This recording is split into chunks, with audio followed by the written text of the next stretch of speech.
Samuel and Grace's journey from Nigeria to Canada. Samuel was a hard-working man from Lagos, sharp, diligent, and quietly ambitious. Though life in Nigeria demanded resilience, he had carved out a measure of stability in the bustling heart of the city, earning respect in the logistics industry and providing a modest but steady life for himself and Grace, his devoted wife. But even stability can feel like stagnation when danger lurks at every street corner, and a ceiling hangs low above dreams too wide to fit. Grace, grounded in faith and vision, was the first to speak the unspeakable. "Samuel, I believe there is more. Not just for us, but for the children we've not yet met." Samuel, skeptical yet weary, wrestled with the idea. Migration meant leaving everything familiar: family, culture, career, identity. But the thought of raising children in safety, giving them opportunities he never had, began to weigh heavier than his fears. After years of prayer, applications, setbacks, and small miracles, the doors opened. Visas in hand, faith in heart, and little else in their pockets, they boarded a flight to Canada. The cold slap of Winnipeg's winter was the first shock. But it would not be the last. Their new apartment in the North End was a far cry from what they'd imagined. Cracked walls, creaky plumbing, and a biting draft that laughed at their space heater. Still, Grace looked around with awe. "God has provided," she said. "This is a beginning." Samuel buried himself in work, anything to keep them afloat. He cleaned offices, stocked shelves, and drove taxis. Once a respected manager, he now scrubbed floors without acknowledgement. Each paycheck was a silent reminder of how far he had fallen in the eyes of society. Grace became a home care assistant. Though the work was demanding, her compassion found a place to bloom. Her faith deepened, her worship louder, her joy strangely undiminished. Samuel, however, grew quieter. "I feel invisible," he confessed one night, "stripped of who I was. Like I don't matter anymore." Grace took his hand. "You're not invisible to me, or to God. We are in the wilderness, yes, but He is still leading." They found a small Nigerian church where hymns sounded familiar, and prayers echoed like home. Grace flourished in that community. Samuel struggled to believe again. Yet, in the midst of hard beginnings, they found reasons to hold on. Friendships formed. Laughter returned in quiet waves. And then came the news that changed everything. "I am pregnant," Grace whispered one evening, tears filling her eyes. Samuel froze, then smiled, then wept. A child, a future, a reason to keep building. What they didn't yet know was that God had doubled the blessing. Twins. And with them, a story would begin. One of brotherhood, rebellion, redemption, and the enduring weight of the choices we make.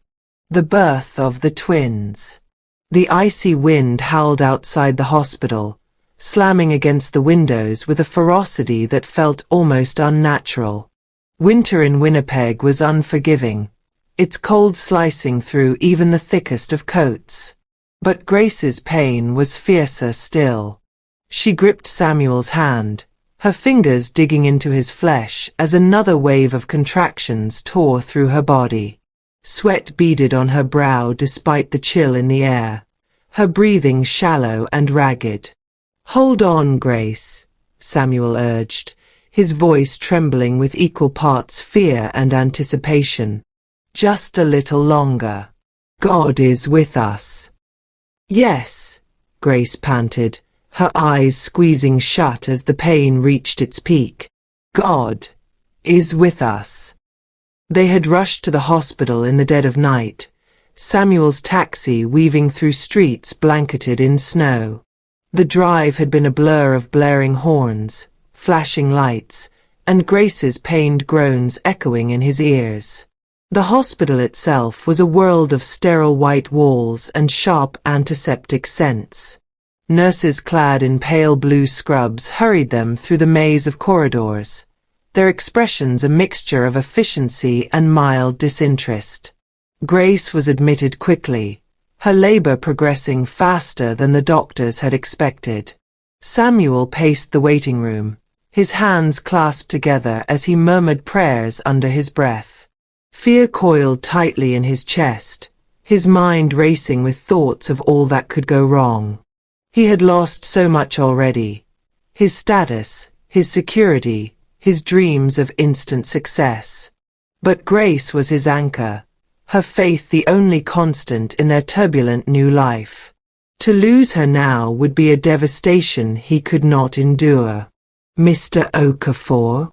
Samuel's head snapped up, his eyes locking onto the nurse who stood before him. She was a short woman with kind eyes and a clipped tone that conveyed urgency. Yes. Your wife is asking for you. The babies are coming. Babies. The word tumbled from his mouth in disbelief. There are 2. Yes, Mr. Okafor. Twins. His legs felt like lead as he followed the nurse into the delivery room. Grace lay on the bed, her face pale but determined. Her eyes found his immediately, relief washing over her as he took her hand. Twins, Samuel whispered, his voice cracking. God has doubled our blessing. Or our burden, Grace replied with a weary smile. But either way, he has chosen to give us both. The delivery was a blur of shouted instructions, the clatter of instruments, and Grace's strained cries. Samuel's hands shook as he clung to hers, his heart thudding painfully in his chest. And then, suddenly, there was a cry. A high-pitched wail filled the room, fierce and demanding. The nurse lifted a tiny, squirming baby into the air, her voice bright with announcement. It's a boy. Samuel felt his knees buckle, his body sagging with relief.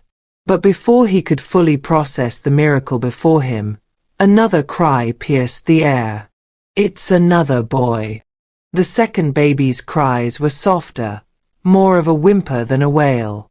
But his presence was unmistakable, a second life brought forth into the world. Samuel stared at the infants, his eyes blurred with tears. 2 sons, he whispered, his voice thick with emotion. Peter and Paul. Just like the apostles. Grace's exhaustion melted into joy, her smile radiant despite her obvious fatigue. Yes, Peter and Paul. May they walk with God, always. The babies were placed into Grace's arms, their tiny bodies swaddled in white blankets. Peter's eyes were tightly shut, his face scrunched into a scowl as he continued to cry. Paul, however, stared up at his mother with wide, curious eyes, his silence both calming and unnerving. Already so different, Grace observed, her gaze flickering between the 2 newborns. Peter is loud and strong. Paul is quiet and observant. They will complement each other, Samuel said, his tone hopeful. Strength and wisdom. God willing. Samuel pressed his lips to Grace's forehead, his heart swelling with love and gratitude. The road ahead was still fraught with uncertainty, but this moment, this precious, unrepeatable moment, was a victory all its own. Their sons were born. Their family had grown. And Samuel vowed, with every ounce of resolve he possessed, to give them a future worth living. Distinct personalities. Peter and Paul grew quickly, their infancy marked by the predictable rhythms of feeding, crying, and restless nights. Samuel and Grace adjusted to the demands of parenting, their love for their sons deepening with each passing day. But as the years rolled by, it became evident that the twins, though identical in appearance, were remarkably different in nature. By the time the boys were 3 years old, their distinct personalities had already begun to shine through. Peter was a whirlwind of energy, his curiosity boundless and his determination relentless. He tore through the apartment like a storm, his little hands reaching for anything within grasp. "No, Peter. Leave that alone," Grace would call, her voice equal parts exasperation and affection as she chased after him. But Peter seemed to delight in pushing boundaries, his defiance almost playful. Paul, in contrast, was quieter, more contemplative. Where Peter dashed headlong into trouble, Paul would sit back and observe, his eyes filled with a curiosity tempered by caution. He preferred books and toys that required patience, puzzles, blocks, drawings. Grace marveled at the way he could sit for hours, his small fingers fitting pieces together with deliberate precision. "They are like fire and water," Samuel observed one evening, his voice edged with amusement. "Peter blazes ahead, while Paul flows around obstacles."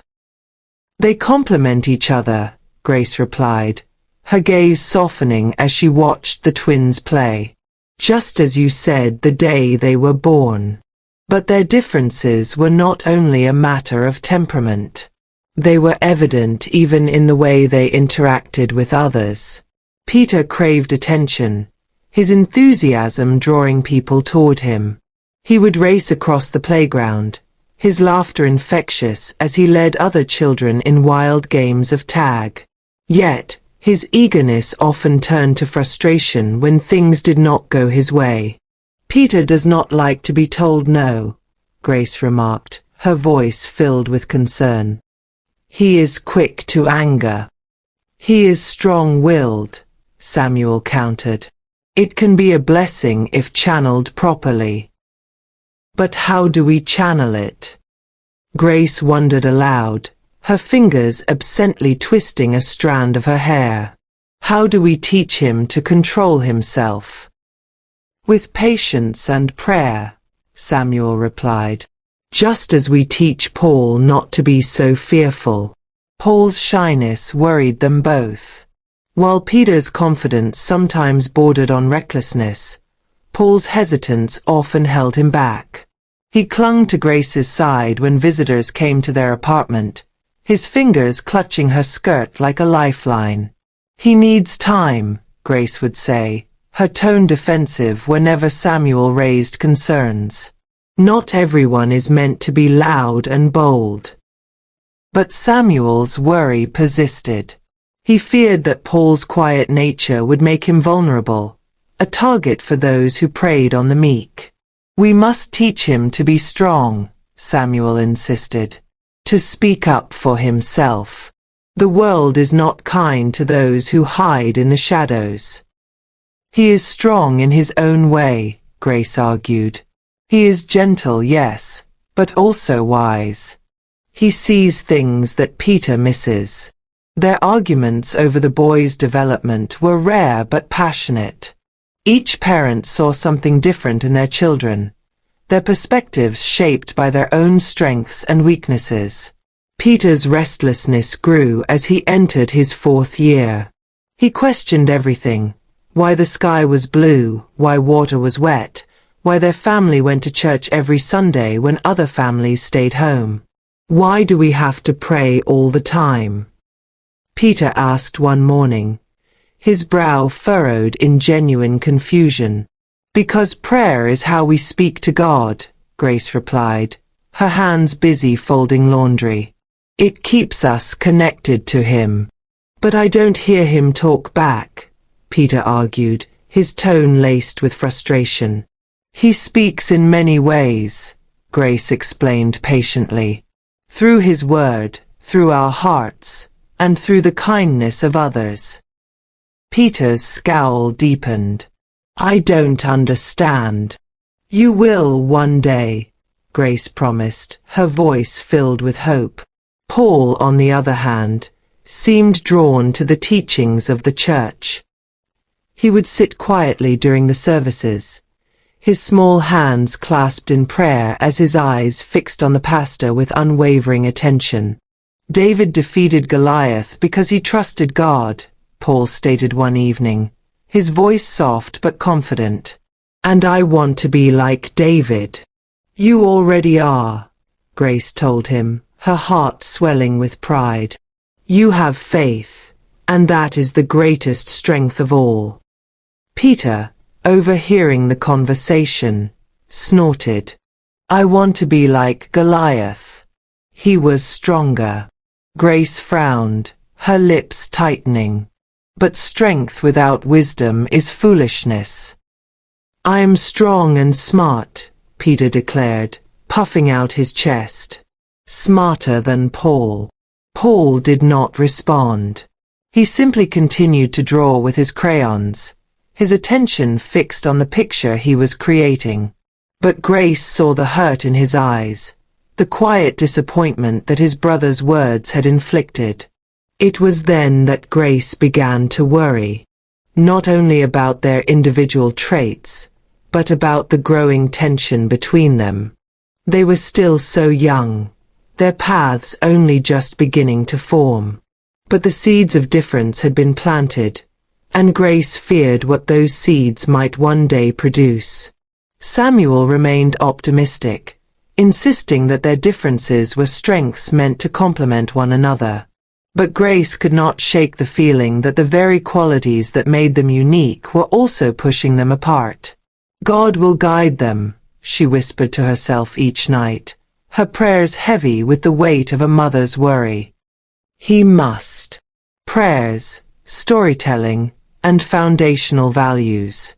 Despite the struggles of assimilation and the relentless grind of low-wage work, Samuel and Grace sought to build a strong foundation for their children. Their home, however humble, was filled with love, discipline, and unwavering faith. Every morning before dawn, Samuel would rise from the thin mattress he and Grace shared and kneel beside their bed to pray. His whispered words filled the room like incense, his petitions a plea for strength and guidance. Lord, I thank you for another day, Samuel would say, his voice thick with fatigue but strong in faith. Help me to be a good father. Give me the wisdom to guide my children in your ways. Protect them, Lord, from the dangers of this world. Grace would join him moments later, her hands clasped over his. Together, they would pray for their sons, for provision, for guidance. It was their ritual, their daily offering. By the time Peter and Paul awoke, the aroma of Grace's cooking would fill the apartment. Their breakfast was usually simple: oats, bread, or rice with eggs. But Grace infused every meal with warmth and prayer. Eat, my sons, she would say as she placed their plates before them, and do not forget to thank God for his blessings. Paul would always bow his head obediently, his small hands clasped as he murmured a prayer of gratitude. Peter, however, often ate first and prayed after, if he prayed at all. Why do I have to pray every time? Peter asked one morning, his voice thick with irritation. It's just food. It is not just food, Grace replied gently. It is God's provision. We must always give thanks. Peter rolled his eyes but complied, muttering a quick, half-hearted prayer before digging into his food. After breakfast, Grace would gather the boys in the living room for their morning devotion. It was a practice she had inherited from her own mother, one she intended to pass down to her sons. The Word of God is life, she would tell them, her voice filled with conviction. It will guide you, protect you, and give you wisdom. They would read passages from the Bible, Grace's voice steady as she explained their meaning. Paul absorbed every word with wide-eyed fascination, his questions thoughtful and sincere. Why did David fight Goliath when he was so small? Paul asked one morning, his eyes alight with curiosity. Because he had faith, Grace replied. He knew that God was with him. Size does not matter when God is on your side. I want to be like David, Paul declared, his small chest swelling with determination. And you will be, Grace assured him, as long as you trust in God. Peter, however, grew restless during their devotionals. His attention would drift, his fingers drumming impatiently against his knees. Why do we always have to read the Bible? Peter asked one day, his tone more challenging than curious. Because the Bible is our guide, Samuel replied sternly. It teaches us how to live a righteous life. But other kids don't read the Bible, Peter countered. They still have fun. There is more to life than fun, Samuel snapped, his frustration seeping into his voice. You must learn discipline. Peter scowled but said nothing more. His eyes flickered toward Paul, who was listening intently as Grace read from the book of Psalms. In the evenings, Grace would gather the boys before bedtime for storytelling. But her stories were never mere entertainment. They were lessons woven into tales of heroes and villains, faith and courage. Tell us about Joseph again, Paul would plead, his eyes gleaming with excitement. Yes, Mama, Peter echoed, though his enthusiasm was less about the moral of the story and more about the drama. Grace would recount the tale of Joseph, his betrayal by his brothers, his imprisonment, and eventual rise to power in Egypt. She spoke with passion, her words painting vivid pictures that captivated their imaginations. Joseph was faithful even when things went wrong, Grace would conclude. And because of his faithfulness, God elevated him. Never forget that, my sons. Paul's eyes would shine with admiration, his young mind already shaping dreams of his own greatness. Peter, however, would often interrupt with questions about the villains. But what about the brothers? Peter would ask. They were mean, but nothing bad happened to them. They suffered for their actions, Grace explained patiently. Their guilt weighed heavy on their hearts, and forgiveness came only when they repented. But they still got food from Joseph, Peter argued. So being bad wasn't so bad. Grace frowned, her brows knitting in concern. You are missing the point, Peter. It is not about what you get, but who you become. Peter shrugged, his mind already flitting to other thoughts. But Grace's concern lingered. She feared that Peter's fascination with power and strength would overshadow the lessons she tried so hard to instill. Samuel, too, noticed the difference between their sons. Paul was obedient and thoughtful, his faith growing stronger with each passing day. Peter, however, remained restless, his curiosity often leading him to question rather than believe. They will find their way, Samuel assured Grace one night. We must continue to teach them. The word of God will not return void. I pray you are right, Grace whispered, her voice heavy with worry. But Peter, he sees the world so differently. Perhaps that is his gift, Samuel replied. Not all children are meant to walk the same path. Grace nodded, though her concern did not entirely fade. She continued their rituals of prayer and storytelling, her faith the cornerstone of their family's life. But the divergence between Peter and Paul grew with each passing day, and the seeds of difference continued to take root. Home and neighborhood. The apartment Samuel and Grace rented was a modest two-bedroom flat on the second floor of a worn-out building situated in the north end of Winnipeg. The area was far from luxurious. It bore the scars of poverty and neglect.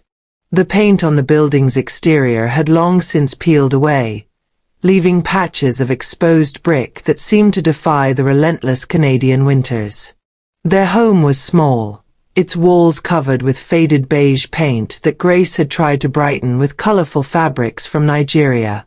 The vibrant Ankara cloths draped over their worn-out couch and pinned to the walls brought a touch of familiarity and warmth to an otherwise drab environment. The floors creaked with each step, and the heating system was as temperamental as the weather outside. "We will make it beautiful," Grace had declared when they first moved in. "Home is not about where you live. It is about what you build." They had few possessions, just enough furniture to fill the living room and the boys' bedroom. Peter and Paul shared a small bed, their blankets decorated with cartoon characters Grace had picked up from a local thrift store. Their toys were few, but Grace compensated with storytelling and imagination. The kitchen was cramped, the counters cluttered with the essentials of survival rather than luxury. Grace prepared most of their meals from scratch, using spices and recipes passed down from her mother. The scent of jollof rice, egusi soup, and fried plantains would often waft through the hallway, luring curious neighbors to their door. Their neighbors were a mixed assortment of immigrants, low-income families, and students scraping by on minimal wages. The sounds of life drifted through the paper-thin walls, crying babies, blaring televisions, arguments muffled by closed doors. The North End was not known for its safety. Samuel had learned that quickly during his night shifts as a security guard. Fights broke out frequently on the streets below, and police sirens were a common backdrop to their daily lives. "I do not like this place," Samuel admitted one night, his voice strained with frustration. "It is not safe for the boys." "It is what we can afford," Grace replied. "And God will protect us." "But for how long?" Samuel questioned, his eyes filled with worry. "I see the kind of people who walk these streets. I hear their voices at night, arguing, shouting. This is not the life I wanted for our children." "It is not the place, but what we make of it," Grace insisted. "We will teach them what is right. They will rise above their surroundings." But Samuel's concerns only grew as Peter and Paul became old enough to venture outside. The playground behind their building was little more than a fenced-in patch of dying grass and rusted swings. Broken bottles and discarded needles often littered the ground, remnants of nights Samuel dared not imagine. Despite the harsh environment, the boys found joy wherever they could. Peter, with his adventurous spirit, would race across the playground with wild abandon, his laughter echoing against the brick walls. Paul preferred to stay closer to home, his gaze often fixed on the world beyond their apartment's small window. Their neighbors were a varied assortment. There was Mrs. Chong, an elderly Chinese woman who lived on the floor above them and often offered Grace advice about the local markets. She would smile fondly at the boys whenever they passed her door, pressing candies into their palms with a soft pat on their heads. "I like her," Paul said one afternoon, his voice muffled by the candy in his mouth. "She's nice," Peter agreed. "But I like Mr. Brown better. He has a dog." Mr. Brown was a retired schoolteacher who lived 2 doors down. He had a German shepherd named Max, who Peter adored. Mr. Brown would sometimes invite the boys over to play with the dog, his wrinkled face creasing with delight at their uninhibited joy. "It's good for them to make friends," Mr. Brown told Grace one evening. "Even if it's with an old man like me." "Thank you," Grace replied, her gratitude genuine. "You have been very kind." But not all their neighbors were as welcoming. There were those who eyed them with suspicion, their faces twisted with prejudice that spoke louder than words. Samuel noticed the stares, the whispers, the thinly veiled disdain from some of the building's older tenants. "Why do they look at us like that?" Paul asked one day, his brow furrowed with confusion. "Because we are different," Grace answered, her tone gentle but firm. "But being different is not wrong." "They're just stupid," Peter declared, his eyes flashing with defiance. "Who cares what they think?" "Peter," Grace scolded, her tone sharp. "We must show kindness, even when others do not." "But why? They don't deserve it." "Because God calls us to love everyone," Grace replied, "even those who do not love us." Peter's scowl deepened, but he did not argue further. Yet, Grace worried that her words had not truly reached him. As the months went by, the boys grew more accustomed to their environment. They learned the rhythms of their neighborhood, the times to avoid the playground, the routes safest to walk, the people to trust and the ones to avoid. But the tension between their upbringing and their surroundings was undeniable.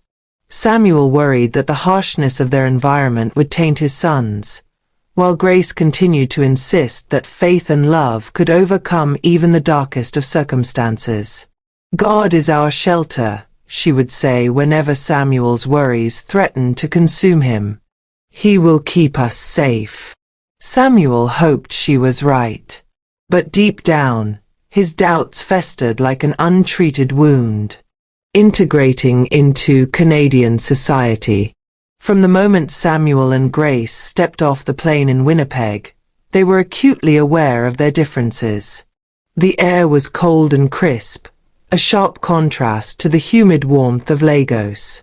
But the physical discomfort was nothing compared to the cultural dissonance that would follow. Samuel's first shock came during his job search. In Nigeria, he had built a respectable career in logistics, his skills and experience honed through years of dedication. But here, his credentials meant little. Employers skimmed through his resume with expressions of polite dismissal, their eyes glazing over the moment they noted his lack of Canadian experience. "I have been a supervisor," Samuel would say, his voice tight with frustration. "I have managed teams of men, coordinated shipments across borders. I am qualified." But his words fell on deaf ears. What mattered more, it seemed, was familiarity with Canadian systems, Canadian customs, Canadian etiquette. "We must adapt," Grace told him, her tone gentle but firm. "We cannot expect them to change for us." Yet, adapting was easier said than done. The unspoken rules of social interaction felt foreign to Samuel. Conversations with co-workers were often stilted and awkward. Attempts to make friends were met with polite indifference or outright rejection. "Why do they act as though I am invisible?" Samuel asked one evening, his shoulders slumped with defeat. "They do not understand us," Grace replied. "But that does not mean we should stop trying." Grace's own efforts to integrate were rooted in the church. The small Nigerian congregation they attended provided her with a sense of familiarity and acceptance. The hymns, sung with passionate reverence, echoed those she had grown up with. The sermons, laced with references to struggle and perseverance, resonated deeply with her. But even within the church, there were divisions. Older immigrants who had been in Canada for decades viewed the newcomers with a mix of pity and disdain.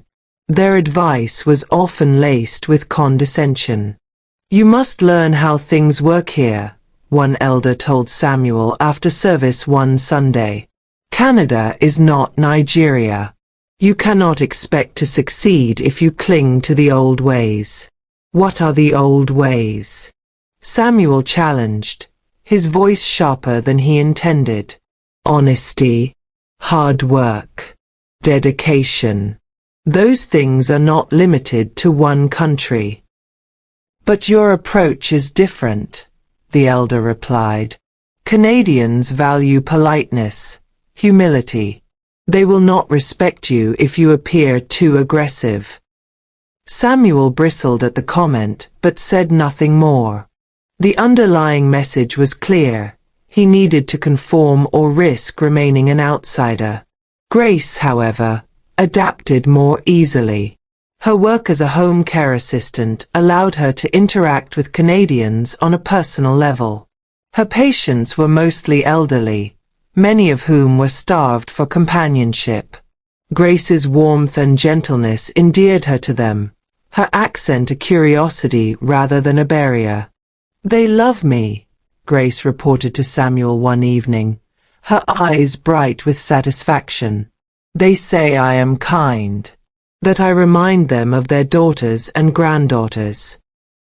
It is different for you, Samuel replied, his voice tinged with envy. You care for people. They see you as harmless.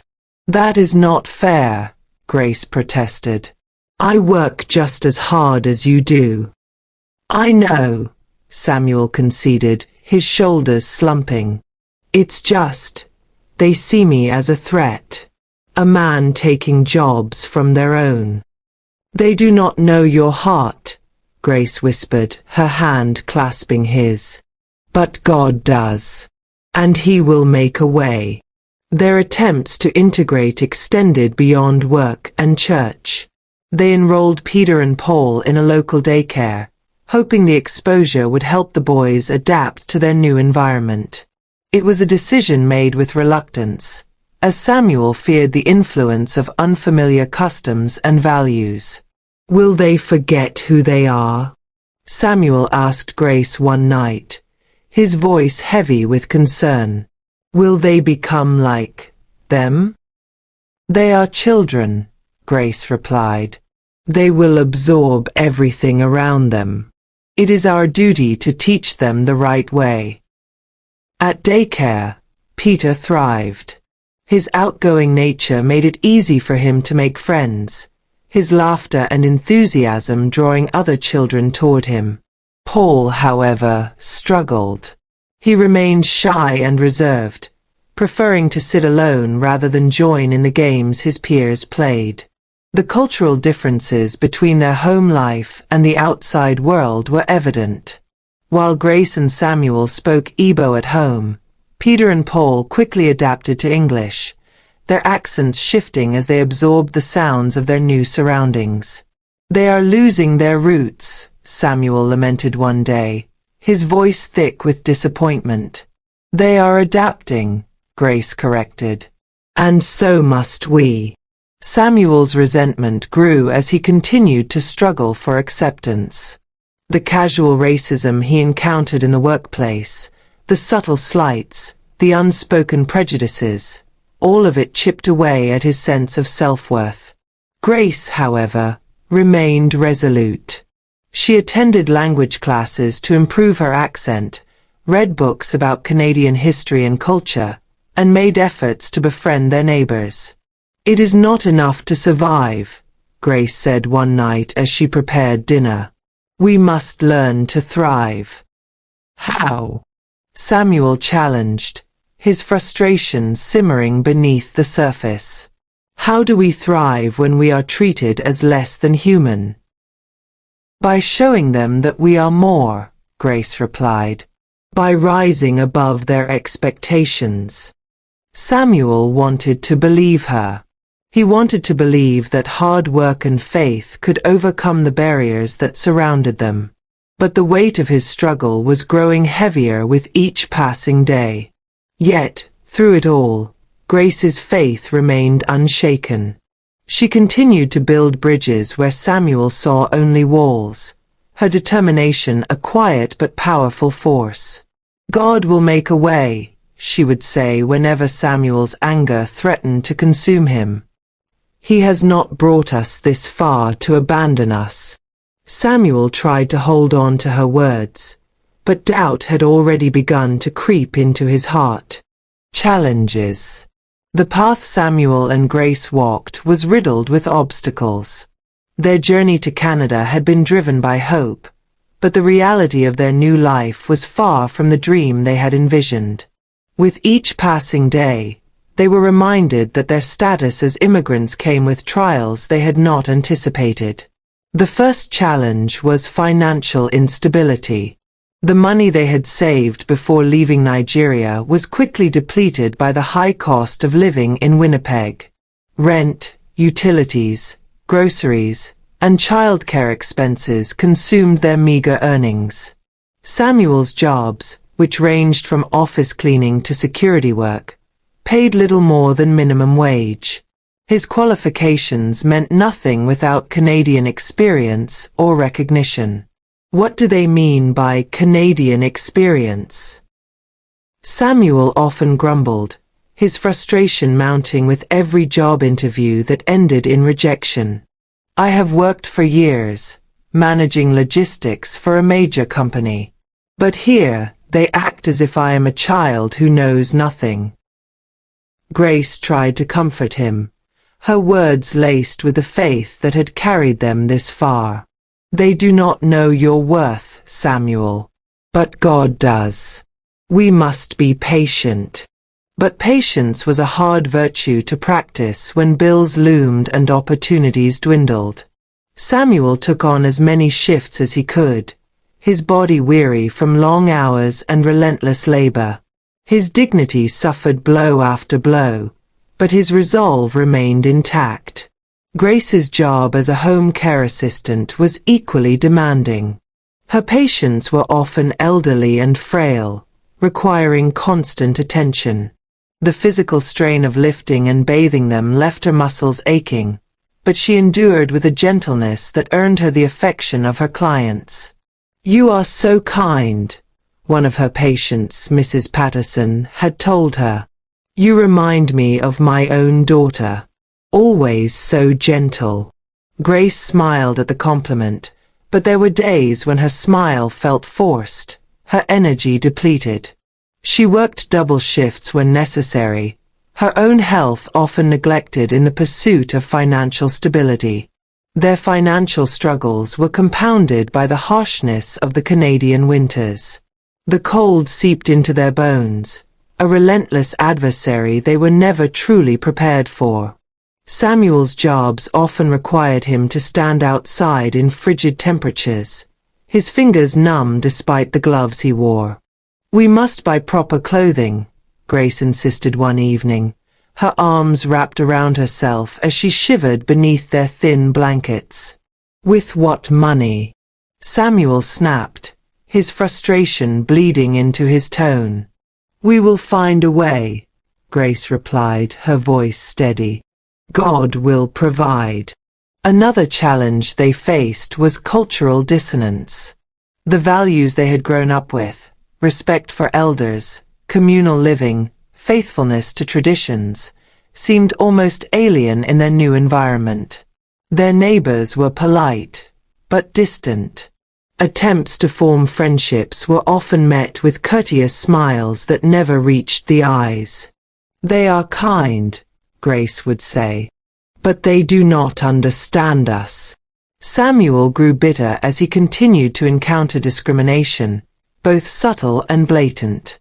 Employers who claimed to value diversity but overlooked his applications. Customers who eyed him with suspicion during his security shifts. Neighbors who offered polite greetings but nothing more. "I am tired of being treated like an outsider," Samuel admitted one night, his voice raw with anger. "No matter how hard I work, it is never enough." "It is enough for us," Grace whispered. "You are enough for us." But Samuel's frustrations only grew. His pride, once strong and unshakable, had been worn down by years of rejection and dismissal. He feared that he would never truly belong in this foreign land. Even within their church, divisions persisted. Some of the older immigrants who had settled in Canada decades earlier looked down on Samuel and Grace, offering unsolicited advice with condescension rather than compassion. "You must learn to be more like them," one elder told Samuel. "Your accent is too strong. Your mannerisms are too blunt. Canadians do not like that. Why must I change myself to be accepted?" Samuel countered, his frustration bubbling over. "Because if you do not, you will remain at the bottom." Samuel hated those words. Hated the idea that success required him to shed parts of himself. But deep down, he feared there was truth in the elders' harsh advice. Raising their children in such an environment was another challenge. Samuel and Grace were determined to teach Peter and Paul their own values, but the outside world often clashed with their efforts. At daycare, Peter thrived. His outgoing nature earned him friends quickly, but his teachers complained of his stubbornness and refusal to follow rules. "Peter is very bright," one teacher told Grace, "but he challenges authority too often." "What does that mean?" Grace asked, her brow creased with worry. "It means he does not listen. He questions everything. That can be a strength, but it can also be a problem if he doesn't learn to conform." Grace bristled at the word, conform. She wanted her children to be confident, not subdued. Paul's challenges were of a different nature. His shyness made him an easy target for teasing, and his reluctance to speak up often left him isolated. "He doesn't join in with the other children," another teacher noted. "He seems afraid." "He is not afraid," Grace replied, her voice laced with defensiveness. "He is thoughtful. He takes his time." The constant criticisms weighed heavily on Grace's heart.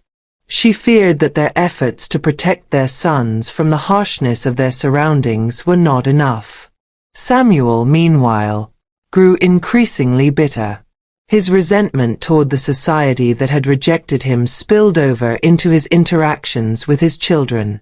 He was harsh with Peter, demanding obedience and respect.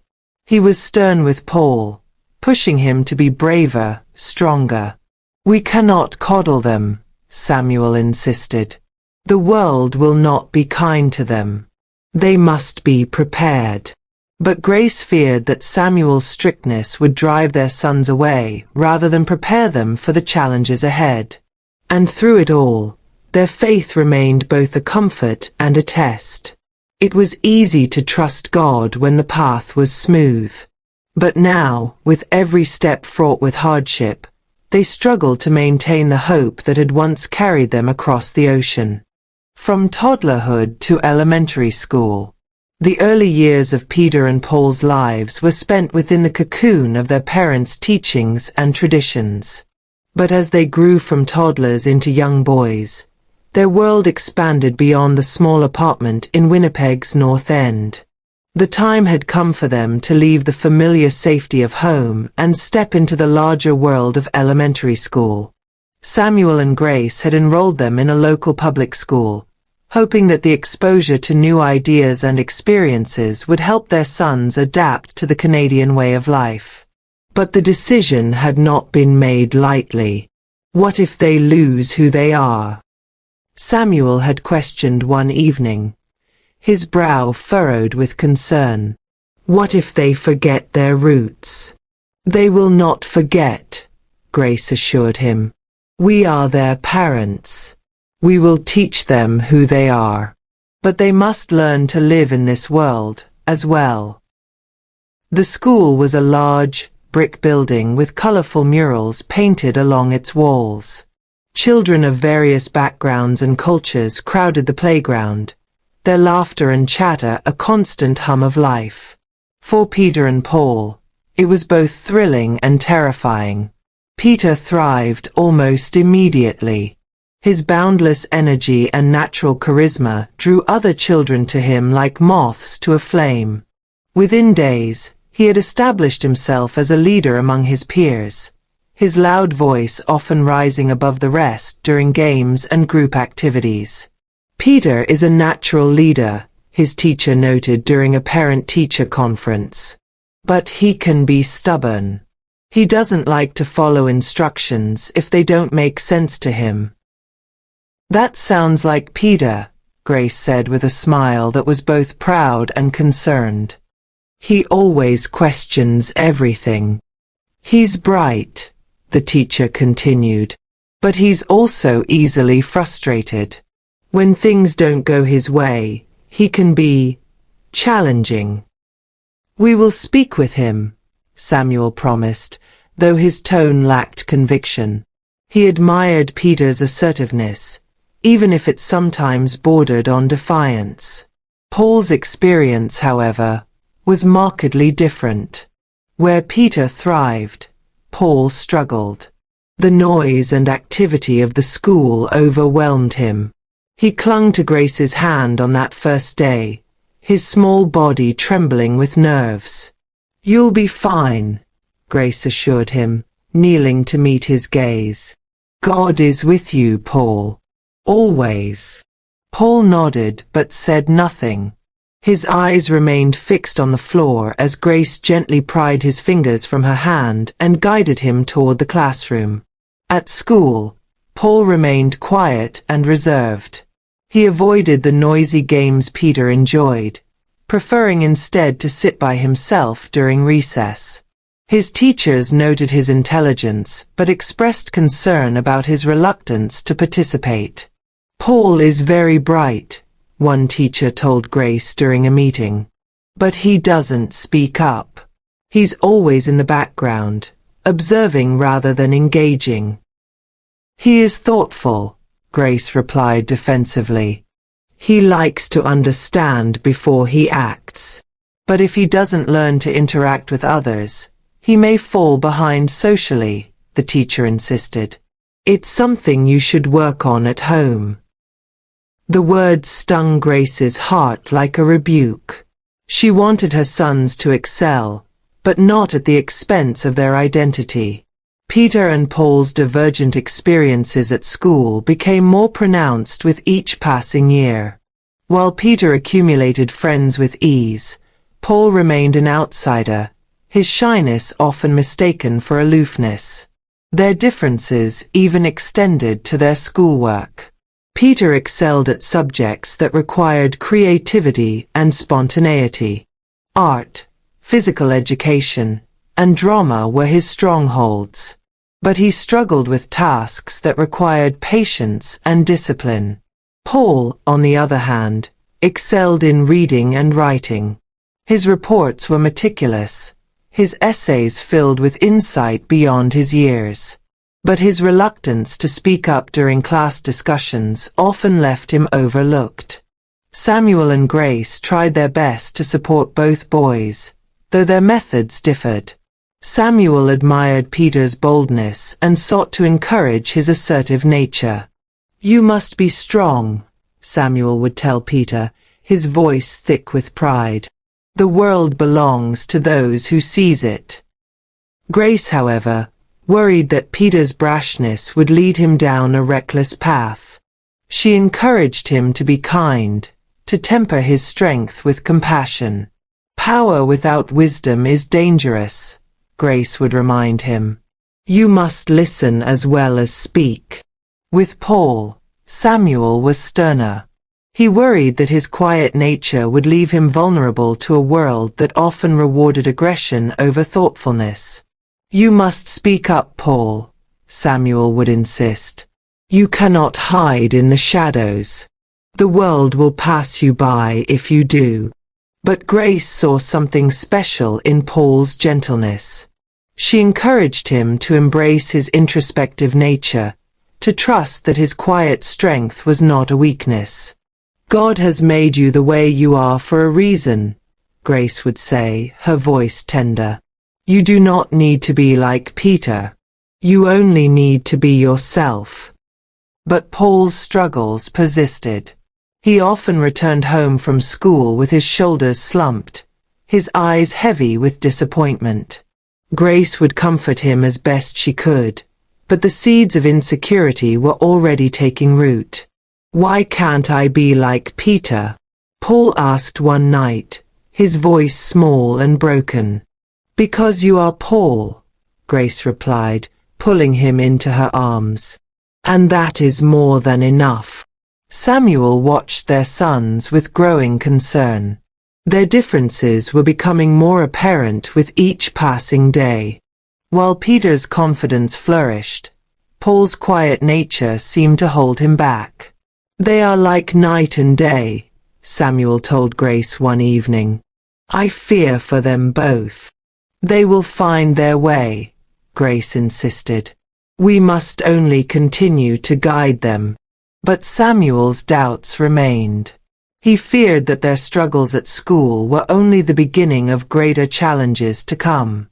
Making friends, adapting to a new culture, and facing subtle discrimination. School was a microcosm of the world Samuel and Grace had brought their children into. It was a place of learning, yes, but also of harsh lessons that went beyond the classroom. For Peter and Paul, it was their first real exposure to the complexities of fitting in. Peter, with his boundless energy and fearless curiosity, adapted quickly. His enthusiasm drew other children to him, and before long, he had established himself as a popular figure among his classmates. His boldness made him a leader, someone other children admired for his daring. During recess, Peter would organize games of soccer or tag, his loud, clear voice barking orders that others were quick to follow. His confidence made him magnetic. But that same confidence often bordered on arrogance. "He's doing well," Grace noted proudly during a parent-teacher meeting. "He seems to have made many friends." "Yes," Peter's teacher agreed. "He's very social and has a natural charisma." But, Grace echoed, her smile faltering. "He can be abrasive. He's quick to challenge authority if he doesn't agree with something. It's good that he's assertive, but sometimes he can come off as disrespectful." Grace's brows furrowed with concern. "We will speak to him." But Samuel saw something admirable in Peter's defiance. It was a trait he had come to rely on himself, standing firm in the face of injustice and prejudice. Yet, he feared that Peter's boldness, if not tempered, would lead to trouble. Paul's experience was markedly different. The noise and activity of the playground overwhelmed him. While Peter thrived in the chaos, Paul retreated into himself, his small frame often hunched as he watched other children from a distance. "He's shy," Grace admitted to Samuel one evening. "But that's just who he is." "It is more than shyness," Samuel countered, his voice lined with frustration. "He is afraid. He needs to be stronger." Paul's difficulties were not limited to social interactions. While Peter's exuberance made him a leader among his peers, Paul's quietness left him vulnerable. Other children noticed his reluctance to speak up, and some began to exploit that weakness. "Why doesn't your brother ever talk?" one boy sneered one afternoon, his voice loud enough for others to hear. "Is he stupid or something?" Peter, overhearing the taunt, bristled with anger.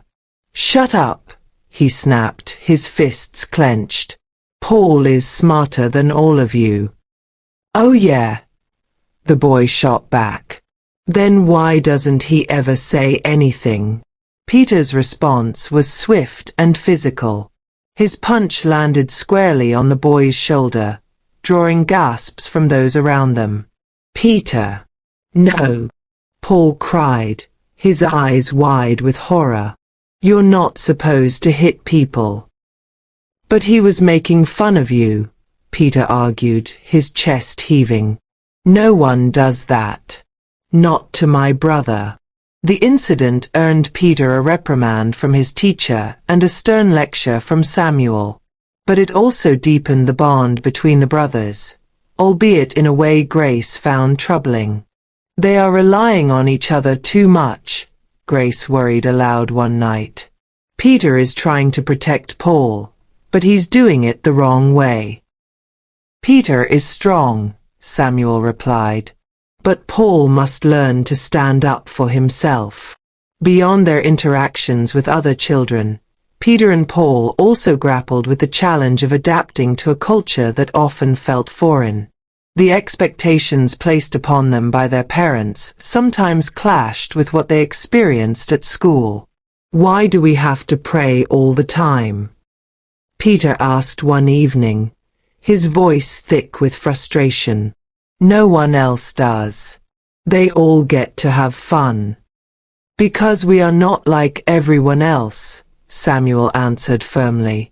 We have values. We have God. But what if I just want to be like them? Peter muttered, his eyes downcast. Paul, too, felt the weight of being different. His classmates would make fun of his name, his accent, the food he brought for lunch. They would wrinkle their noses and ask, "What's that smell?" or snicker when he struggled to pronounce certain words. "It's not fair," Paul whispered one day, his head bowed as Grace wiped tears from his cheeks. "Why do they hate me?" "They do not hate you," Grace assured him, her voice thick with compassion. "They simply do not understand. And sometimes, people mock what they do not understand." "But I want them to understand," Paul pleaded. "I want to be like them." "No," Grace said softly but firmly. "You must be who God made you to be. You are special, Paul. Never forget that." The boys' differences in adapting to their new environment only grew more apparent as they progressed through school. Peter's assertiveness earned him friendships, but it also made him a target for teachers who viewed his boldness as disrespect. Paul's quiet nature kept him out of trouble, but it also kept him isolated. Despite the challenges, Grace and Samuel continued to encourage their sons to excel. They pushed Peter to channel his energy productively and urged Paul to find his voice. But as the years passed, the boys began to drift further apart. Peter grew bolder, his desire to fit in leading him to seek approval from friends who did not share his parents' values. Paul, meanwhile, retreated deeper into himself, finding solace in books and the rare moments of kindness he encountered. The seeds of divergence had been planted, and neither Samuel nor Grace could foresee the harvest that would one day come. Academic performance and parental expectations. Samuel and Grace had always placed a high value on education. To them, it was not only the key to opportunity but a sacred responsibility, an inheritance they intended to pass down. In Nigeria, academic excellence had been revered, almost as a form of worship. In Canada, they hoped it would be their son's bridge to belonging and success. "Education is your ladder," Samuel would often say. "Climb it, and you rise. Neglect it, and you fall." Peter and Paul, however, responded to their parents' expectations in very different ways. From the beginning, Paul displayed a quiet but remarkable aptitude for learning. He excelled in reading and writing, often finishing assignments ahead of his classmates. His handwriting was neat, his answers thoughtful and precise. Teachers frequently praised his diligence, though they often noted his lack of participation in group discussions. "Paul is very bright," one teacher reported during a conference. "But he prefers to work alone. He doesn't speak up much, which sometimes affects his marks in oral presentations." Grace nodded, her face glowing with pride. He has always been a deep thinker. He will speak when he is ready. At home, Paul devoured books. While Peter played outside or fiddled with gadgets, Paul would sit in a corner with a novel, his eyes scanning each page with a hunger for knowledge. He asked complex questions about God, about the world, about people. Grace encouraged his curiosity, seeing in him a reflection of her own love for learning. Peter's academic journey, on the other hand, was turbulent. He was smart, no one doubted that, but his intelligence came with resistance. He challenged teachers, questioned rules, and rarely followed instructions to the letter. While he performed well in subjects like art, physical education, and drama, his grades in math, science, and language arts fluctuated. "Peter has potential," said his third-grade teacher, "but he doesn't apply himself. He rushes through tests, refuses to revise, and often distracts others." Samuel's face darkened. "He is smart. He just doesn't like being told what to do." "That's part of the problem," the teacher replied. "We need to help him understand that discipline is part of growth." Samuel took the comment personally. He had raised his sons to respect authority, to understand the value of effort. To hear that Peter lacked discipline was like hearing that he himself had failed. At home, Peter bristled under his father's expectations. "Why do you always compare me to Paul?" he shouted one evening after a particularly tense exchange. "Because Paul does his work," Samuel snapped. "He takes school seriously. You act as if life is a game." "I'm not Paul," Peter yelled. "I don't want to be like him." The silence that followed was heavy. Grace stepped in, her voice firm but gentle. "No one is asking you to be Paul, Peter. But you must try. You must give your best." Peter's eyes shimmered with frustration. "My best isn't good enough for Dad." Samuel said nothing. He turned away, the sting of his son's words settling deep in his chest. Grace worked hard to balance her encouragement between both boys. She celebrated Paul's academic achievements with quiet praise and tried to affirm Peter's strengths in creativity and leadership. "You are both gifted," she would say at dinner, "but in different ways. God does not make mistakes." Yet the comparisons were inevitable. Report cards became a source of tension. Paul's consistent A's and teacher comments about his diligence were met with proud smiles. Peter's C's and D's triggered lectures and restrictions. "I don't know what to do with him," Samuel confessed one night as he sat with Grace. "I try to be firm, but the more I push, the more he pulls away."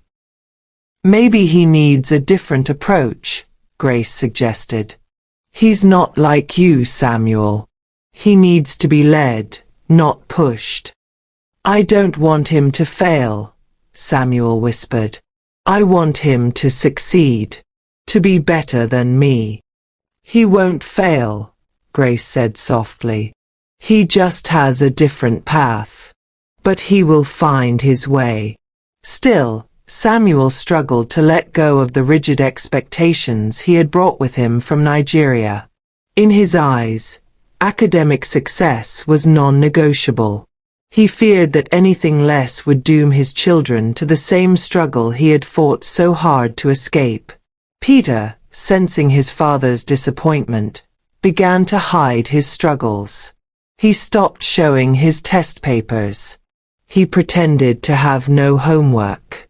He smiled even as his grades slipped. Paul, meanwhile, carried the burden of being the good son. His quiet success came with the pressure to always excel, always perform. "I got an A," he said quietly one evening, placing his report card on the table. Grace beamed. Samuel nodded, though his gaze lingered on Peter, who stared down at his untouched plate. "Why don't you ever ask me about my grades?" Peter asked suddenly. Samuel looked up, caught off guard. "Do you have something to show?" Peter's silence was answer enough. Grace reached across the table, placing her hand over Peter's. "We care about both of you. We want you to do your best, not just for us, but for yourself." Peter's eyes met hers, a mixture of anger and hurt swirling in his gaze. "I don't think my best will ever be enough." Grace said nothing.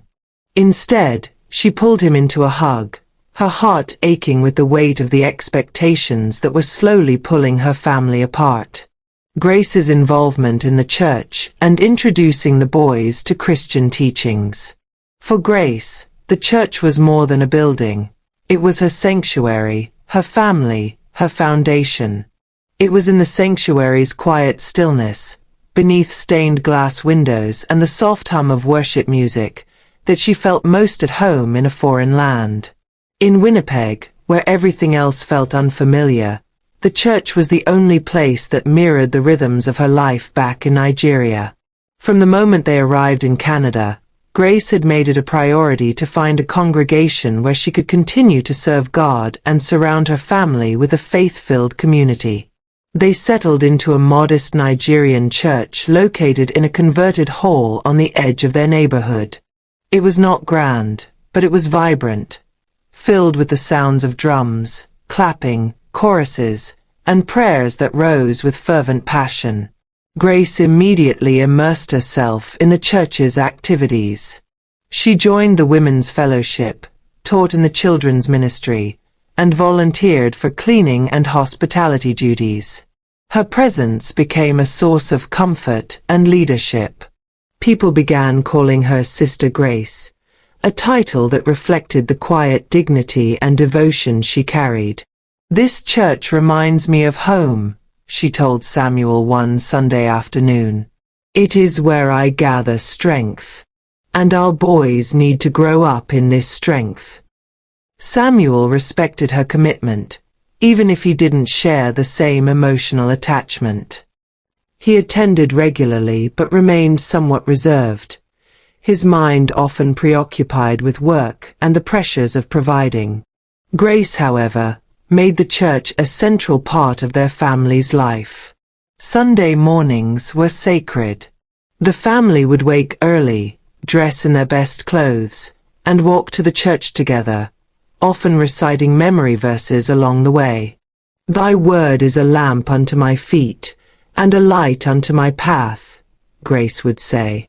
"Amen," Paul would whisper, his little voice sincere. Peter, always one to challenge, would often mumble the verses half-heartedly or ask, "Why do we have to memorize all these? Does God need us to quote them back to him?" "God's word is not for him to hear," Grace would explain patiently. "It's for you to live by."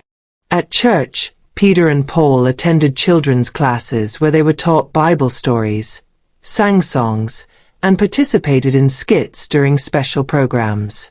Paul loved the stories, especially those of David, Joseph, and Daniel.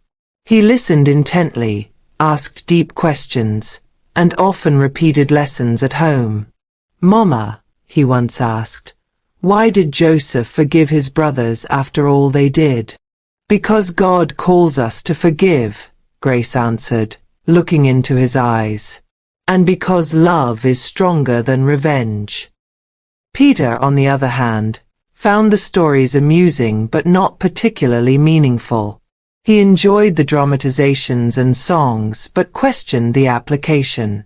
"So, David beat a giant with a stone," he once said. "Cool story, but it's not like we fight giants anymore." "You fight different kinds of giants," Grace replied. "Pride, fear, anger, temptation, these are giants too." Still, Grace was determined not to force the faith upon them, but to nurture it through love, prayer, and consistent teaching. She made it a daily practice to read a devotional with the boys each morning before school. She taught them to pray, not just in repetition but from the heart. "Talk to God like He is your friend," she would say.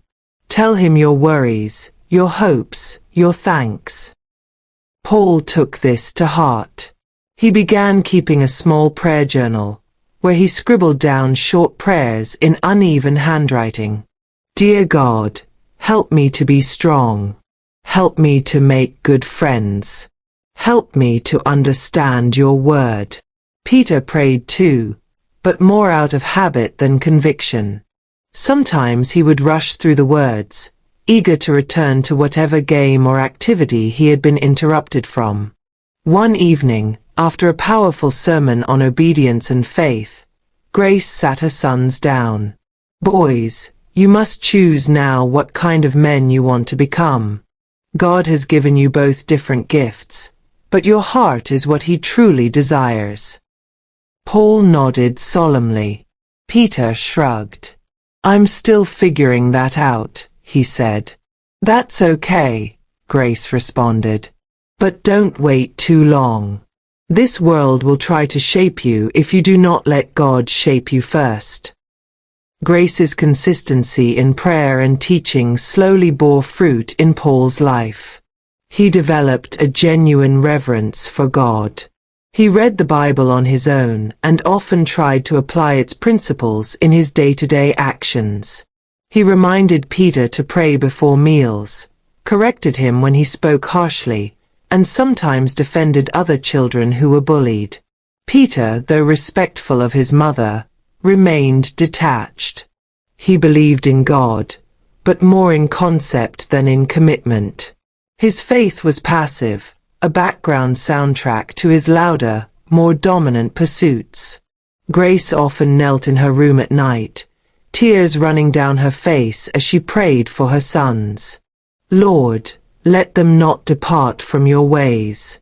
Give me wisdom to guide them." Touch Peter's heart. Deepen Paul's walk with you. And help me not to grow weary in this calling. Church was her anchor, and through its routines and rituals, she sowed seeds of faith in the hearts of her sons, trusting that in time, God would bring the increase. Community events and cultural gatherings.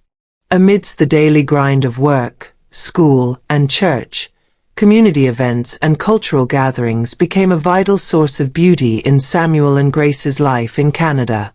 These gatherings offered a rare opportunity to reconnect with their roots, share stories, and pass on the customs they held dear to their children. The Nigerian Association of Manitoba, a local group formed by Nigerian immigrants, hosted regular events to bring together families from across the province. From Independence Day celebrations to cultural food fairs and town hall meetings, these occasions provided a comforting sense of familiarity and solidarity. "It feels like home," Grace would often say, smiling as she watched women dressed in colorful ankara and geli swap recipes and testimonies while children darted through crowds of dancing adults. The twins had different reactions to these events. Paul was drawn to the storytelling and the traditional drumming.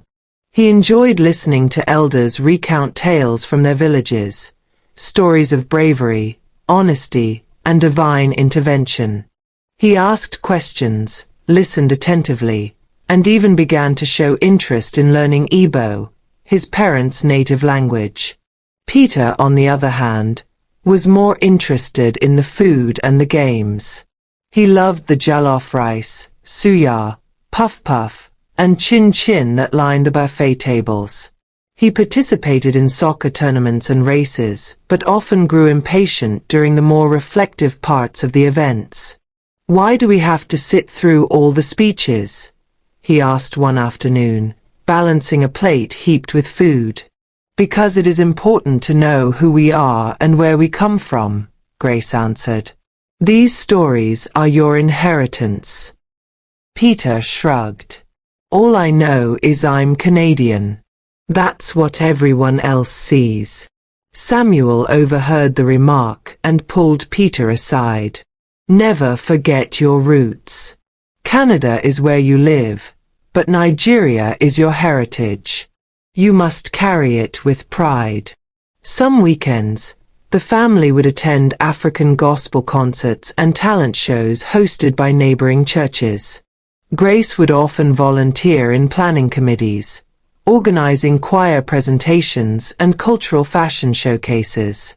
Her voice became known in many circles, not just for her singing but for her wisdom and quiet leadership. Paul occasionally performed Bible memory verses during children's segments, his voice shy but clear. Grace beamed each time, mouthing the words alongside him. Peter, though less interested in performing, enjoyed the communal energy. He thrived on the social atmosphere and sought out other boys his age. He developed friendships that extended beyond school, some positive, others that began to echo the same worrisome patterns Grace and Samuel had already seen. During the summer, the community held a family picnic at a local park, where families brought food, music, and games. Samuel helped with setting up the grills and tents, while Grace led a women's prayer group under a gazebo. "You do so much," one woman commented to Grace. "Why not let others carry the load for once?" Grace smiled. "This is our new village. We must build it with our hands, our hearts, and our prayers." For Samuel, the gatherings were a welcome break from his exhausting work schedule. He found joy in reconnecting with old friends, laughing over shared memories, and speaking in his native tongue without the strain of explanation. It was a rare space where he felt seen and valued. Yet even in these gatherings, the cracks in his relationship with Peter became more apparent. When elders gathered to bless the children, Peter often looked away, uninterested in the prayers or proverbs. "You must learn to receive wisdom," Samuel once scolded after an event. "These people have walked roads you have yet to see." "I don't need their blessings," Peter muttered. "I just want to live my own life." Samuel was wounded by his son's words, but Grace remained hopeful. "He is still learning," she said quietly. "Keep sowing seeds. God will give the increase."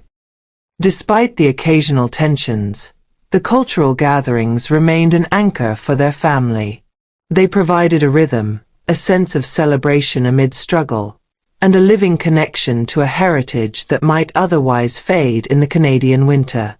Paul began journaling after each event, writing about the food, the stories, and the things he learned.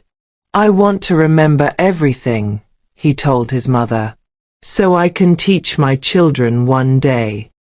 Grace's heart swelled with gratitude. In a world that constantly pushed assimilation, her family was fighting, sometimes stumbling, but always striving, to hold on to their faith, their values, and their identity. The twins' differing reactions to church and community activities. Though Peter and Paul shared the same home, attended the same church, and participated in the same community gatherings, their individual responses to these experiences were worlds apart. As they grew, so did the divergence in how each brother connected, or disconnected, from the spiritual and cultural life Grace and Samuel so diligently cultivated. Paul embraced church life with a quiet, sincere devotion. He found comfort in the routine: Sunday school classes, scripture recitations, youth prayer meetings, and family devotionals. The stories of David's courage, Joseph's integrity, and Daniel's faithfulness weren't just bedtime tales to him, they were guiding lights. "I want to be like Daniel," Paul told Grace one day after church, his voice calm and resolved. "He prayed even when the law said not to."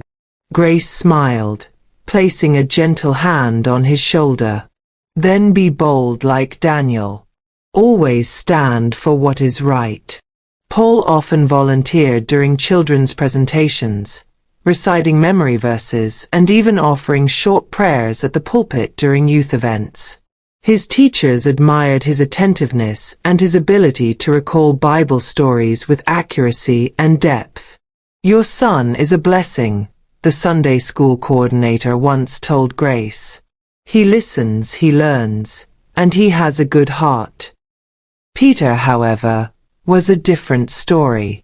While he respected his parents' faith, he found the predictability of church activities boring and unnecessary. To him, the hymns were too slow, the sermons too long, and the teachings too abstract. "Why do we have to go every Sunday?" he asked one morning, groaning as Grace laid out his church clothes. "It's the same thing every week." "It's not about entertainment," Grace replied. "It's about growth. The Word of God is like food for your spirit." "I'm not hungry," Peter muttered.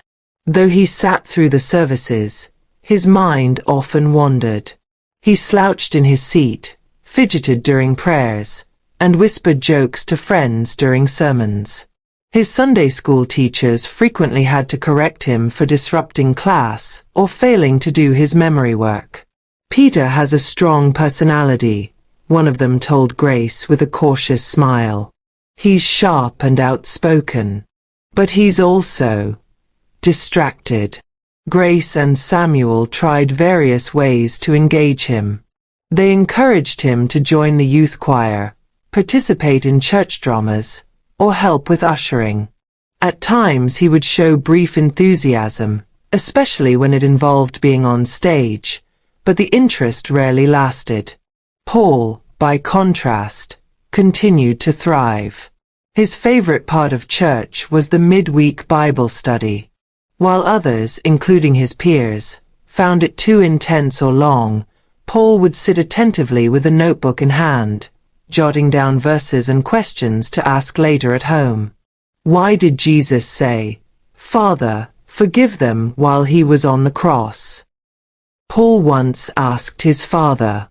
Samuel looked at his son with admiration. Because he loved even those who hurt him. "That's the kind of heart we must have." Paul nodded. "I want to be like that." At community events, the difference between the twins was equally apparent. Paul preferred the cultural storytelling, traditional songs, and testimonies shared by older members. He liked to listen, to learn. Peter gravitated to the crowd. He wanted to compete in soccer matches, lead dance challenges, and be at the center of youthful energy. When elders began to share advice or prayers, he often tuned out or disappeared to join friends in the parking lot. "You didn't hear anything that was said," Grace scolded after one event. "There were words of wisdom spoken." "I was busy having fun," Peter replied. "I already hear enough preaching every week." Samuel pulled him aside that evening. "Peter, these gatherings are not just about food and fun. They're about identity, about staying grounded." "I know who I am," Peter shot back. "I don't need all this to figure it out." "But you are still learning who you are," Samuel replied. "And these things will help you remember where you come from and who you belong to." While Peter rebelled in subtle ways, dodging responsibilities at church or mocking serious discussions, Paul's faith began to take root. He began helping his mother with Bible study outlines for the children's class. He asked Samuel if he could begin fasting once a week, just to draw closer to God. "You're still young," Samuel said, surprised. "You don't have to fast yet." "I want to," Paul replied. "Not for food, but for focus." Grace looked on in awe. God is working in his heart. Peter, meanwhile, grew more distant. He began making excuses to skip church events and started pushing back more aggressively when asked to participate. "You're not giving him room to discover his own path," Samuel told Grace one evening. "We must guide him, yes, but we must also pray that he finds his way." Grace nodded solemnly. "But I will never stop speaking truth. Even when he rolls his eyes, I'll keep planting seeds. One day they will grow." Despite the tension and contrast, one thing remained: the unwavering love of their parents, and the prayers that filled their home each night, asking God to keep their sons in his care, even as their paths continued to part. Preteen years and emerging individuality. The shift from childhood to preteenhood was subtle, but unmistakable. It began with changes in tone, in preferences, in the quiet assertion of, "I don't like that anymore." And for Peter and Paul, it was the start of something deeper, an emergence of individuality that would define the course of their lives. Paul grew into his structure. He liked routines, excelled in organized settings, and took joy in responsibilities that seemed mature for his age. He was precise with his words, careful with his time, and naturally drawn to leadership roles, even when he didn't ask for them. Peter, on the other hand, bloomed with unpredictability. He questioned rules more often, found excitement in the unconventional, and resisted being boxed in. Where Paul thrived on clarity, Peter craved adventure. He wasn't reckless, not yet, but he was bold and increasingly defiant of anything that resembled control. It became evident in how they dressed. Paul preferred neat, pressed clothes. Peter started choosing brighter colors, mismatched patterns, and styles that made him feel different. It was also visible in how they spent their time. Paul loved books and would spend hours lost in pages, asking deep questions about faith and purpose. Peter, however, preferred hands-on tasks, building, dismantling, exploring. He was the one who would climb the tree when everyone else stayed grounded. Grace and Samuel watched the boys closely, amazed at how two children born minutes apart could be so different. "They're like day and night," Samuel said one evening. "They were never meant to be the same," Grace replied. "God gave us a leader and a firebrand." School became the proving ground for their divergence. Paul was praised for discipline and cooperation. Peter received notes for talking too much or being easily distracted. And yet, both were brilliant in their own ways. Paul earned recognition in the classroom. Peter earned attention on the playground. It wasn't that Peter was bad. It was that his spirit burned brighter and wilder than the spaces he was placed in. While Paul found peace in structure, Peter began to push against every boundary. Their sibling bond, though still intact, began to stretch. Small disagreements became frequent. Paul would say, "Let's think this through." Peter would reply, "Let's just do it and see what happens." But beneath the friction was still a sense of shared identity.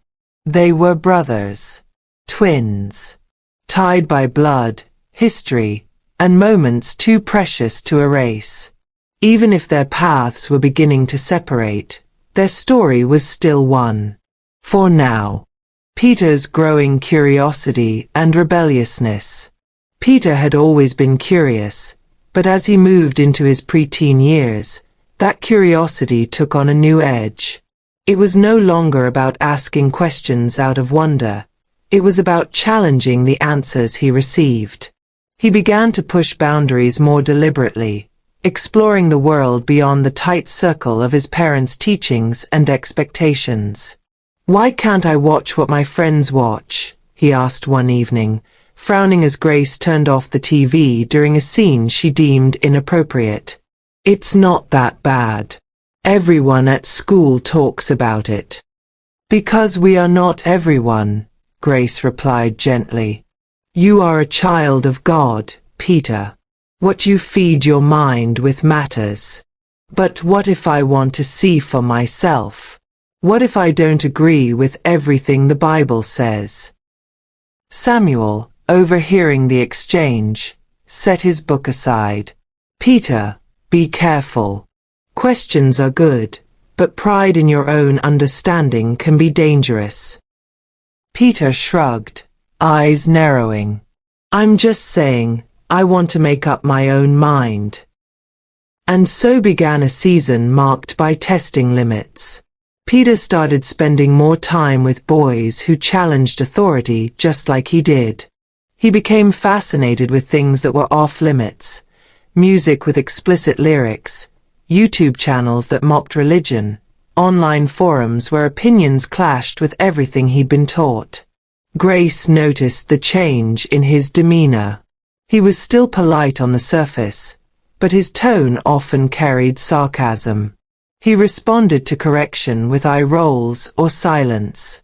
His once lively prayers became muttered and rare. He now mumbled grace at the dinner table instead of saying it with conviction. At school, his teachers noted his growing defiance. Peter is bright, but he's argumentative, one teacher said during a conference. He questions everything, not out of curiosity, but to challenge authority. It's becoming disruptive. Grace's heart sank, but Samuel bristled. He must learn that freedom is not license. There are boundaries in life. Peter, however, was fascinated by freedom. The idea that he could form his own beliefs, chart his own path, and reject anything that felt constricting thrilled him.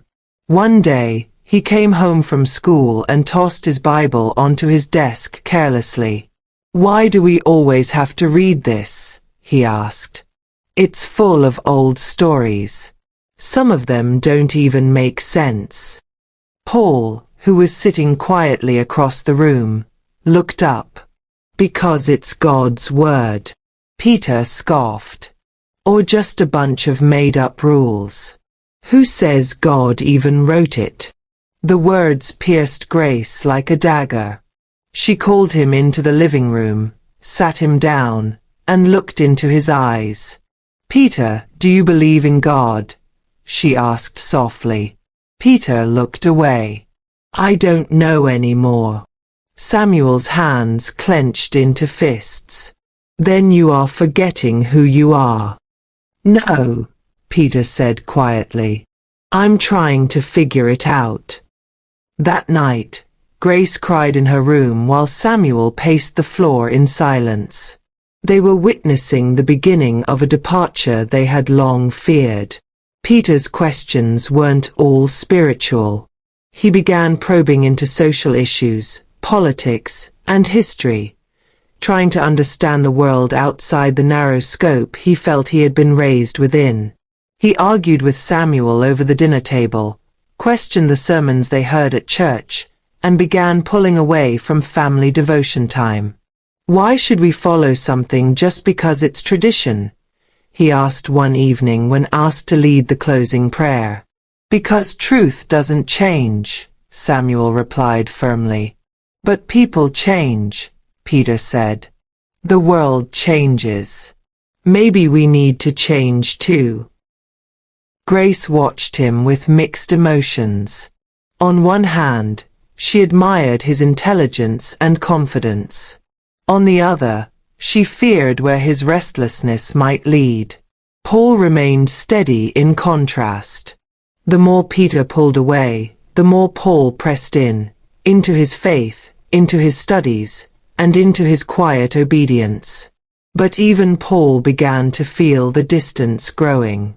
You're not the same anymore, Paul said one afternoon. You don't care about the things we used to care about. I still care, Peter replied. I just don't want to be told how to think. But what if the truth isn't something you decide? Peter looked at his brother, half amused, half tired. Then maybe I need to find that out for myself. Paul's steady faith and developing leadership qualities. As Peter's voice grew louder and more resistant, Paul's became deeper, steadier, and more resolute, not in volume, but in conviction. His quiet demeanor, once mistaken for timidity, began to reveal a strength of spirit that amazed even his parents. While Peter challenged everything, Paul chose to build, on truth, on discipline, and on the solid foundation of faith. Grace noticed the transformation early. Paul began waking up before the rest of the family to spend time in prayer. He read his Bible not because he was told to, but because he desired to. Scriptures that others skimmed, he studied. Verses that were recited out of habit, he meditated upon. "Why do you do all this on your own?" Grace asked him one morning, as she found him in the corner of the living room with his Bible open and a journal on his lap. Paul looked up with his gentle eyes. "Because I want to know God for myself." Samuel, though often consumed with work and Peter's defiance, began to take notice too. He watched Paul lead evening devotions with his mother, answer Bible trivia questions with precision, and ask insightful questions that revealed a mind deeply engaged. "God is shaping this one," Samuel whispered to Grace one night. "He carries something sacred." Paul's strength wasn't just in his knowledge, it was in his character. When classmates mocked other students, Paul stood apart. When temptations came in the form of peer pressure or subtle compromises, he walked away. "Why don't you ever join in?" a boy asked during lunch. "You think you're better than us?" "No," Paul replied calmly. "I just know who I want to be." At church, his leadership began to bloom. He was asked to assist in teaching younger children, lead youth Bible studies, and help with organizing services. Though soft-spoken, his words carried weight. When he spoke, others listened. "He doesn't lead with noise," the youth pastor once told Samuel and Grace. "He leads with presence. He lives what he believes." That's rare. Paul's love for the word translated into action. He started a small prayer group at school, just 3 students who met once a week during break time to pray quietly in a corner of the library. When others found out, some laughed. But Paul didn't stop. "Even if I'm the only one," he told Grace, "I'll keep praying." His leadership extended to home, though never forcefully. When Peter would lash out or argue, Paul responded with calm words or silence. Not because he had no response, but because he understood the power of restraint. "I don't need to win arguments," Paul said. "I just want to live in peace."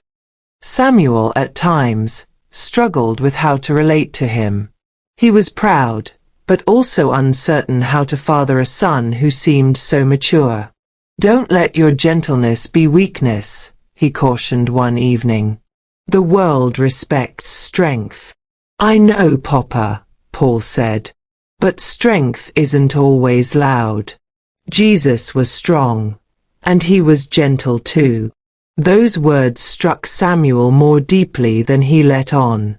He knew then that Paul wasn't just quoting scripture. He was living it.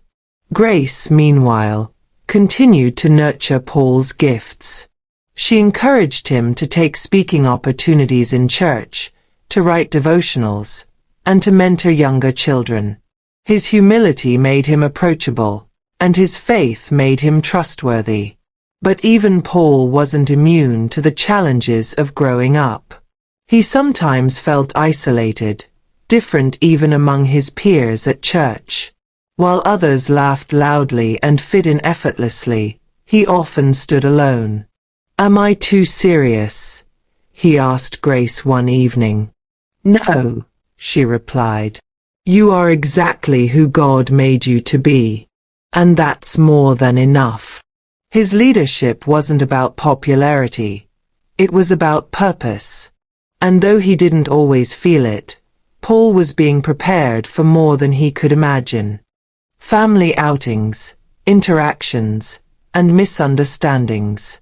Family outings had always been a deliberate tradition for the Okafors, an intentional attempt by Samuel and Grace to preserve a sense of unity and joy amidst the demands of work, school, and faith. Whether it was a walk to the nearby Assiniboine Park, a trip to the zoo, or an occasional dinner at a modest Nigerian restaurant, these moments were meant to be a reset, a celebration of family. But as the boys grew older, even these outings became strained. What was once a shared delight began to expose deeper rifts between personalities, priorities, and perceptions. One sunny Saturday afternoon, Grace had packed a picnic lunch and convinced the entire family to spend the day at the park. It was the kind of simple event she hoped would reignite closeness. Peter grumbled as he pulled on his jacket. "Do we have to go? I had plans with friends." "Family comes first," Samuel said sternly. "Your friends will still be there tomorrow." Paul, as usual, made no fuss. He helped carry the food baskets to the car and even reminded Grace not to forget the blanket. He genuinely looked forward to these moments. For him, they were a break from the noise of life, a chance to simply be. At the park, the boys' differences played out in small but telling ways. Peter wandered off to explore on his own, eventually joining a group of neighborhood kids in a game of soccer. Paul sat with Grace, helping her unpack the food and asking her questions about Bible stories she hadn't yet shared. Samuel watched from a distance, his eyes following Peter. "He's drifting," he murmured to Grace. "Even here, he separates himself." "He's searching," Grace said gently. "And he still came, didn't he?" Later, as they gathered around to eat, tensions simmered under the surface. Paul thanked God for the meal in a soft but clear voice, while Peter rolled his eyes and mumbled a sarcastic amen. "Can you just be serious for one moment?" Samuel asked, the edge in his voice betraying his frustration. Peter shrugged. "I was serious. Just not in your way." Grace quickly redirected the conversation to lighter topics, but the silence between father and son lingered. Another outing to the mall revealed similar tension. While Grace and Paul were drawn to a Christian bookstore, Peter wandered into an electronics shop. When Samuel found him there watching a violent video game demonstration, his temper flared. "What are you filling your mind with?" Samuel demanded. "It's just a game," Peter snapped back. "You act like everything is evil." "That's not the point," Samuel said, lowering his voice. "You should be wise with your choices." Peter walked away without responding, leaving Samuel stewing in the tension. Back at home, the rift between the brothers also showed itself in subtle ways. Paul would try to engage Peter in a conversation about a recent sermon or a memory verse, only for Peter to brush him off. "Why do you always talk about church stuff?" Peter said one evening, slouched on the couch with headphones in. "Don't you ever think about anything else?" "I do," Paul replied calmly. "But that's what matters most to me." Peter scoffed. "You're just trying to impress Mom and Dad." "No," Paul said. "I'm trying to live what I believe." The misunderstanding between them ran deep. Peter viewed Paul's faith as performance. Paul viewed Peter's rebellion as a cry for attention. Both were partly right and partly wrong, but neither knew how to bridge the widening gap. Even during family game nights, once a source of laughter and light-hearted competition, tensions could erupt. If Peter lost, he'd accuse Paul of cheating. If Paul won, Peter would accuse him of being smug. What had once bonded them now revealed how much they had changed. Samuel and Grace tried to manage the tension. Samuel focused on discipline, talks, rules, and expectations. Grace focused on heart, prayers, conversations, and moments of connection. But more often than not, the misunderstandings outpaced their efforts. "Maybe we've lost him," Samuel said one evening after Peter stormed off from a Bible trivia game. "No," Grace replied, her eyes fixed on the closed door. "We haven't lost him. He's still watching us. Still listening. Even if he pretends not to." Paul overheard and quietly slipped away, retreating to his journal. In it, he wrote a simple line. "Sometimes love speaks loudest when it stays silent." Family outings continued, but the innocence was gone. In its place stood the fragile hope that, in time, these fractured moments would lead to understanding, healing, and maybe, just maybe, a return to unity. Conflicts over values and expectations. As Peter and Paul moved further into adolescence, their once close bond continued to unravel. The small tensions of childhood disagreements evolved into more serious confrontations, often centered around values, priorities, and expectations laid down by their parents. It wasn't just that they liked different things. It was that they began to believe different things. Peter questioned everything. Paul affirmed the old paths. And those opposing views, born under the same roof, began to collide with greater force.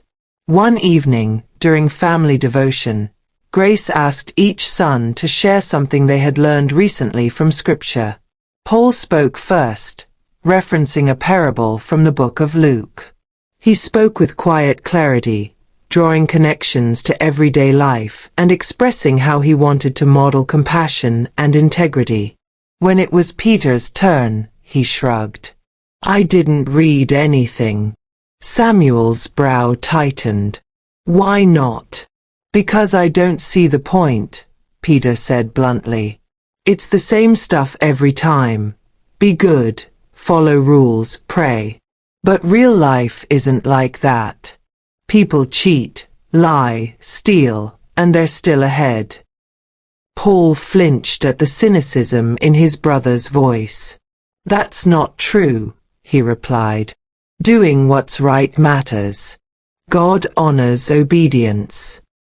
"Easy for you to say," Peter snapped. "You've never had to stand out. You blend in with your Bible and your perfect grades. You don't get it." "I'm not trying to be perfect," Paul said softly. "I'm just trying to please God." "Well, I'm tired of trying to please everyone," Peter shot back, rising from the couch. "I'm going to live for myself." He stormed out of the room, leaving behind a silence thick with tension. Grace closed her eyes and whispered a prayer beneath her breath. The rift between the boys widened in school. Peter started associating with students who lived on the edge, ones who boasted about skipping classes, smoking behind the gym, and defying teachers. Paul stuck with a quieter group, some from church, others who shared his love for reading and debate.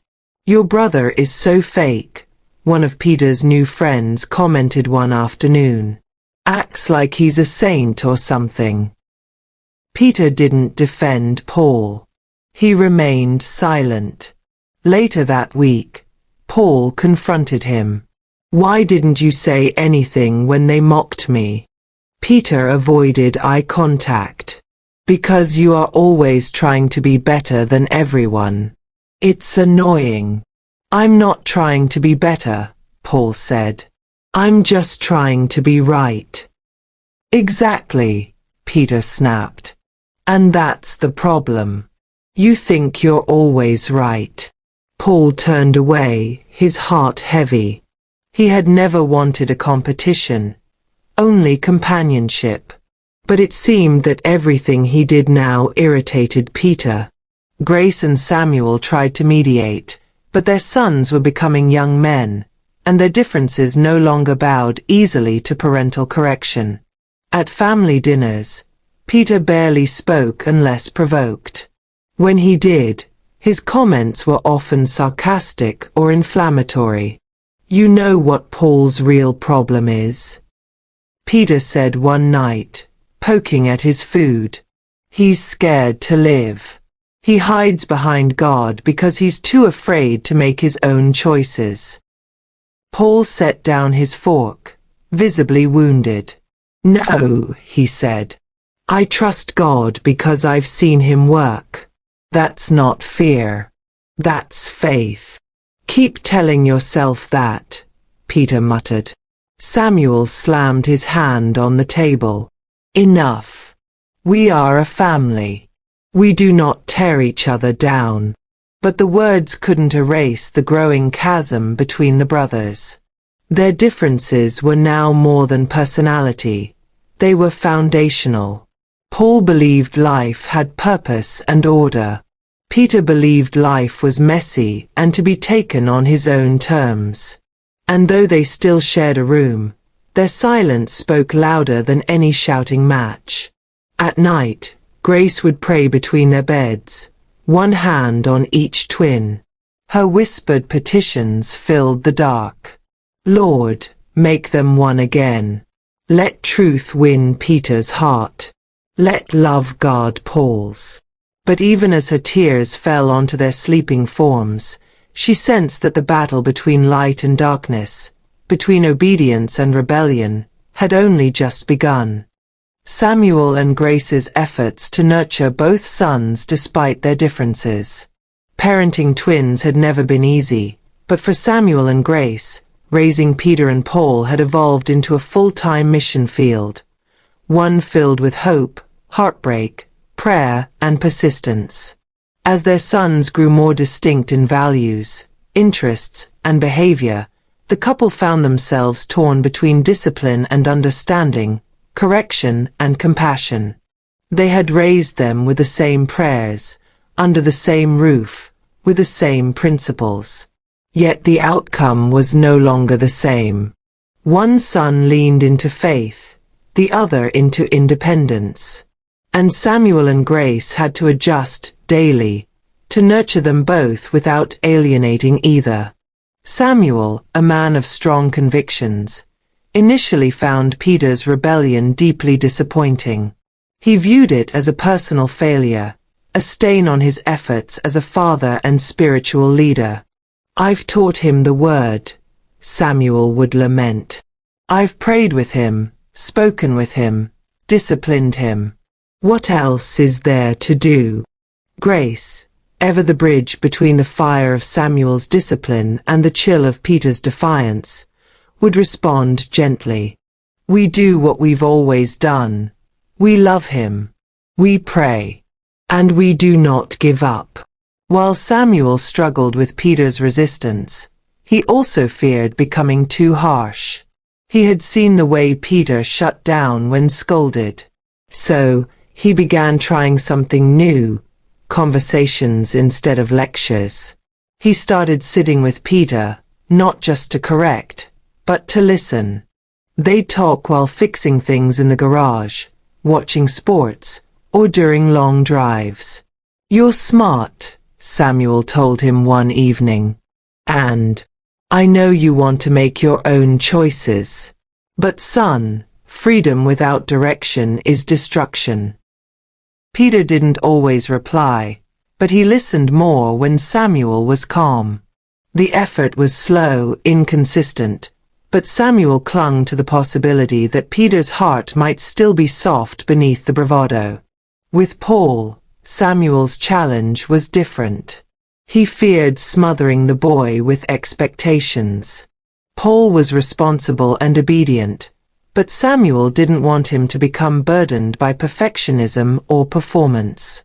"You don't always have to have the answers," he told Paul one night.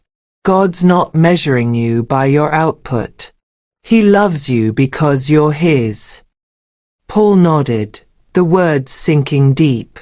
He had carried the weight of being the good son for so long, and his father's reassurance gave him a breath of grace. Grace, meanwhile, was the family's emotional anchor. She continued to hold family devotions, prepare meals with scripture verses tucked under plates, and pray over her sons while they slept. Her love was persistent, unshaken by their drift. She found creative ways to connect with Peter, asking his opinion on things he liked, inviting his friends over for dinner, and never using guilt as a weapon. "Peter, I may not always agree with you," she once said, "but I will always fight for you in prayer." Her words weren't dramatic. They were consistent. Over time, Peter began to open up to her in small ways, about his struggles at school, his doubts about faith, and his fears of not being understood. With Paul, Grace continued to pour encouragement into his budding leadership. She challenged him to lead by love, not pride. When Paul grew frustrated with Peter's behavior, she reminded him, "Even Jesus loved those who rejected him. Your strength is in your ability to still love Peter, even when he won't listen." There were still tough days. Days when Peter slammed doors, skipped devotions, or answered questions with silence. Days when Paul felt invisible or burdened with holding the moral line.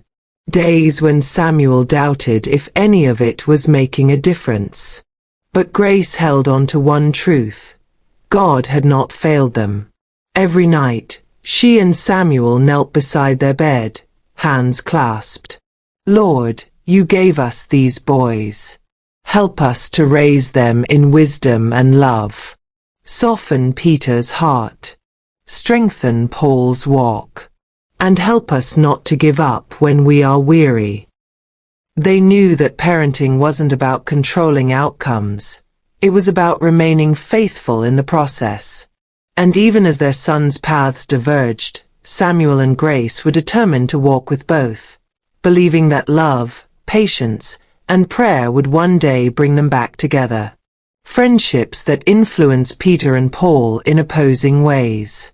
As Peter and Paul continued to grow, the people they chose to surround themselves with began to shape them in ways Samuel and Grace could not always control. Where parental influence once held the most sway, now the voices of friends grew louder, affirming, challenging, and even steering the boys toward choices that would further define their paths. Peter was drawn to energy, people who were bold, daring, and unapologetically free. One of those influences was Jamal, a boy from their school who lived a few blocks away. Jamal was charismatic and street-smart, with a swagger that captivated Peter almost immediately. "He's cool," Peter told Paul one afternoon. "He knows what he wants and doesn't let anyone boss him around." "But he skips class," Paul pointed out, "and he talks back to teachers." "Exactly," Peter replied with a grin. "He doesn't take nonsense from anyone." Jamal introduced Peter to a world of edgy humor, rebellious talk, and a growing disdain for structure. They shared playlists full of music Grace would never approve of and hung out in corners of the neighborhood where authority was mocked and rules were considered optional. "Your parents don't own you," Jamal once said. "They had their chance. Now it's your life." Peter didn't fully believe those words at first, but they echoed in his mind during moments of frustration. Slowly, Jamal's philosophies began to feel like a validation of Peter's doubts.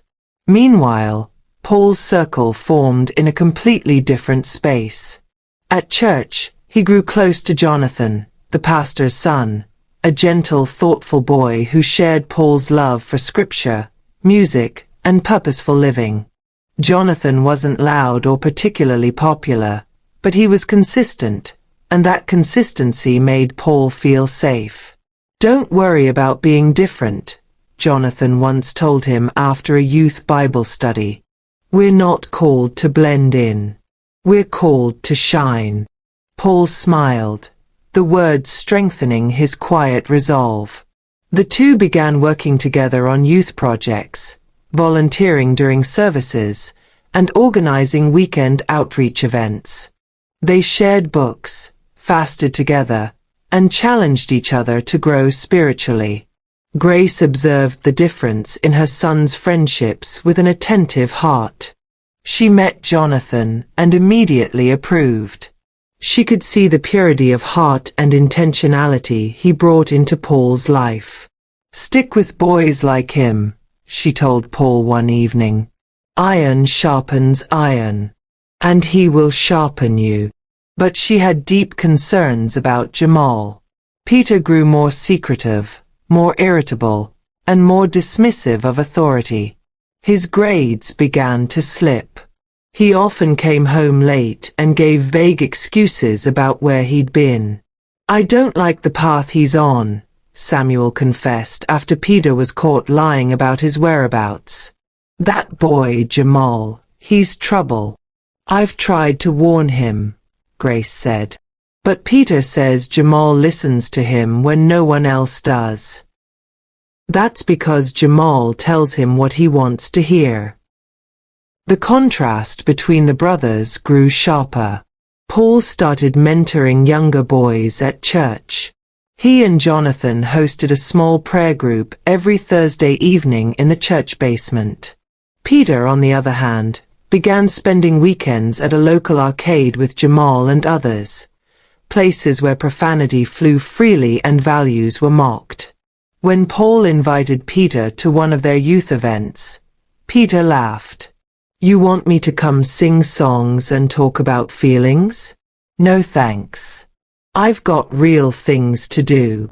Jonathan, though hurt, remained gracious. "We'll be here when you're ready." But Peter didn't want to be ready. He wanted to run, to explore, to rebel. And Jamal offered him a road with fewer rules and more adventure. Paul, however, continued to walk a quieter, narrower path, strengthened by the quiet accountability of a faithful friend. Moments of connection and alienation between the brothers. Though Peter and Paul now lived more like roommates than brothers, there were still flickers of their old bond, fleeting moments where something deeper broke through the walls of pride, frustration, and silence. Moments that reminded both of them, and their parents, that love had not been extinguished, only buried. It was a cold winter afternoon when the first of those rare moments emerged. The furnace had gone out, and the entire house shivered in silence while Samuel waited for the repairman. The boys were home from school, layered in hoodies and blankets. Paul, huddled on the living room floor with a flashlight, was reading a devotional book. Peter sat nearby, scrolling through his phone with frozen fingers. "Your hands are shaking," Paul said quietly, breaking the silence. Peter shrugged. "It's freezing." Without a word, Paul stood up, went to his room, and returned with an extra pair of gloves. He tossed them gently onto Peter's lap. Peter looked up, surprised. "Thanks," he mumbled. Paul nodded and sat back down. No sermon, no lecture, just warmth. For a moment, they sat in peace, brothers, if only in silence. But such moments were rare. More often than not, the distance between them seemed to grow with each passing day. At church, Paul was praised for his leadership in the youth group, often asked to lead prayers or present lessons. Peter, if he attended at all, sat in the back with crossed arms and a guarded scowl. "You act like you've got it all figured out," Peter said one evening after dinner. "Like God chose you and forgot about the rest of us." Paul was stunned. That's not true. I'm just doing what I believe is right. Yeah, and you never let anyone forget it. That's not fair, Paul said, his voice quiet but hurt. I don't flaunt it. I just live it. Well, it feels like you're judging me every time you breathe, Peter snapped, storming off. Grace overheard and found Paul sitting alone at the dining table. He's angry, she said, placing a hand on his shoulder. Paul sighed. And I don't know how to fix it. You're not supposed to fix him, she replied. You're supposed to love him. Another glimmer of connection came unexpectedly one rainy afternoon. Peter had twisted his ankle during a pickup game and limped home drenched and frustrated. Paul, arriving moments later from the church library, found him sitting on the porch, wincing in pain. Without saying a word, Paul helped him inside, grabbed an ice pack, and wrapped the injury in a towel. Don't tell Dad, Peter muttered. He'll say it's what I get for skipping choir practice. Paul chuckled softly. Mum's the word. Peter looked at him and, for a second, seemed ready to speak. But the words stayed lodged in his throat. Thanks, he said. Paul simply nodded. Yet the walls between them remained. Peter refused to attend Paul's school debates, and Paul stopped inviting him after a while. Peter missed Paul's birthday dinner, saying he had plans. Paul didn't mention it again, but he spent that night in prayer. I miss my brother, he wrote in his journal. Not the one he is now, but the one we used to be. Samuel and Grace saw the dance of connection and alienation play out like clockwork. Small acts of kindness would show up unannounced, like Peter fixing Paul's broken headphone wire or Paul saving a slice of meat pie for Peter after youth meetings. But they never talked about these gestures. Pride is a cruel wall, Samuel said one night. Love is a stronger hammer, Grace replied. There was hope in the stillness. Hope that beneath the disagreements and the pain, the bond of brotherhood hadn't been lost, only tested. And in the quiet spaces between the storms, a seed of reconciliation still waited to bloom. Peter's entrance into adolescence. Increased defiance and questioning of authority. Adolescence hit Peter like a storm. The once playful child who had a sparkle in his eye now wore a cloud of questions, attitude, and defiance like a second skin. His voice deepened, his expressions sharpened, and his curiosity transformed into open rebellion. Samuel and Grace had anticipated challenges, but nothing prepared them for the emotional roller coaster Peter was becoming. Rules that once went unquestioned were now met with resistance. Morning devotion became a battleground. Chores were done reluctantly, if at all. Conversations turned into debates, and debates turned into arguments. I don't see why we have to keep doing this family devotion, Peter declared one morning, slumped in his chair, arms folded. It's just the same verses over and over again. It's not about repetition, Samuel replied, trying to keep his tone even. It's about discipline. It's about building a habit of hearing God's voice. What if I'm not even sure I believe all this anymore? The room fell silent. Paul looked down at his Bible, hurt flashing across his face. Grace spoke gently. Peter, you don't have to understand everything now, but trust what you've been taught. But what if what I've been taught isn't enough? He shot back. What if I want to find my own truth? That phrase, my own truth, became Peter's new anthem. It was the shield he raised any time someone tried to correct, guide, or discipline him. He questioned authority at home, at school, and at church. Teachers reported growing disrespect in class. He began interrupting lessons, talking back, and challenging ideas with a confidence that bordered on arrogance. "He's bright," one teacher said during a school meeting, "but he's becoming disruptive. It's like he's more interested in proving a point than learning anything." Samuel was torn. He recognized in Peter a sharp mind and strong will, traits he himself had once been praised for. But without submission to godly guidance, those strengths were becoming dangerous weaknesses.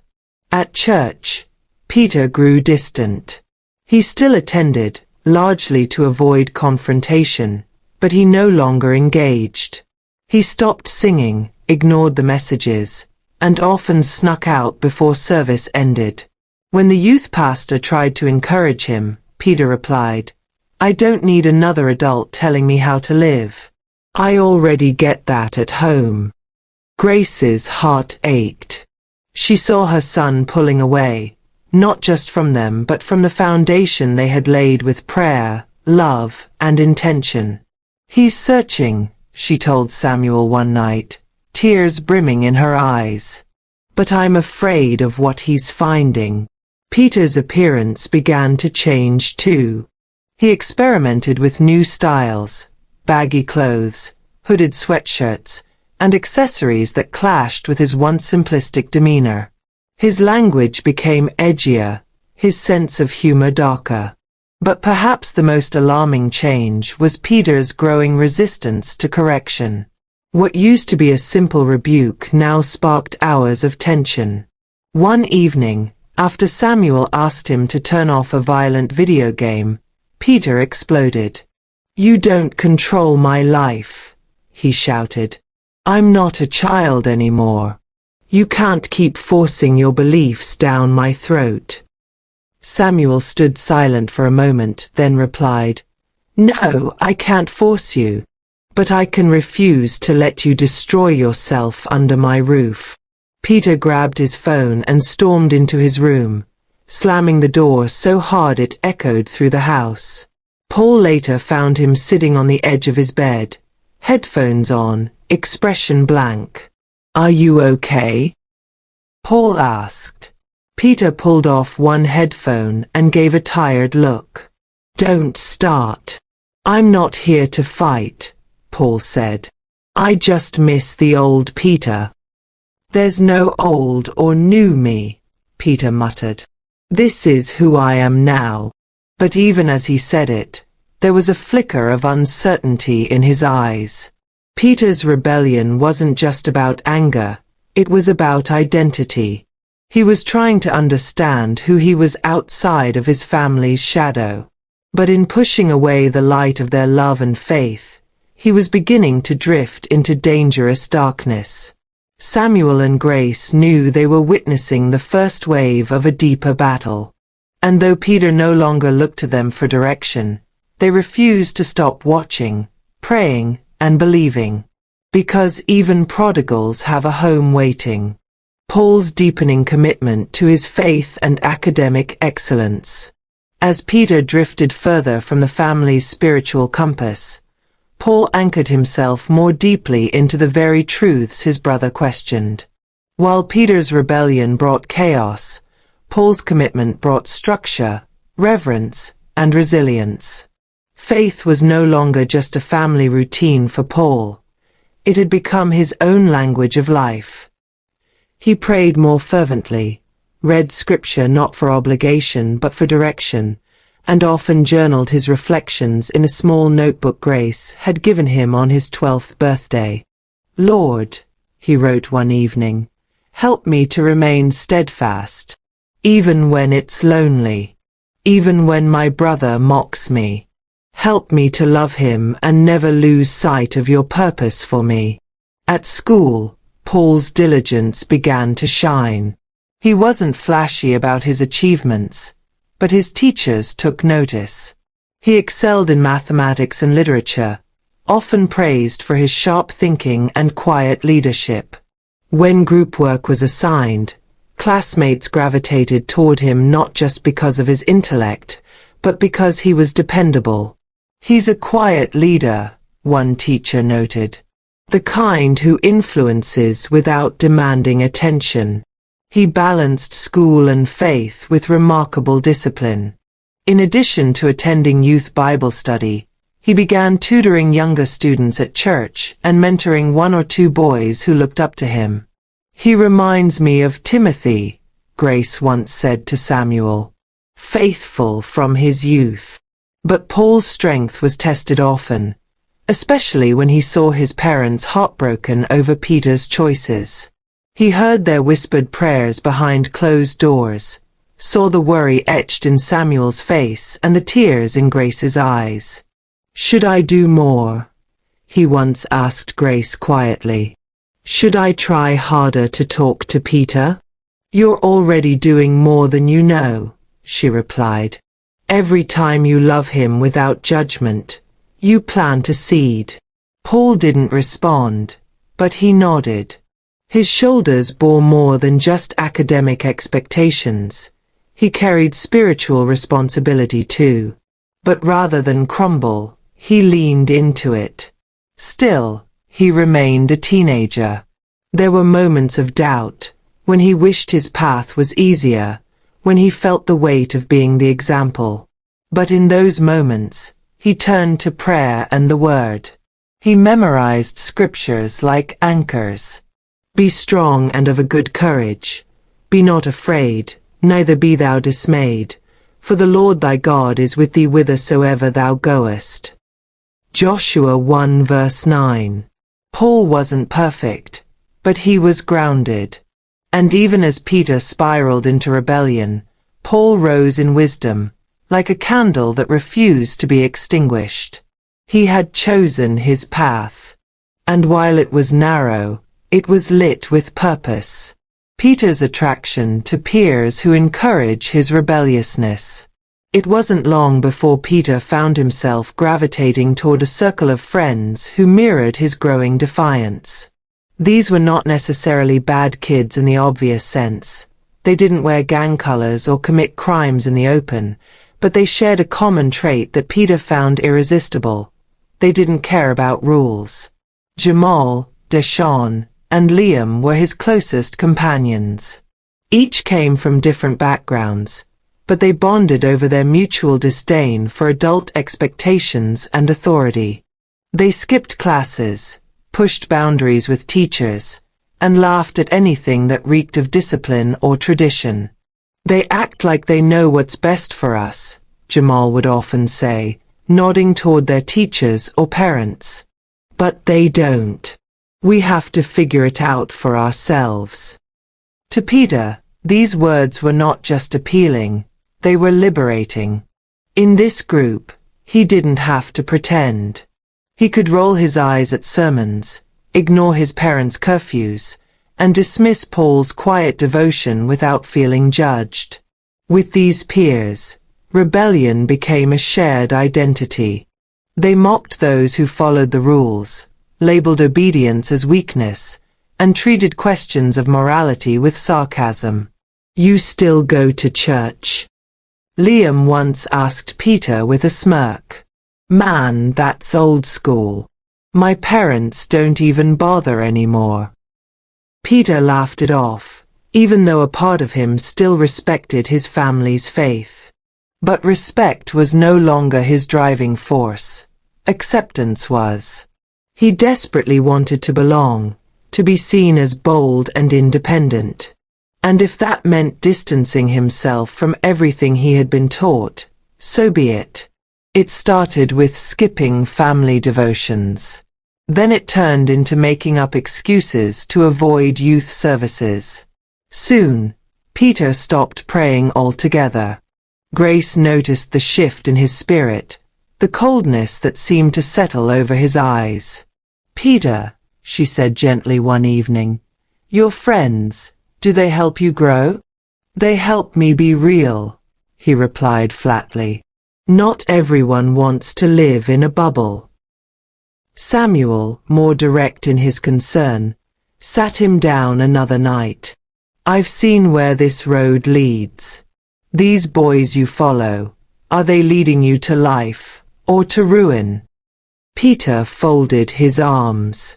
They let me breathe. That's more than I can say about this house. It was the kind of response that broke Samuel's heart, but deepened his resolve to keep praying. The more time Peter spent with his new crew, the more he adopted their mindset. He started using language that had never before passed his lips. His wardrobe changed. His posture shifted. And though he was still under his parents' roof, it was clear that he had emotionally moved out. The group gave him a sense of control he didn't feel at home. They listened when he talked, laughed at his jokes, and cheered him on when he challenged a teacher or ignored school rules. They get me, Peter told Paul one day, the tension between them simmering. Unlike this place. They agree with your worst instincts, Paul replied. That's not friendship. That's manipulation. You wouldn't understand, Peter snapped. You've always done what you're told. You don't know what it's like to want to be free. But what's freedom if it leads you into bondage? Paul asked quietly. Peter had no answer. Or perhaps he wasn't ready to admit it. There were moments, fleeting and rare, when Peter felt the ache of something missing. Like when one of his friends got arrested for shoplifting, or when Jamal's father was taken into custody after a violent altercation. In those moments, Peter felt a cold fear rise in his chest, but he pushed it down, told himself he was different. I've got this under control, he whispered one night as he looked at himself in the mirror. But deep inside, he wasn't sure. Samuel's frustration and attempts to guide Peter back on track. Samuel had always been a man of structure and resolve, a firm believer in the principles of hard work, faith, and family legacy. He had poured everything he had into building a stable life for his family in a land that had never quite felt like home. And now, watching his firstborn son spiral into rebellion, he felt like all that effort was unraveling before his eyes. Each time Peter stormed out of a conversation, disobeyed a simple instruction, or came home later than allowed, Samuel's heart tightened. He wasn't just frustrated, he was afraid. Afraid of losing his son to a culture that made rebellion look like freedom. Afraid of watching history repeat itself through brokenness he had seen in others. He's slipping further away, Samuel told Grace one night. And I don't know how to reach him. You reach him by being present, Grace answered softly. By staying near, even when he pushes you away. Samuel tried. He started carving out time in his schedule just to be around Peter, waiting up for him after outings, asking him to join in errands, even inviting him to help fix things around the house. Come help me in the garage, he'd say. I need a strong hand. Sometimes Peter came. Most times he didn't. When they did spend time together, conversations were awkward. Peter would shrug or mumble answers, often distracted by his phone or earbuds. Still, Samuel persisted. One day, as they changed the oil in the car, Samuel said, You know, when I was your age, I had friends who promised the world but disappeared when things got hard. Peter didn't respond. I made mistakes, Samuel continued. Big ones. And I carried the scars for years. But God gave me a second chance. I just don't want you to need the same rescue I did. Peter looked up briefly, then returned to tightening a bolt. I'm not you, Dad. No, Samuel replied. But I see myself in you. And I see the danger too. Sometimes Samuel's frustration boiled over. Like the evening Peter came home smelling of cigarettes, shrugging off any explanation. This is not who we raised you to be, Samuel shouted. Do you want to destroy everything you've been given? Peter rolled his eyes. You mean all the pressure? All the rules? Maybe I do. Samuel's voice cracked. You're throwing away your future. Peter walked off, slamming his door. That night, Samuel sat alone in the living room, his head in his hands.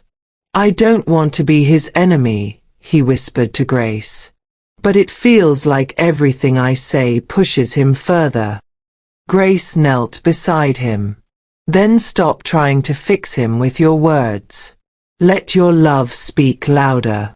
He took her advice. He stopped preaching and started praying more. He began writing short notes and leaving them on Peter's nightstand. I believe in you. I still see the greatness in you.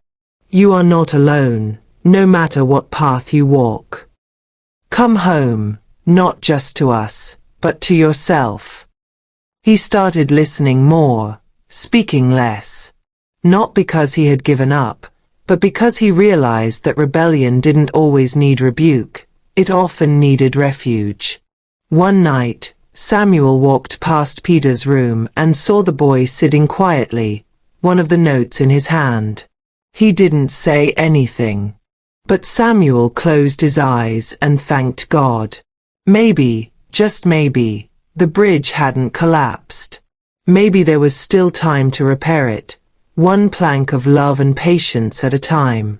Grace's quiet prayers and maternal worry. Grace had always been the still voice in their home, the gentle anchor that steadied the ship when storms began to rise. Her strength was not loud, but it was deep. Her eyes missed nothing, and her heart carried the weight of every shift in the atmosphere of their home, especially when it came to Peter. She had birthed him in faith, raised him with songs of worship, and taught him to pray before he could speak in full sentences. She had watched him learn to walk, watched him fall, watched him get up. But now, as he walked farther away from everything she had poured into him, she found herself kneeling more often than standing. Grace was not quick to argue. Unlike Samuel, who met Peter's rebellion with direct confrontation, Grace turned to a different kind of warfare, intercession. In the quiet hours of the night, when the house was still and the air was heavy, Grace knelt beside Peter's door and prayed. Lord, wherever he is tonight, keep him. Don't let darkness swallow his light. Speak to him even when he won't listen to us. She slipped prayer notes into his Bible, into his jacket pockets, into his notebooks. Some he tossed aside. Others he found much later, often when he needed them most. One note simply read, "You are still loved. Nothing you do can erase that." She fasted often, not just for Peter's return to faith, but for the wisdom to love him well in the meantime. At church, she would linger at the altar long after the service had ended, tears sliding silently down her cheeks. Don't give up, one elder told her once. Even the prodigal son came home. But what if he never leaves the far country? She whispered. Then keep the light on. Keep the table set. Keep the robe ready. Still, her worry grew. Peter's laughter had changed. It wasn't full anymore. It was sharp, sarcastic. His smile was less frequent. And when he did speak to her, it was often in defense or dismissal. You don't understand me, he told her once. I don't need to understand everything, she replied gently. I only need to love you. Paul noticed too. He saw the weight his mother carried. Some evenings, he would sit beside her as she wept in prayer. God hears you, he told her. I know, she said with a tired smile. But it still hurts. Grace continued to serve in the church. She continued to cook Peter's favorite meals even when he didn't say thank you. She continued to buy him new clothes even when he claimed he didn't need her. Not because he deserved it, but because that's what love does. It stays. Her prayers were filled with scripture. And I will contend with him that contendeth with thee, and I will save thy children. Isaiah 49 verse 25. She quoted it over Peter's pillow. She whispered it over his laundry. She declared it during morning devotions, even when he refused to join in. Peter's rejection of religious teachings. Peter had not always rejected religion. In his early years, he had bowed his head during prayers, memorized scriptures with Paul, and sang hymns with the children's choir. But as the tides of adolescence swept through his mind, the certainty of faith began to feel like a prison rather than a foundation. To Peter, religion became synonymous with rules, an endless list of things not to do. And as his curiosity grew, so did his resentment. "What's the point of all this?" he asked one evening after dinner, as the family gathered for evening devotion. Samuel paused mid-reading. "The point, son, is to know God and live by his word." Peter scoffed. "Or to keep people under control." Grace looked up slowly, her voice calm. "Peter, the word gives life. It gives direction." Peter stood, eyes sharp. "It gives guilt and fear. You keep telling me God loves me, but all I hear is what I'll be punished for if I step out of line." The room fell silent. From that moment on, Peter's posture toward religion hardened. He stopped attending church voluntarily. He tuned out sermons. His Bible gathered dust on the shelf. He no longer bowed his head in prayer, even at family meals. At school, he began to mock Christian beliefs openly. "Faith is for people too afraid to face reality," he told a classmate who invited him to a youth event. "I'd rather deal with the truth, even if it's ugly." The irony wasn't lost on Paul. Watching his brother dismantle everything they had grown up believing was painful. "You used to believe," Paul said one night. "You used to pray." "I used to believe in Santa Claus too," Peter replied flatly. "Some things just stop making sense." Peter found new philosophies online, videos and forums where people questioned the Bible, discredited miracles, and labeled faith as a crutch for the weak. He soaked it all in. One day, after school, he tossed his Bible into the trash can outside their apartment building. Grace found it hours later, stained and torn from rain. She didn't say a word when Peter came home. She simply placed the Bible on the table and whispered, "It's still the Word of God, even when you're angry with it." Peter didn't respond. Samuel tried to confront him again, but Peter's guard was too high. "You want me to believe in a God who watches people suffer and do nothing?" Peter shouted. "You say he has a plan, but what kind of plan includes pain and silence?" Samuel clenched his jaw. "It's not our place to judge the Creator."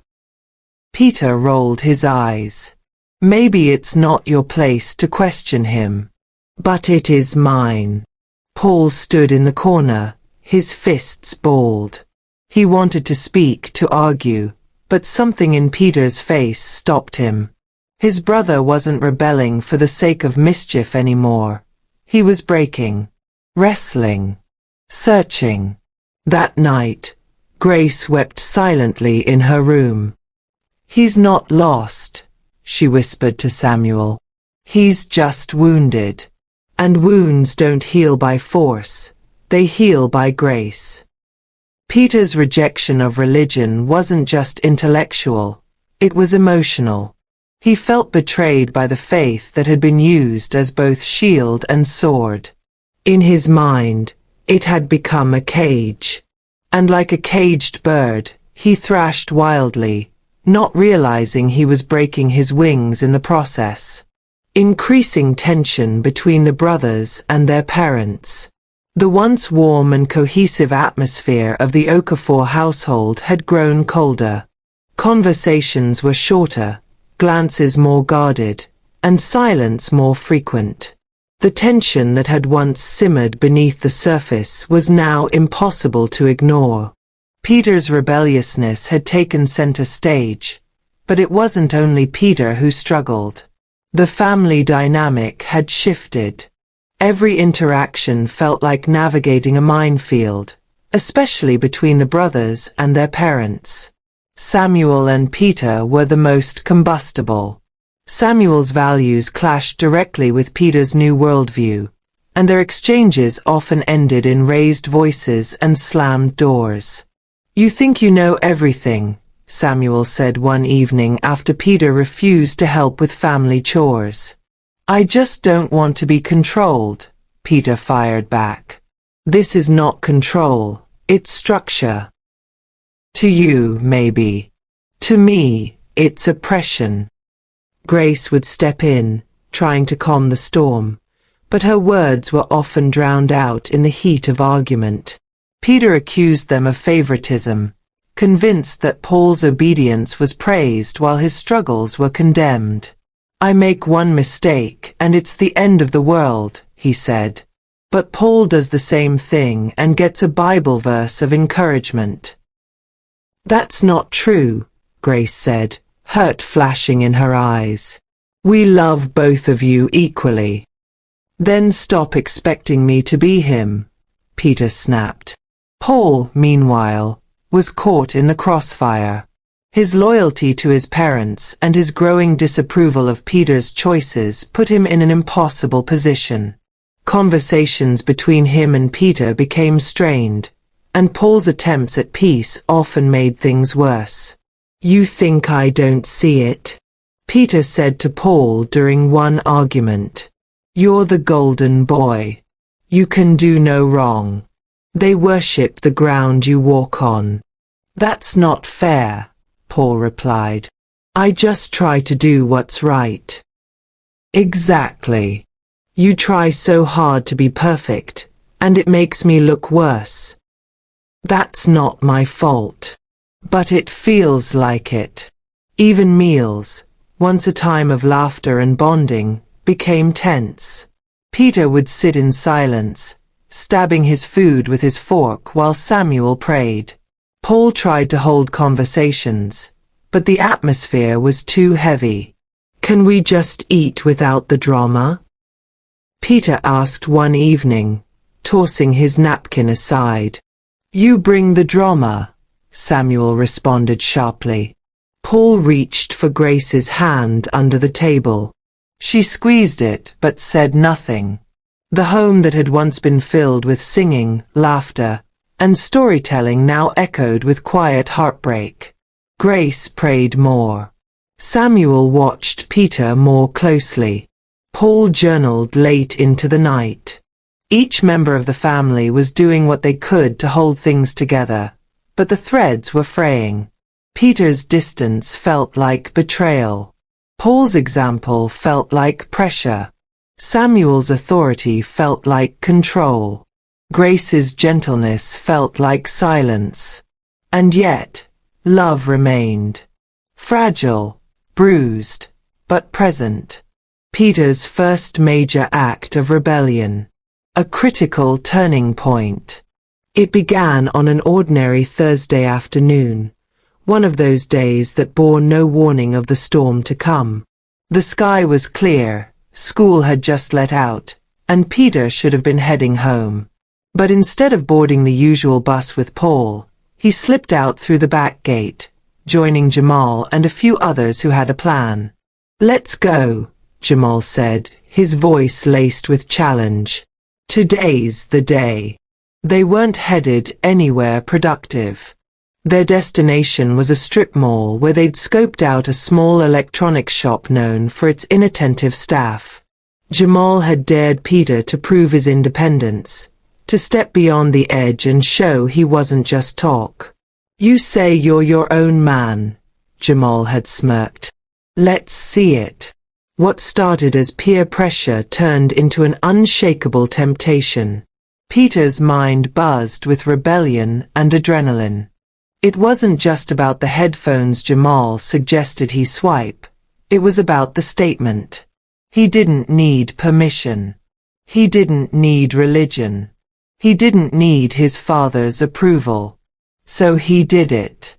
With shaky hands and a pounding heart, Peter slipped the boxed earbuds into his hoodie and walked out, trying to act casual, though every step felt like a drumbeat announcing his guilt. The store owner wasn't fooled. Minutes later, 2 police officers approached them at the corner. Jamal bolted. Peter froze. The walk to the station was silent.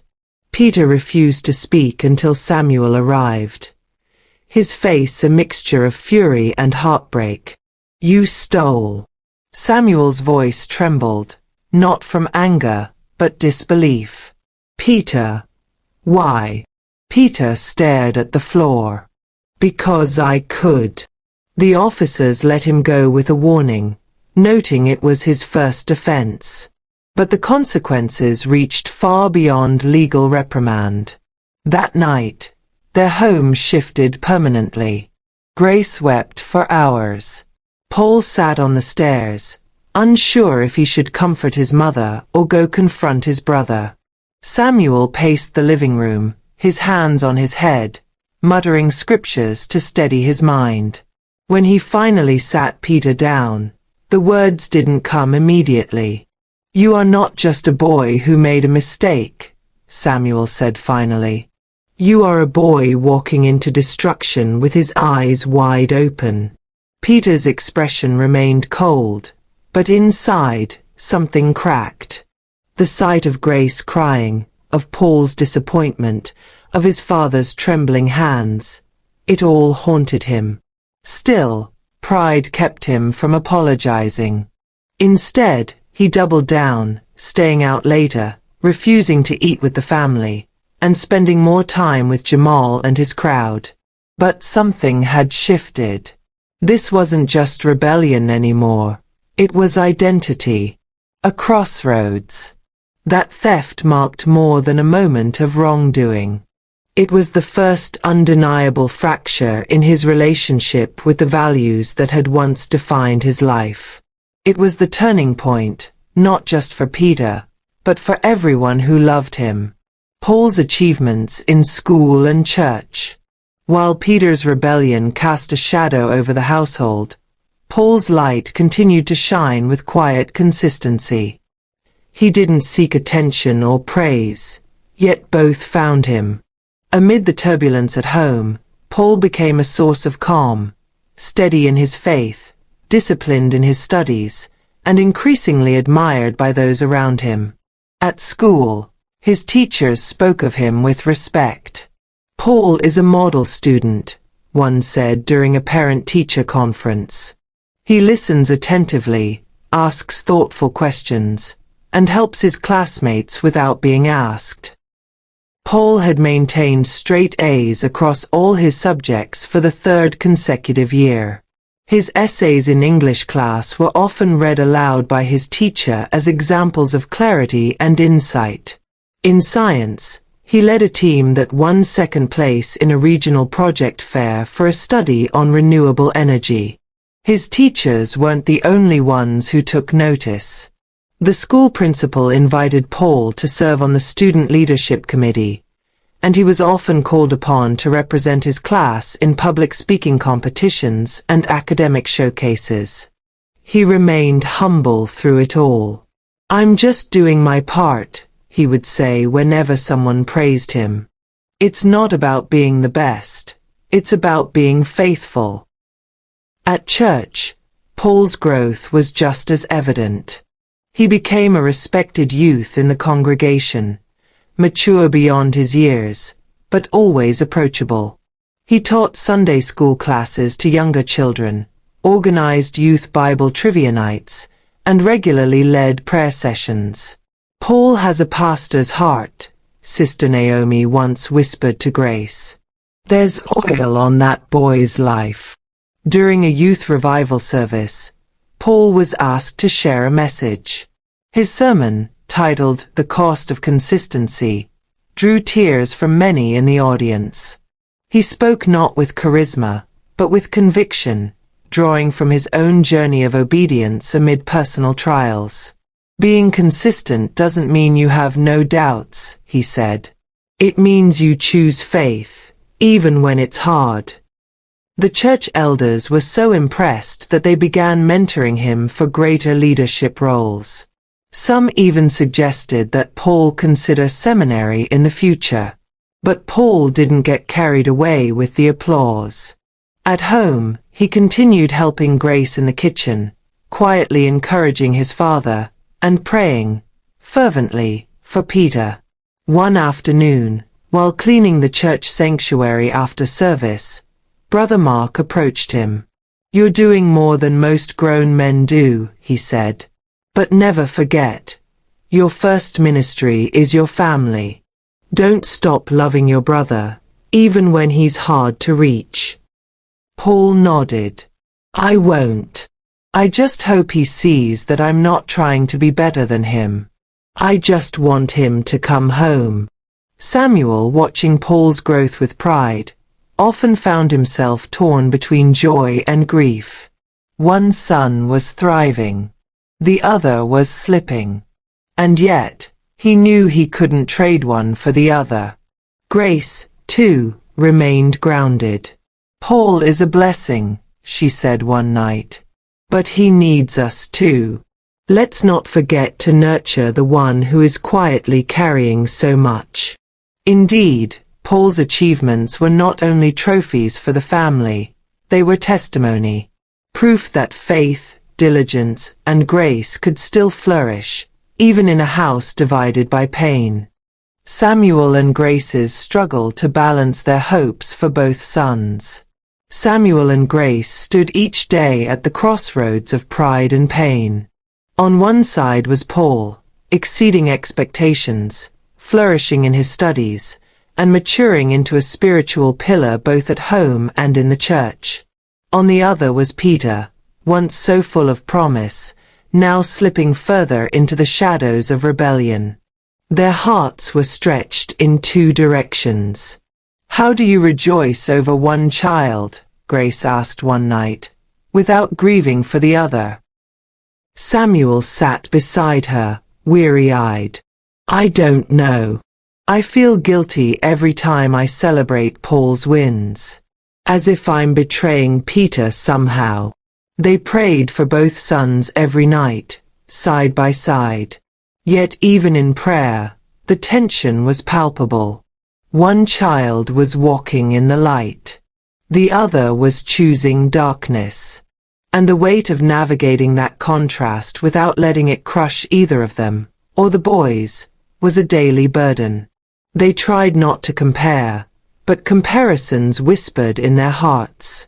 Paul was home before curfew, volunteering at church, mentoring peers. Peter was evasive, dismissive, and often unreachable. Grace wrestled with silent questions. Was it something I missed with Peter? Did we push him too hard? Or not hard enough? Samuel, on the other hand, often felt as though he had failed to command the kind of authority Peter would respect. He sees me as the enemy, Samuel admitted, and I don't know how to be his father without feeling like his warden. They tried to shield Paul from their emotional tug-of-war, but he noticed the sorrow behind his mother's smiles and the tension in his father's silence. One night, after a particularly difficult family argument, Paul approached them.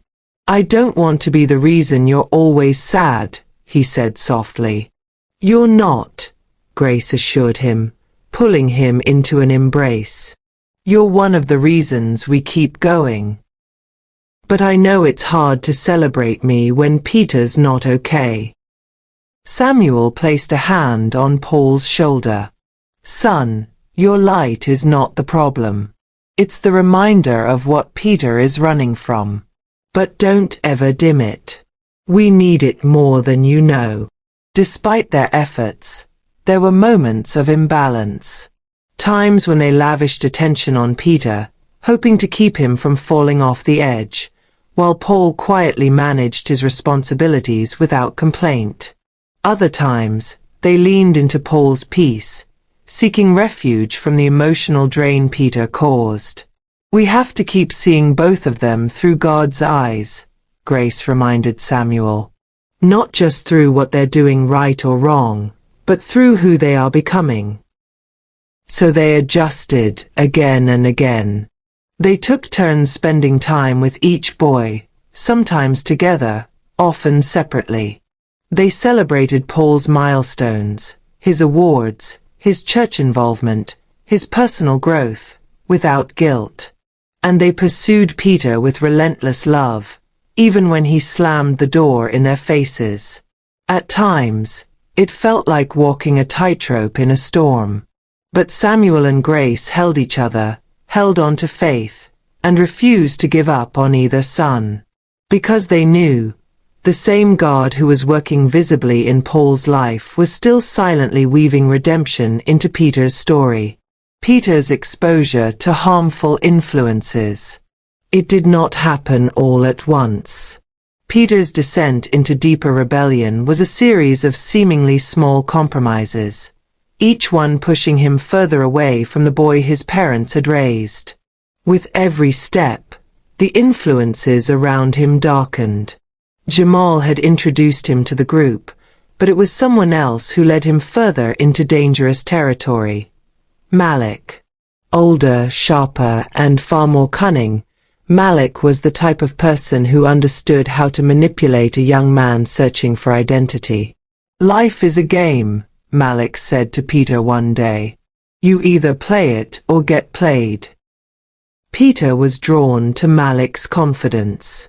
He had money, popularity, and connections. While Jamal acted tough, Malik actually commanded respect, mostly through intimidation, but also through calculated charm. He saw Peter's hunger for validation and exploited it. You're smarter than most of the guys I know, Malik told him. You just need to stop thinking like a church kid. Peter laughed, pretending the label didn't sting.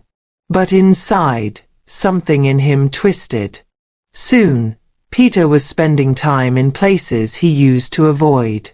Abandoned parking lots, back alleys, and house parties that pulsed with music and smoke. He was exposed to substances he couldn't even name, conversations laced with profanity and distorted views of masculinity, money, and power. Grace began noticing the change in his smell, his eyes, his energy. Peter, she said one evening, what are you getting involved in? Nothing, he replied, brushing past her. You worry too much. Samuel was more direct. You come home late, your eyes are red, your clothes reek of smoke. This is not nothing. Peter snapped. Maybe if this house didn't feel like a prison, I wouldn't need to breathe somewhere else.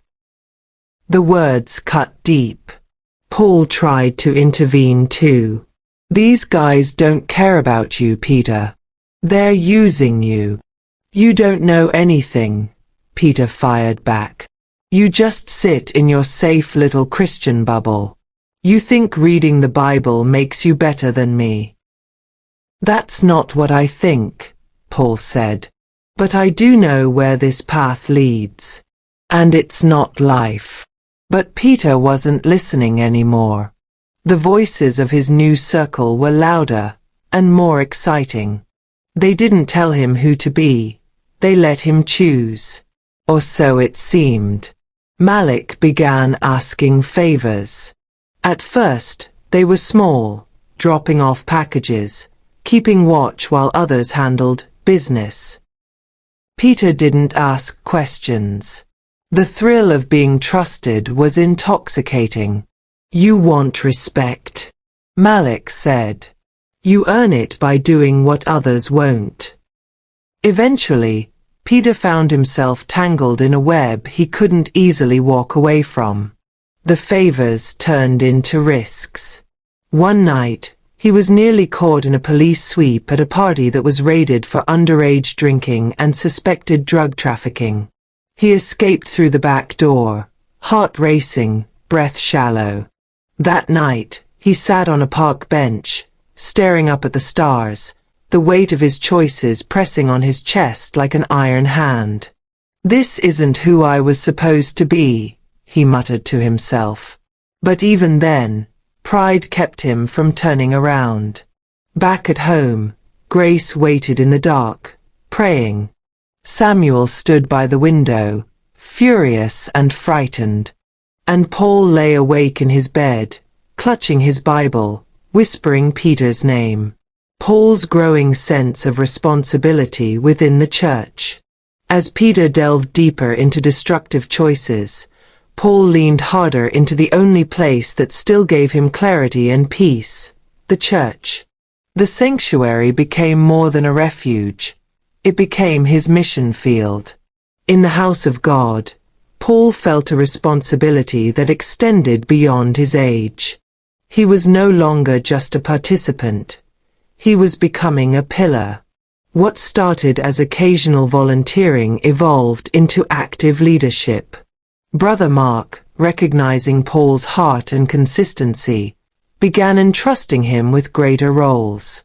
"Paul, I need you to lead the devotional next Friday," he said one evening after Bible study. Paul blinked. "Me? You've got a voice," Brother Mark smiled. "And more importantly, you've got a walk to back it up." Paul didn't see himself as a leader. He only saw himself as someone trying to stay faithful. But others began to see what he didn't. His prayers were steady. His insights were thoughtful. His presence was dependable. Soon, he was leading youth prayer nights, helping with altar calls, and mentoring boys younger than him. Many looked up to him, not because he demanded respect, but because he lived what he believed. Grace watched with silent gratitude as Paul stood behind the pulpit one Sunday morning to deliver a 5-minute word during youth service. He spoke on living upright in a crooked world, a message that hit even closer to home than he was willing to admit. "You don't have to shout to stand," he said. "You just have to remain when others walk away." Samuel sat in the congregation, his hands clasped, tears welling in his eyes. His son was becoming everything he had prayed for. Paul didn't take his growth lightly. He sought counsel regularly, asked questions, and spent hours in personal study. He fasted on Wednesdays, not because he was told to, but because he felt a burden for his generation. "God," he would pray in his room, "if you can use anyone, use me. Let my life speak louder than my words." But with increased visibility came increased pressure. People began expecting him to always have it together, to always be spiritual, to always lead. Paul started to feel the weight. One evening, he confided in Grace. "What if I mess up? What if I say the wrong thing? What if I'm not enough?" Grace hugged him. "You don't have to be enough. You just have to be faithful. God does the rest." Despite his inner struggles, Paul pressed forward. His love for the Word, his commitment to service, and his heart for people kept him grounded. The church became a training ground for leadership, character, and deeper intimacy with God.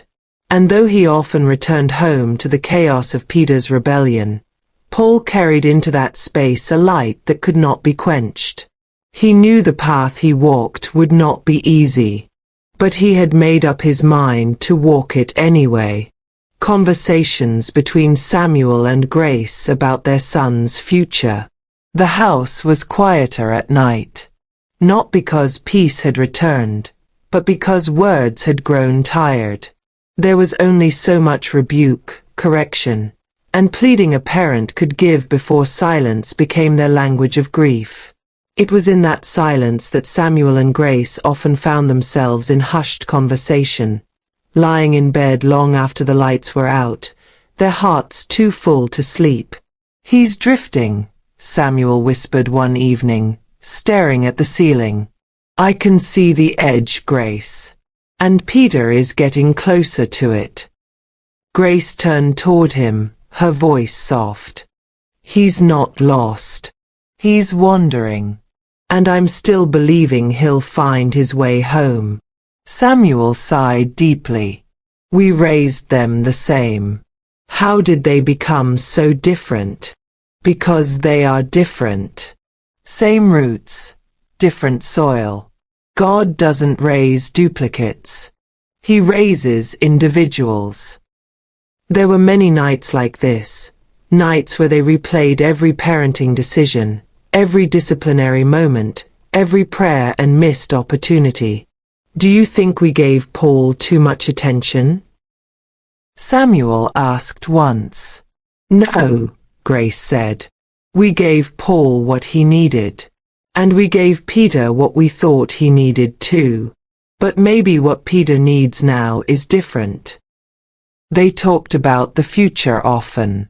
About what kind of men their sons would become. About who Paul might marry. A gentle, praying woman. Grace would smile. And what kind of father he would be. But when it came to Peter, the future felt more like a question mark than a story.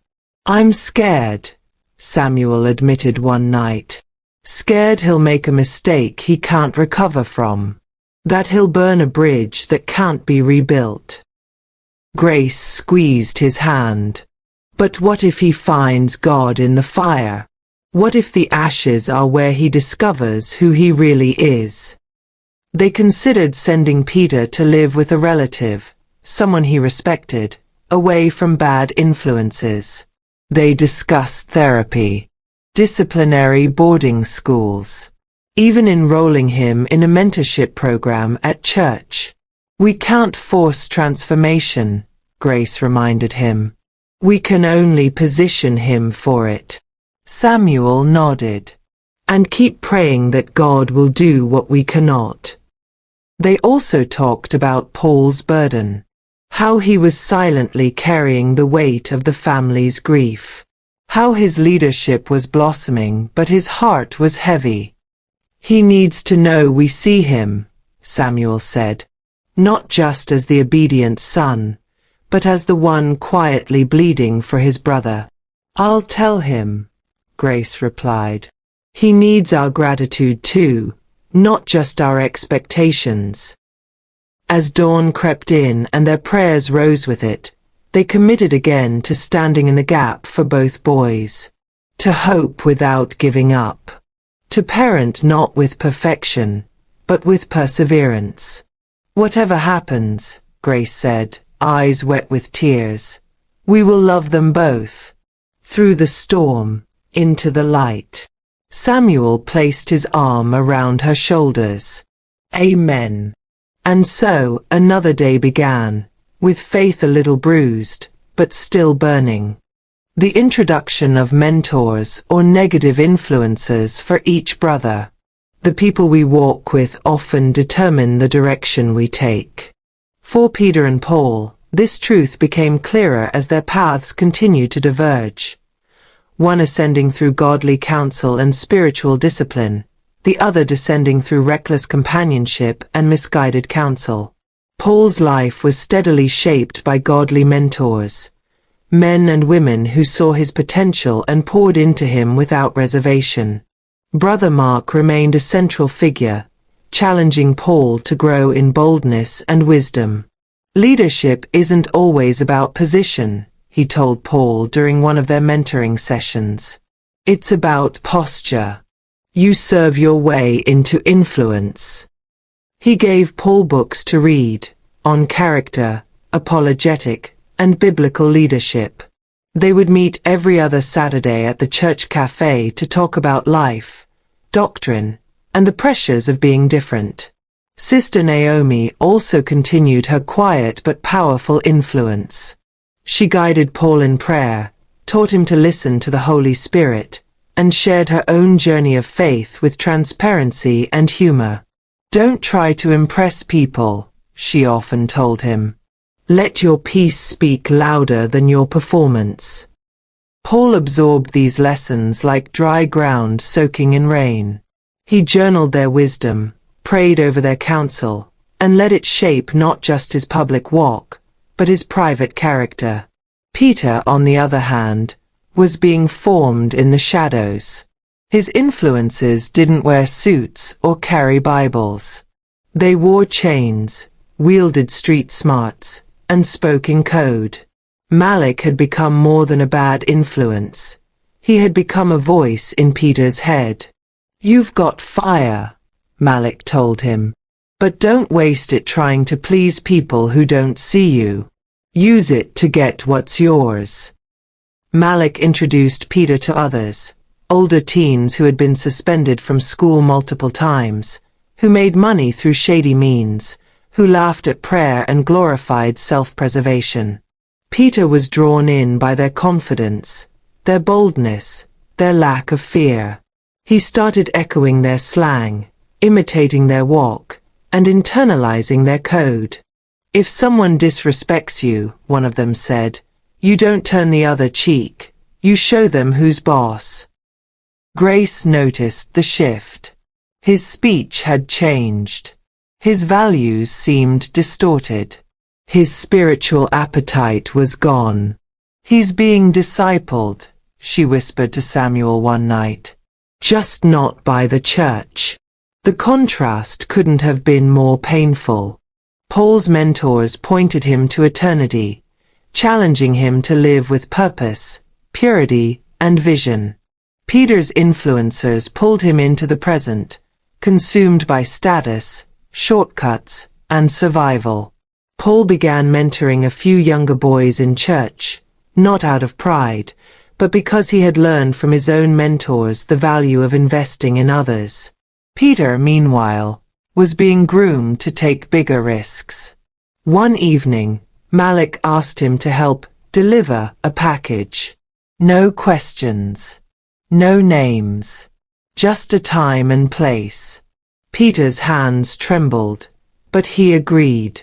That night, as he passed the package in an alleyway to someone he didn't know, something inside him stirred, a discomfort he hadn't felt in months. It was the last flicker of his conscience, buried but not yet dead. He walked home faster than usual. Paul, returning from a church youth vigil that same night, crossed paths with him near the corner. "Peter," he said, surprised. "Where've you been?" Peter paused, hiding the nervous shake in his voice. "Out. You okay?" Peter shrugged. "I'm good." But his eyes told a different story. Two brothers. Two paths. Two different voices shaping their futures. And in the unseen realm, heaven and hell watched closely, knowing that mentors, whether righteous or reckless, often hold the pen that helps write a young man's destiny. Peter's increasing resentment toward Paul's success. It began with silence, an inward bitterness Peter couldn't explain, a growing discomfort every time Paul received applause, every time their parents smiled with pride at another one of Paul's achievements. The resentment crept in subtly at first. Another award at school. Another thank you from the youth pastor. Another compliment at the dinner table. Paul never gloated. He never boasted. But in Peter's eyes, that made it worse. Paul's humility only amplified Peter's feelings of failure. It was like standing in the dark and watching someone else hold the only lamp. One afternoon, Peter overheard Samuel on a call with a church elder. "Yes, Paul's leading devotion next Sunday again. He's truly a blessing. We thank God." Peter's chest tightened. That night, He walked into their shared room and found Paul organizing notes for his next youth message. "Another sermon?" Peter muttered. Paul looked up. "Yeah, just something short on the life of Joseph." Peter scoffed. "Of course. Perfect Paul, the holy preacher." Paul blinked, confused. "What's that supposed to mean?" "Nothing," Peter snapped. "It just must be nice to be everyone's favorite." "Peter, I'm not trying to compete with you." "Then stop winning all the time." The room fell silent. Peter stormed out, leaving Paul speechless. What Peter couldn't voice was the shame he carried. He knew he was drifting. He knew he had made choices that put him at odds with everything their family stood for. And deep down, he hated that Paul kept shining while he struggled in the shadows. At school, the contrast was just as glaring. Teachers praised Paul while giving Peter concerned looks. At church, people congratulated Paul and asked Grace, in whispered tones, to keep praying for Peter. Peter began to see Paul not as a brother, but as a standard he could never meet. And that hurt. One evening, during a family dinner, Grace mentioned that Paul had been nominated for a leadership award at church.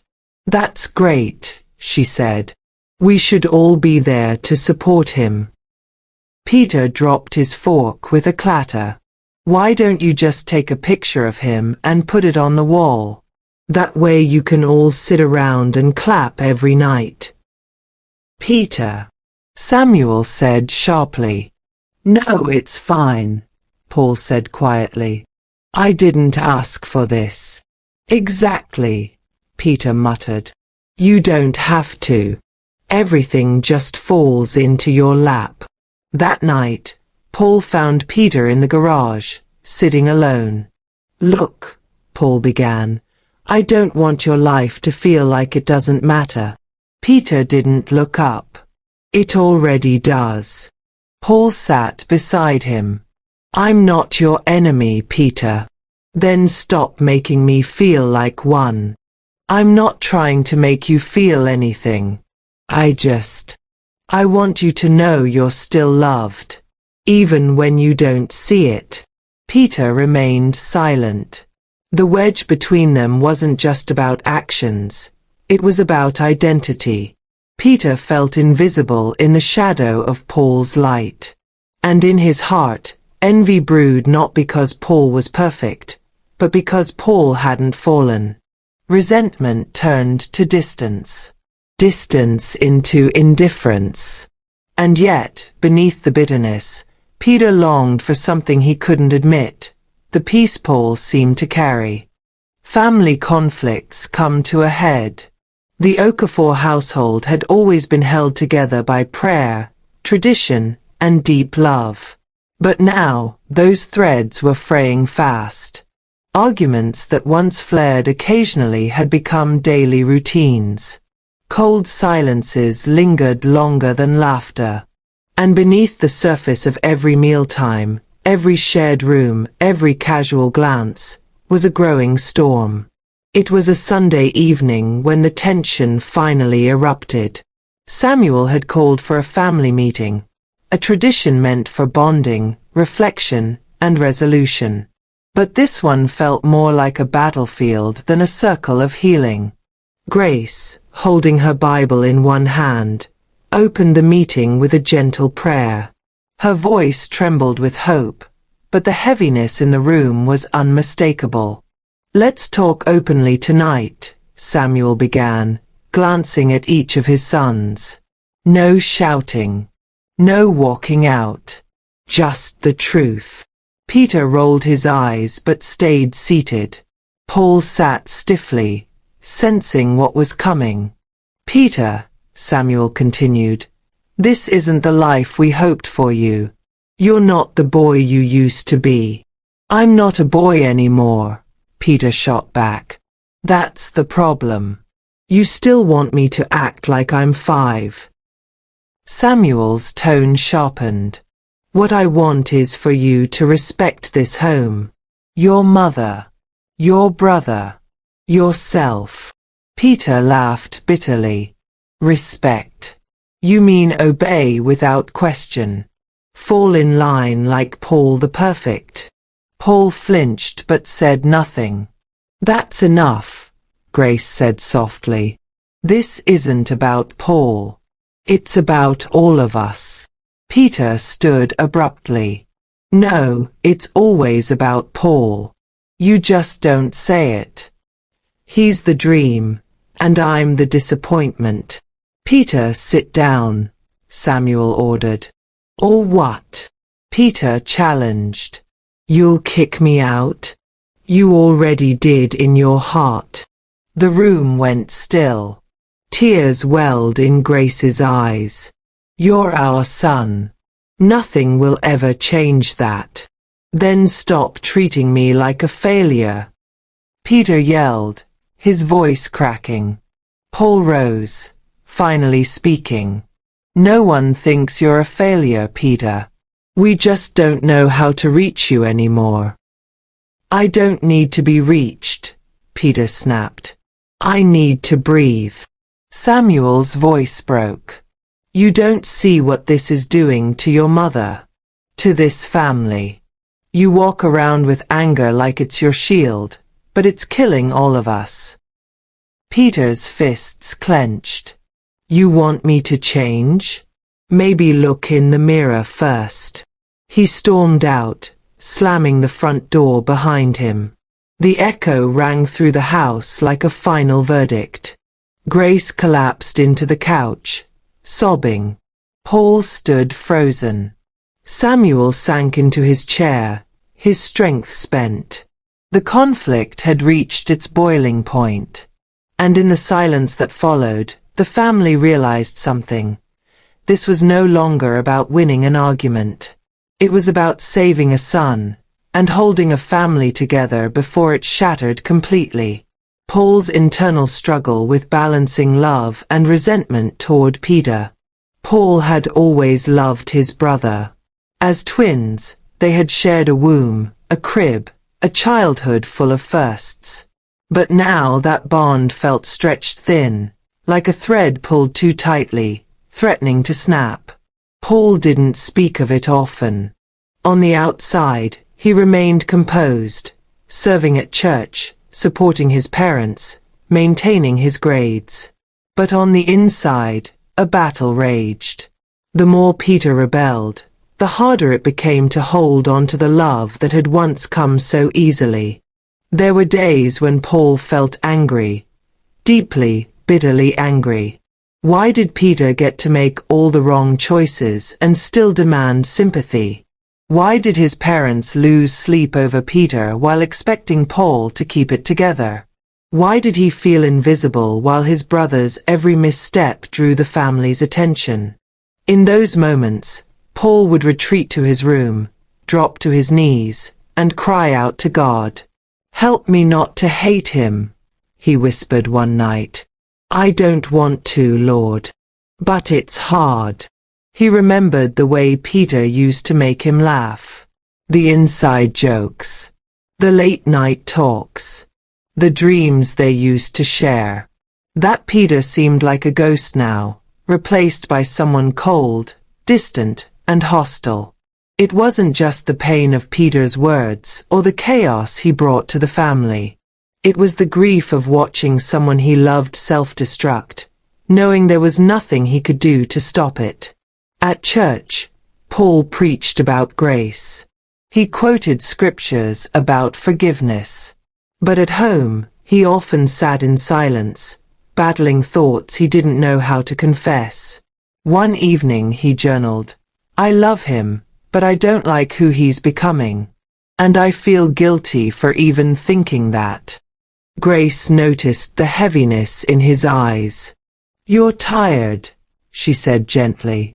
I'm trying to be okay, Paul replied. For everyone. But it's hard to carry someone who doesn't want to be helped. She placed a hand on his. You're not his savior. just his brother.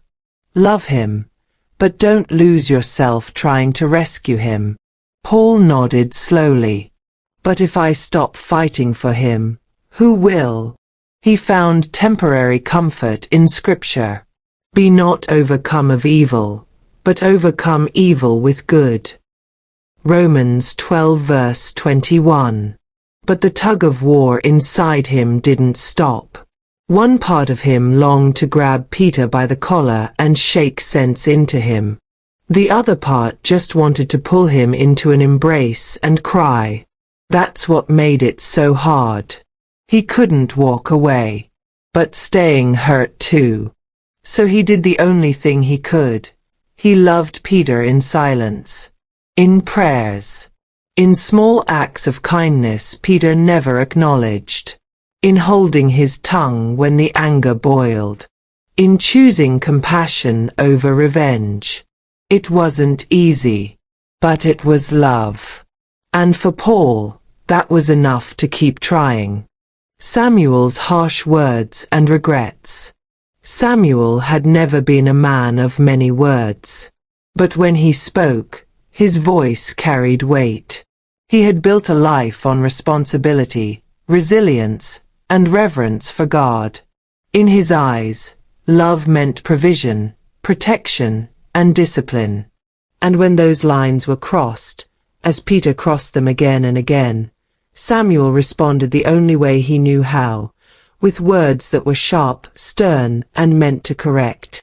But lately, even his strongest words felt powerless. One Saturday afternoon, Peter had come home well past the agreed curfew, reeking of smoke and defiance.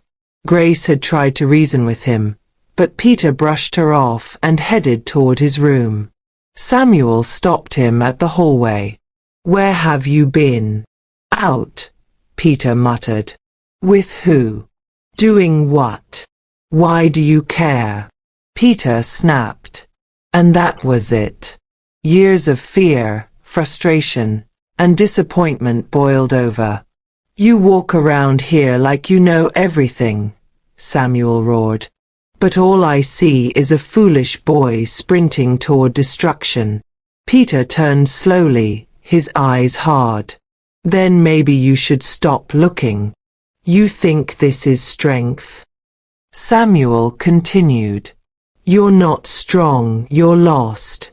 And if you don't change, you'll end up dead or in prison before your next birthday."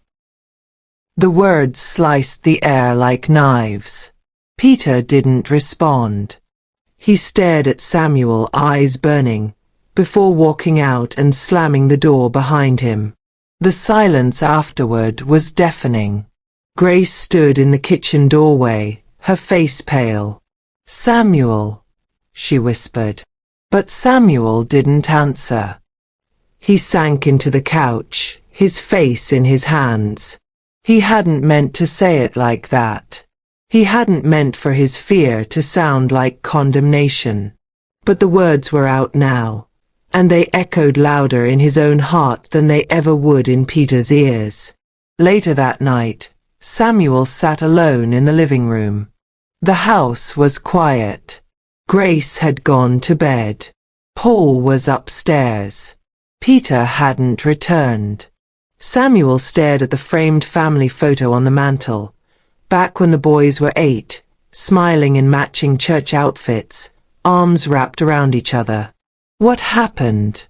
he whispered. He thought about his own father, a man who ruled with an iron voice and a silent hand. Samuel had vowed to do better, to be more present, more kind. But somewhere in the pressure of provision and protection, he had begun speaking more with commands than with compassion. And now, he feared it was too late. He bowed his head, tears streaming freely. "God, I messed up. I've pushed him away. I tried to parent through fear when I should have led with grace." That night, he wrote a letter. Not one he would give Peter immediately, but one he hoped to share someday. "Son, I spoke out of fear, not wisdom. I yelled because I didn't know how to reach you anymore. But the truth is, I love you more than I've ever said. And no matter what you've done or where you go, you're still my son. I'm sorry." In his harshest moment, Samuel had realized a deeper truth. No amount of shouting could heal what only love could reach. And in that brokenness, he began to find the courage to speak not from anger, but from the ache of a father who still believed his son could return. Grace's attempts at reconciliation. Grace had never believed in force. Her faith taught her that change, especially the kind that truly lasts, comes not through pressure but through patience, not through argument but through love. And so, even as her family strained under the weight of conflict, she became the quiet bridge, the one still trying to hold the pieces together. While Samuel's voice thundered with righteous concern and Paul's heart wrestled silently, Grace's approach was different. She chose to listen. She chose to stay close. She began with small gestures, packing Peter's favorite snacks even when he didn't ask, leaving folded clothes on his bed, gently knocking on his door just to say, "Good night." Peter rarely responded. Sometimes he ignored her entirely. Other times, his answers were clipped and cold. But she kept showing up. One afternoon, she found him sitting alone on the back porch, headphones in, hoodie pulled over his head. She walked over and sat beside him in silence. Minutes passed before she finally spoke. "I remember when you used to tell me everything," she said softly. Peter didn't respond, but he didn't leave either. "I don't miss who you used to be," Grace continued. "I miss the closeness. I miss hearing your heart." He shifted slightly. "I'm not trying to fix you," she added. "I just want to understand." That night, she wrote a note and slipped it under his door. "Peter, I know you feel far, but I believe love still reaches you. I don't need you to be perfect. I just want you to know I haven't stopped praying. And I haven't stopped hoping." It wasn't a miracle moment. He didn't rush into her arms the next day. But the note was found, read, and tucked quietly into his backpack. At dinner, she tried including him in conversations, asking questions he could actually answer. "Did you hear about the new art exhibit downtown?"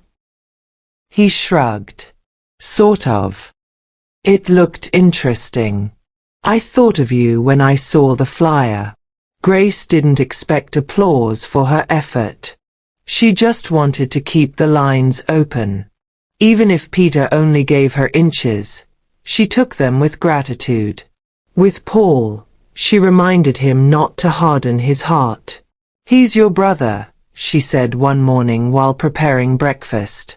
"And brothers don't stop loving when it gets hard. They love more." She encouraged Samuel too, softly redirecting him when his frustration threatened to overflow.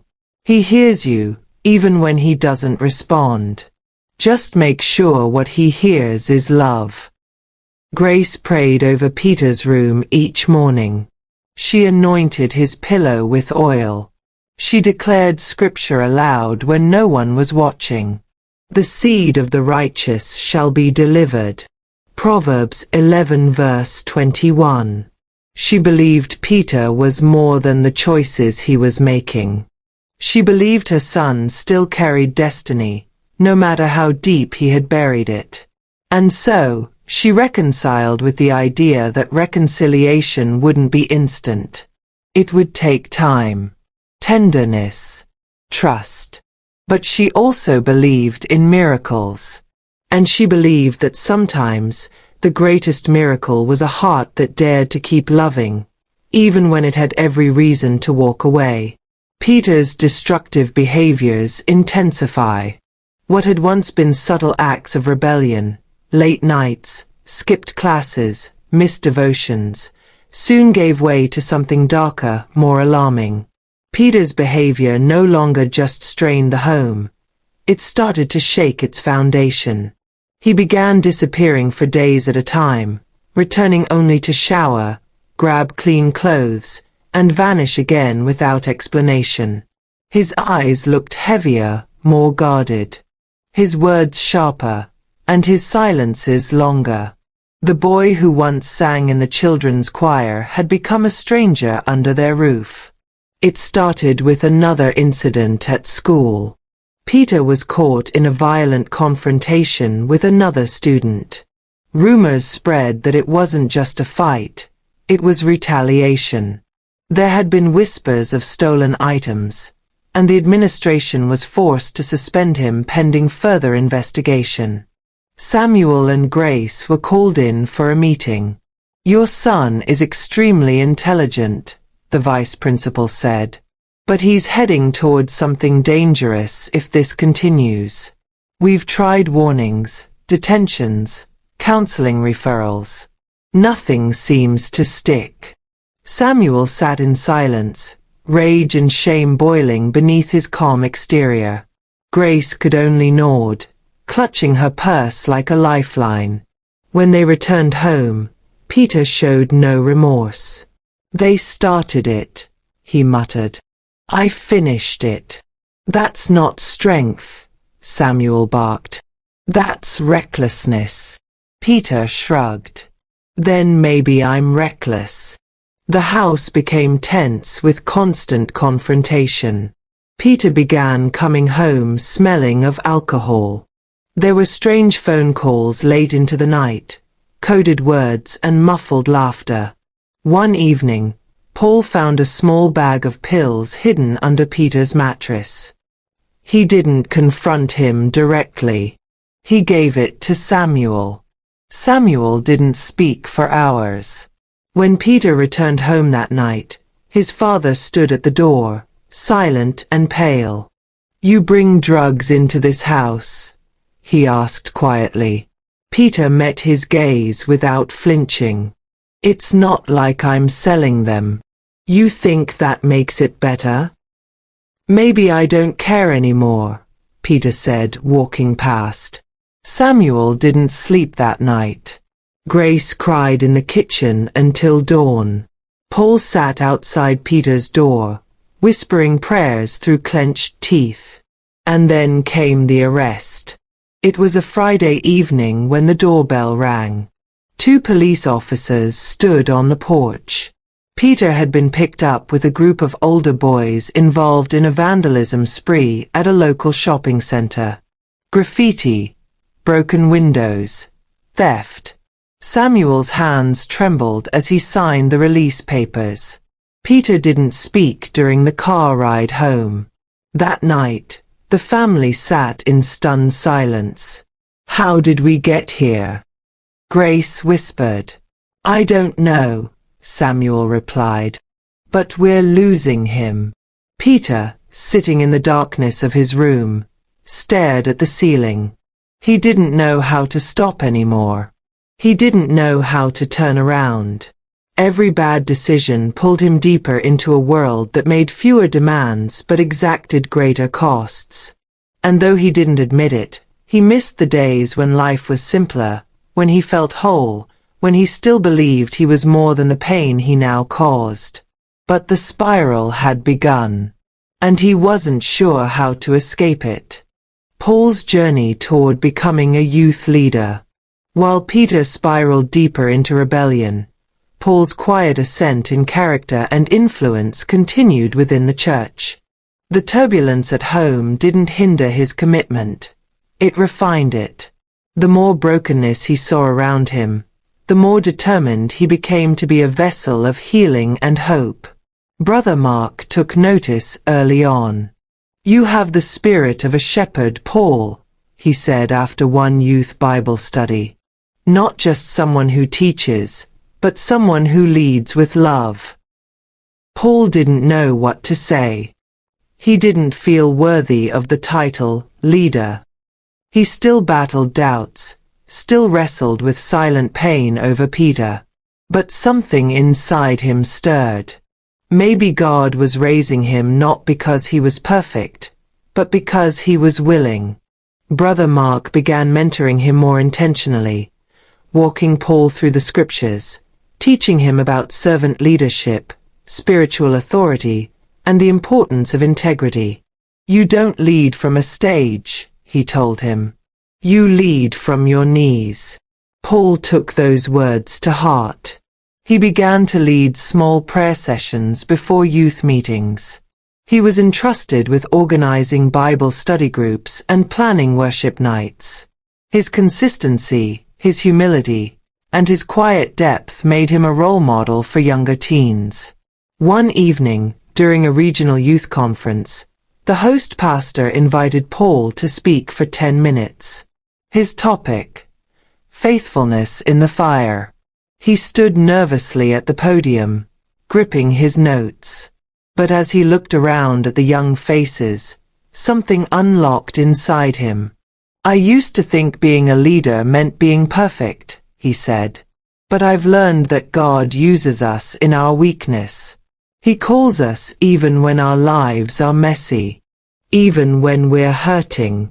The room was silent. A few heads nodded. Some wiped tears. That night marked a shift. Paul wasn't just helping the youth ministry. He was becoming one of its voices. Grace and Samuel watched with quiet pride. For all the pain they carried over Peter, Paul's walk reminded them that their labor was not in vain.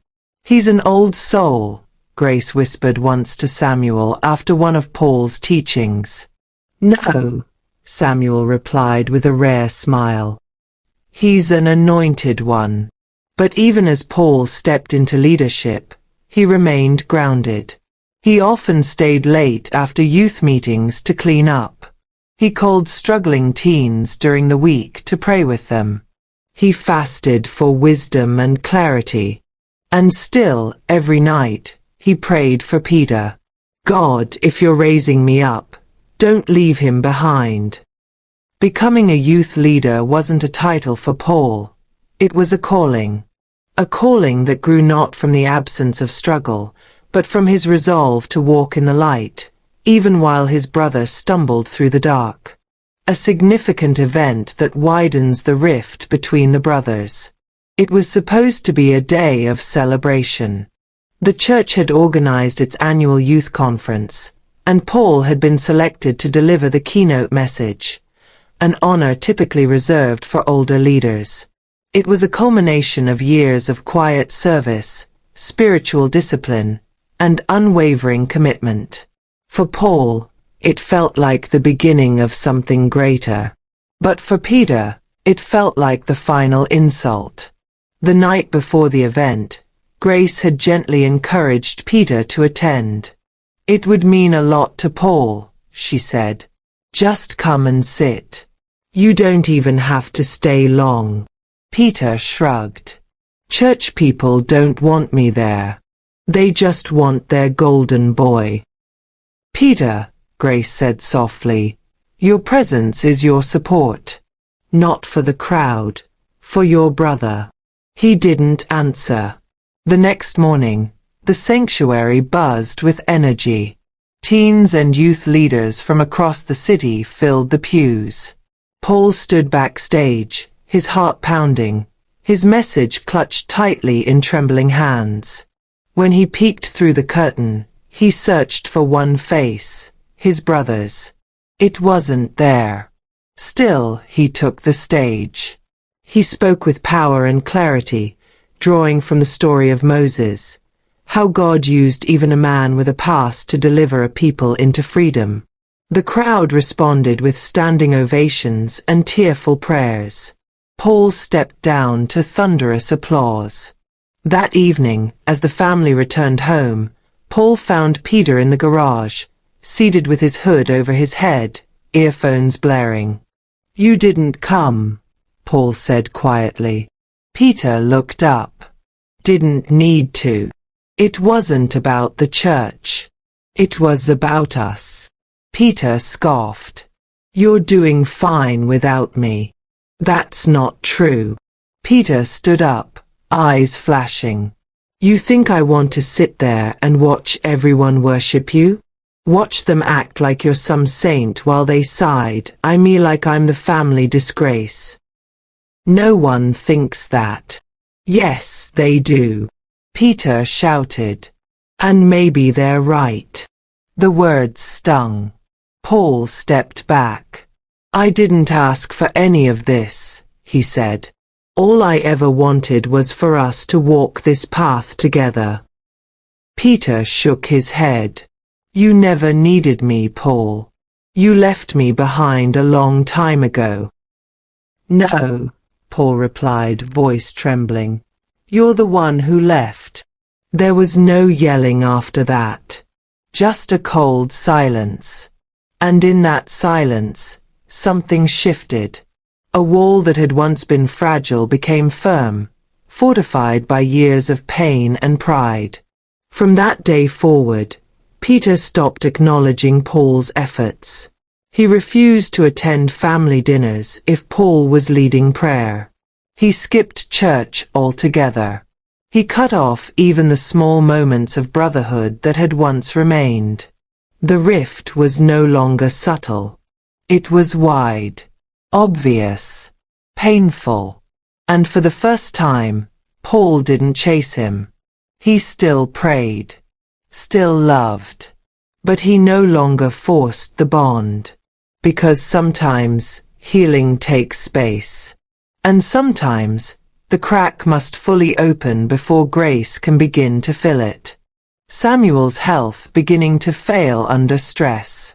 Samuel had always carried the weight of his family like a seasoned warrior. Every bill paid, every crisis managed, every prayer whispered late into the night. All of it had rested squarely on his shoulders. But those shoulders were beginning to tremble.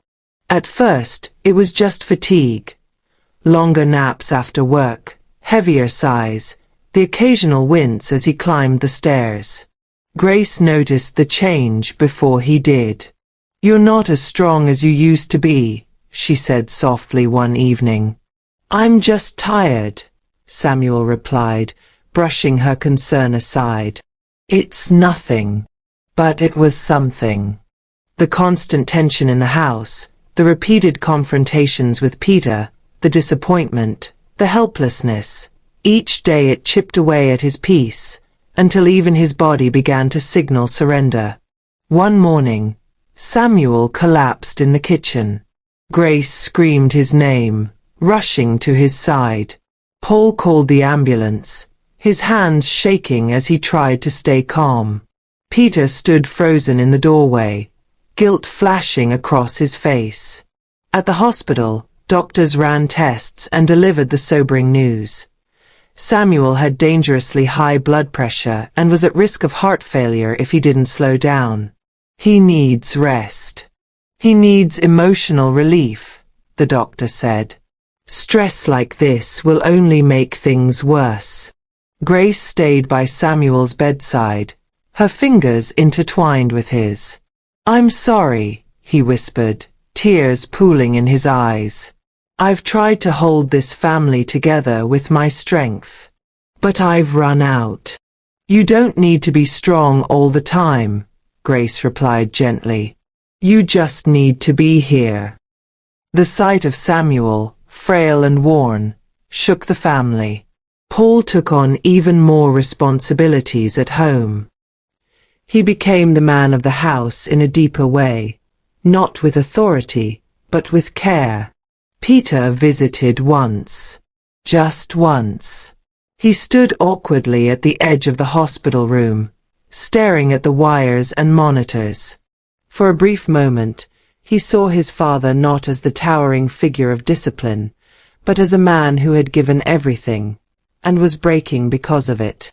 Samuel opened his eyes and saw him. Peter, he said, his voice weak. Peter stepped closer, silent. I don't care what you've done, Samuel murmured. You're still my son. I'm still praying for you. Peter blinked fast. I didn't ask for your prayers. But you need them. He turned and walked away, but something in his step was different. Slower. Heavier. Samuel's illness didn't heal the brokenness overnight, but it did reveal something powerful. Even the strongest can fall. And when they do, what holds a family together isn't control. It's compassion. Paul's academic success and spiritual growth. With Samuel recovering and the family walking the fragile line between healing and heartbreak, Paul began to emerge as a beacon of hope and strength.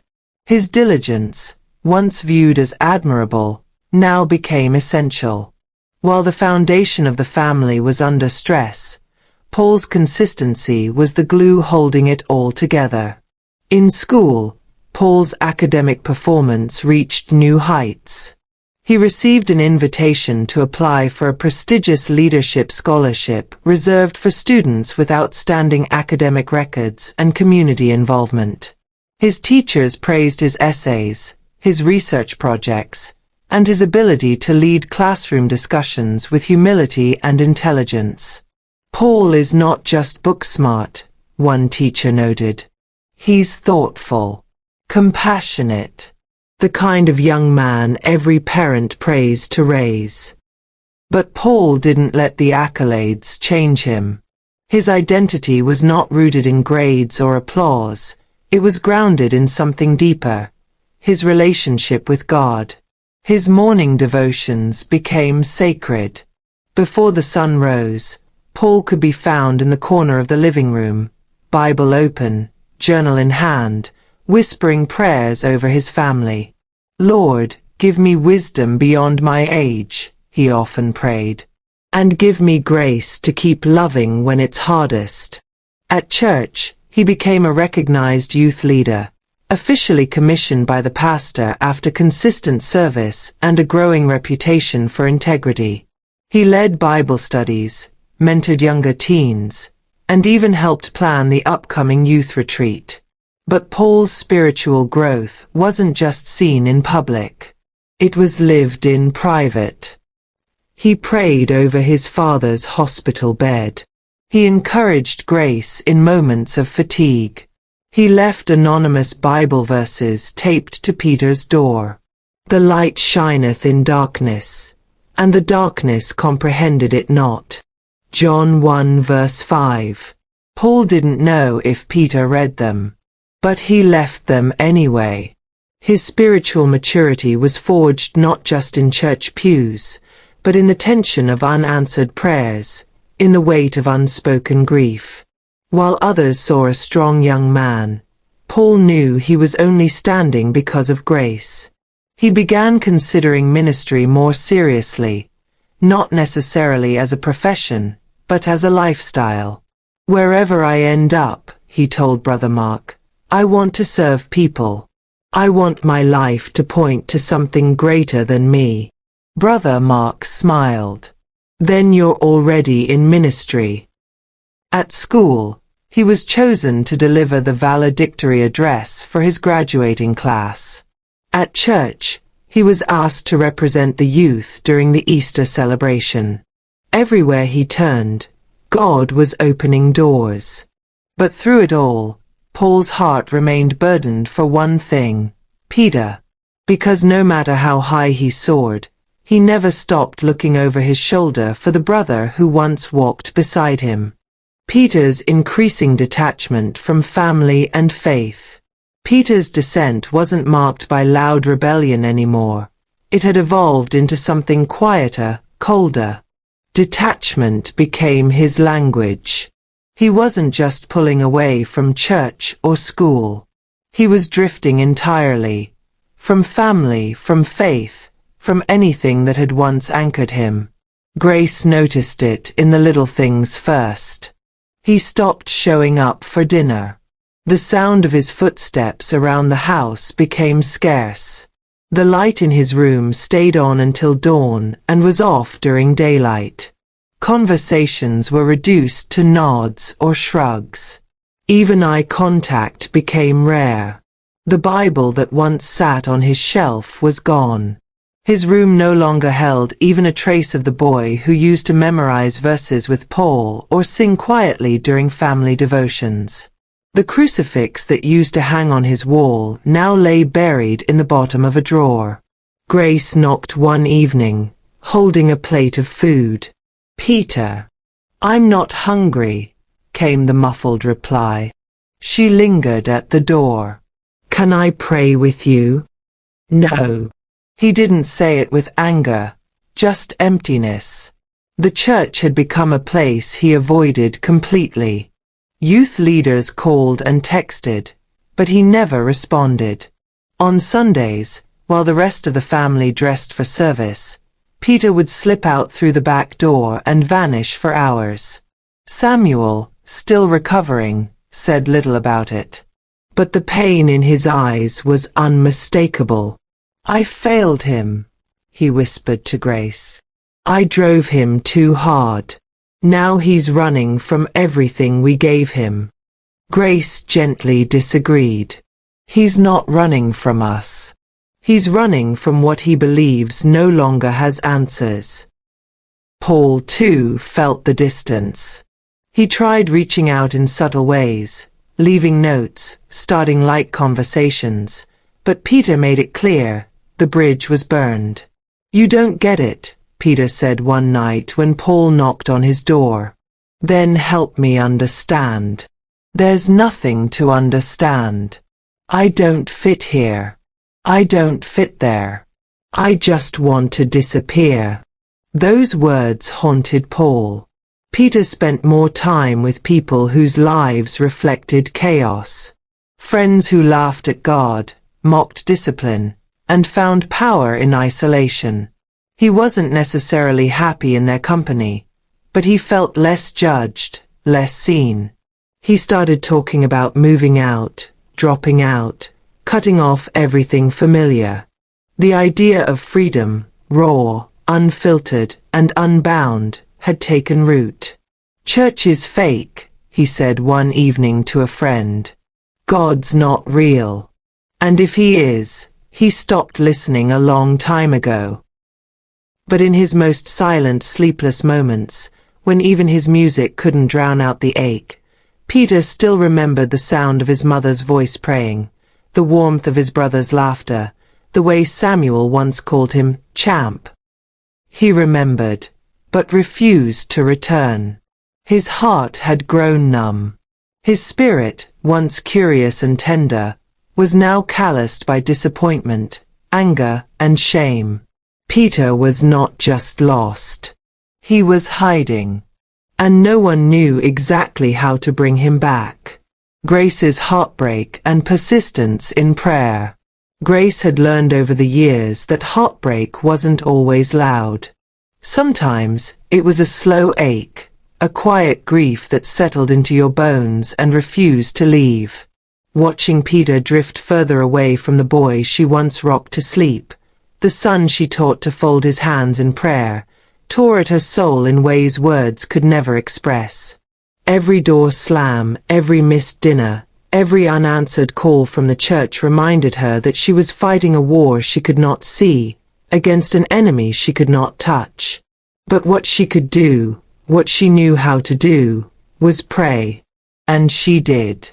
Night after night, long after everyone had gone to bed, Grace remained on her knees in the living room. Sometimes with tears, sometimes in silence, sometimes with nothing more than a whisper, "Lord, don't let go of my son." She prayed over Peter's room when he was gone. She anointed his pillow with oil, laid hands on his shoes, and slipped scriptures into the pockets of his jackets. One of her favorite verses was Isaiah 49 verse 25. "For I will contend with him that contendeth with thee, and I will save thy children." She repeated it like a mantra. Grace didn't pretend to have it all together. There were moments when the pain felt unbearable. When she saw Paul flourishing while Peter unraveled, guilt gnawed at her. What did I do differently? She would ask herself. Did I miss something? Samuel tried to comfort her, though his body was still recovering and his own heart was heavy. "You didn't fail him," he told her. "You're the reason he's still breathing, Grace." But the mother in her couldn't be convinced easily. Still, she pressed on. She kept attending every church service, even when her heart was raw. She smiled through the questions and the pitying looks. She worshipped with tears on her cheeks and hope in her voice. She never stopped setting Peter's place at the dinner table. She never stopped saying good night at his door, even when she knew he wasn't listening. One night, she wrote him a letter she never planned to send. "I don't need you to be perfect, Peter. I just need you to remember who you are. No matter where you go, I will never stop believing in the boy who used to pray beside me. I will love you until the day my breath runs out, and even then, my prayers will still be echoing in heaven." Her heartbreak didn't harden her. It made her more tender, more resolute. Her prayers weren't filled with desperation. They were declarations of faith. "God," she said one evening, "even if it takes years, even if I don't see it, let him find his way back to you. Let him know he's still loved, still chosen, still yours." Because Grace believed what she had always believed, that God doesn't lose children. Even when they wander, even when they forget, even when they break everything in sight, he still knows how to bring prodigals home. Samuel's frustration turning into resignation. Samuel had once been the thunder in the household, the voice of command, of clarity, of conviction. He spoke with certainty, led with discipline, and raised his sons with a clear sense of right and wrong. But over the years, as Peter drifted deeper into rebellion and silence became his most frequent answer, Samuel found that the thunder in him had quieted. What began as righteous frustration slowly gave way to something more painful, resignation. He still loved his son, of course. But love had become a silent burden rather than a joyful expression. He had said everything he knew to say, prayed every prayer he could muster, watched Grace carry the emotional weight with steadfast gentleness, watched Paul mature with grace beyond his years. And yet, Peter remained distant.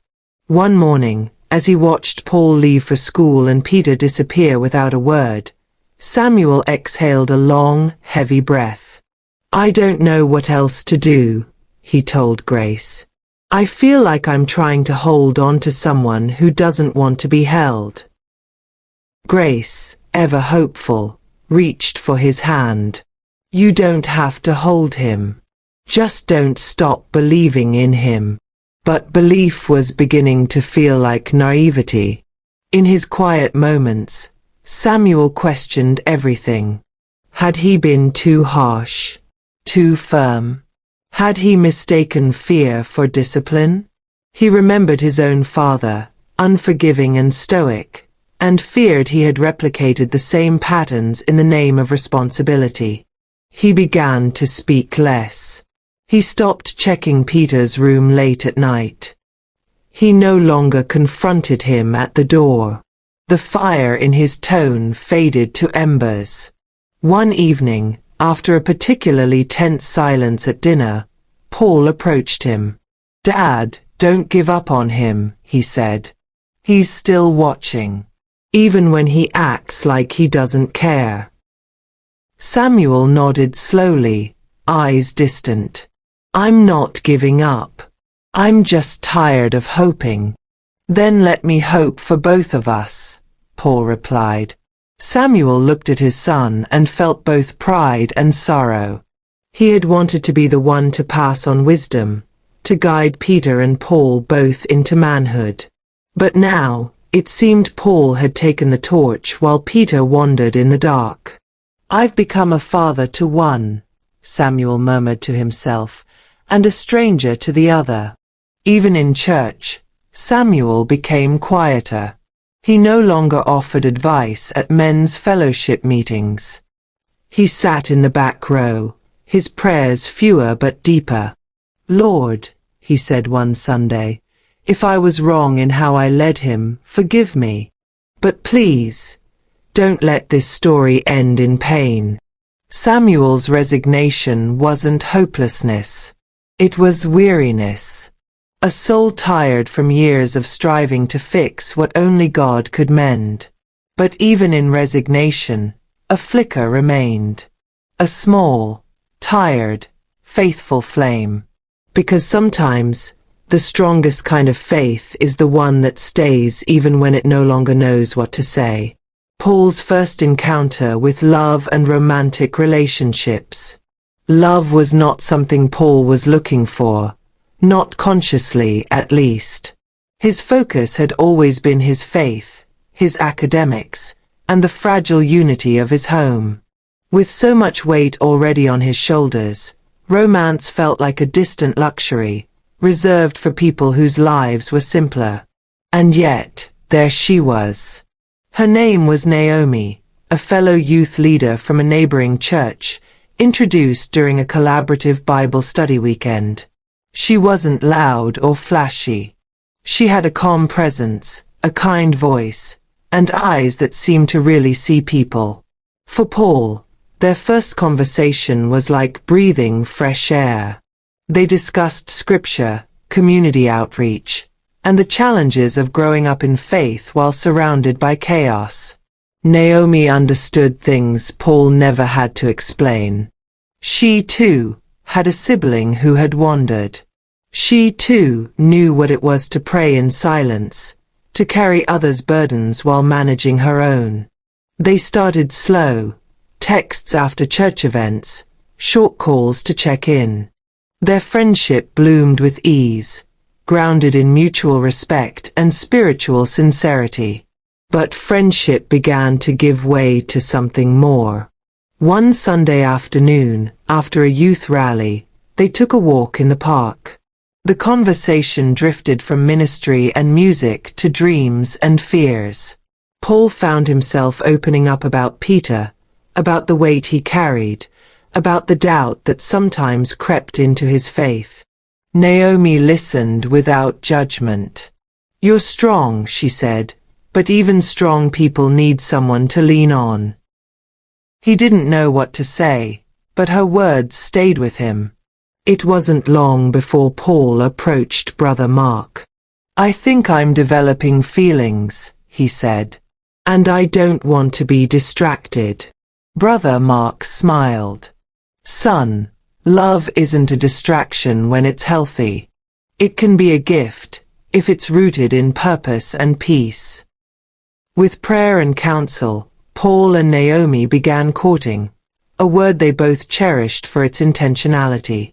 They set boundaries. They invited spiritual mentors into their journey.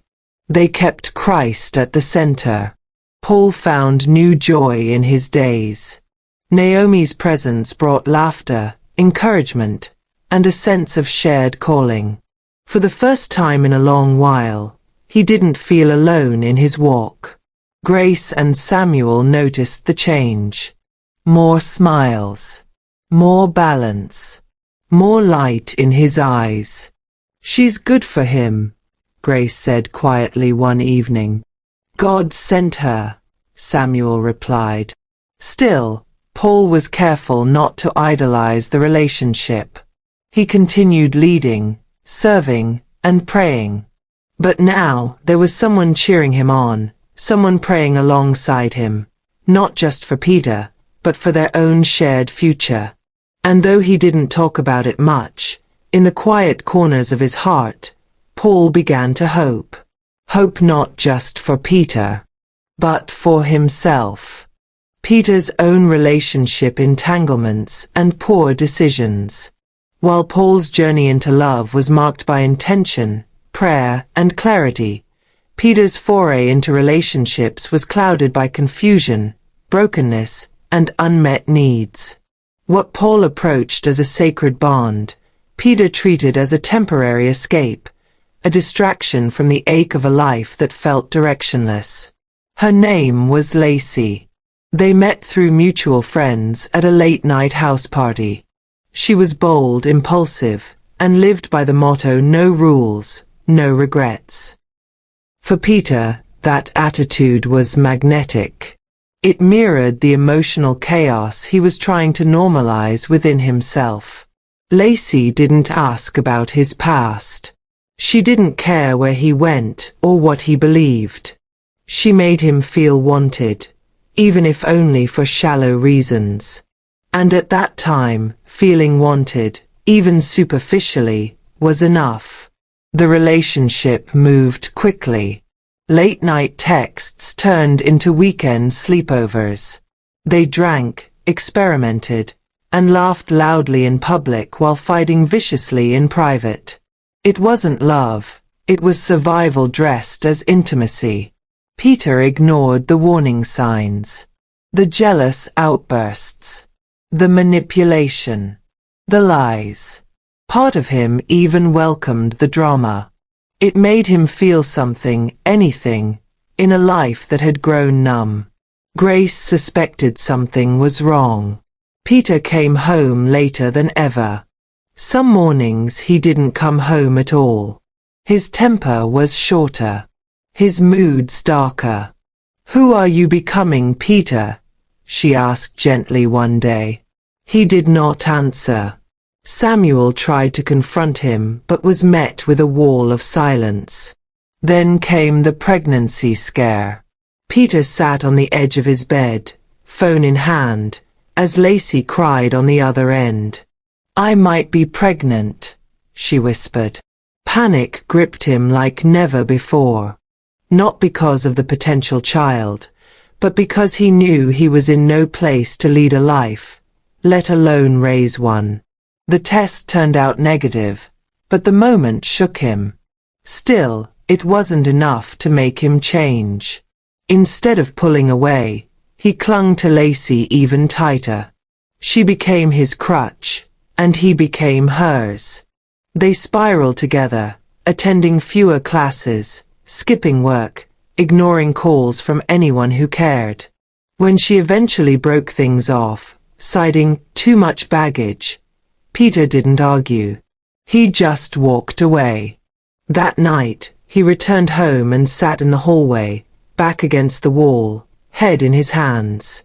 Grace passed him by, paused, and gently placed her hand on his shoulder. "I still believe in you," she whispered. He didn't respond. The pain of rejection piled onto an already heavy soul. And instead of turning back, Peter slipped deeper into isolation. He convinced himself that love wasn't real, that commitment was a trap, that people only stay until it costs them too much.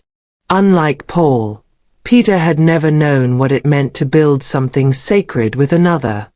He had only known what it felt like to grasp at comfort, to chase adrenaline, to try and fill an inner void with temporary pleasure. But none of it worked. He was lonelier than ever.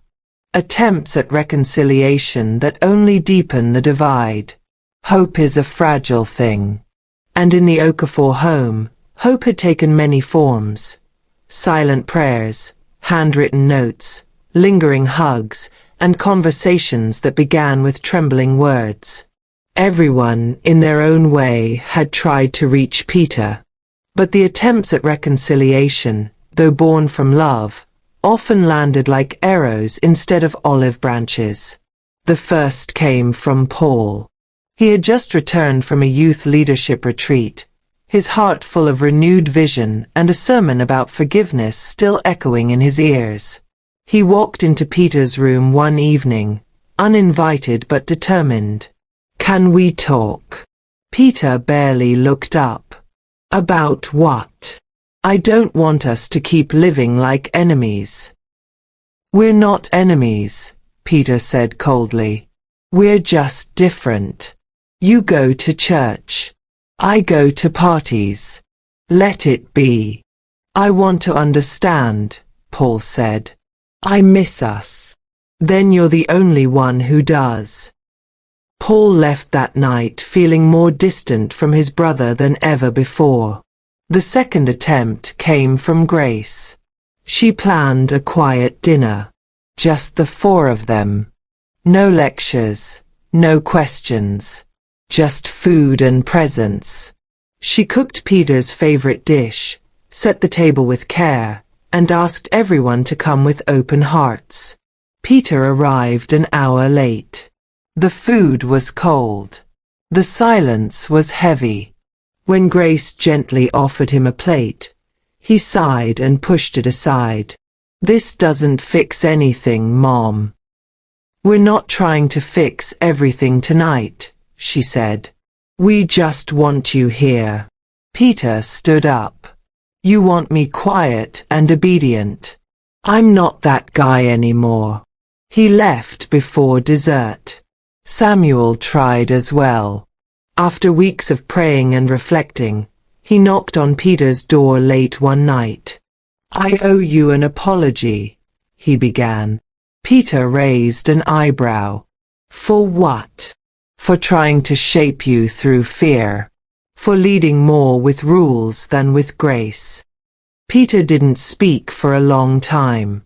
Then he said, "Thanks, but I don't think it matters now." Samuel's heart sank. Each attempt, sincere as it was, seemed to reinforce to Peter how far he had fallen, and how unlikely it felt that he could ever return. He began avoiding home more than ever. The house no longer felt like a battleground. It felt like a reminder of everything he'd broken and could never repair.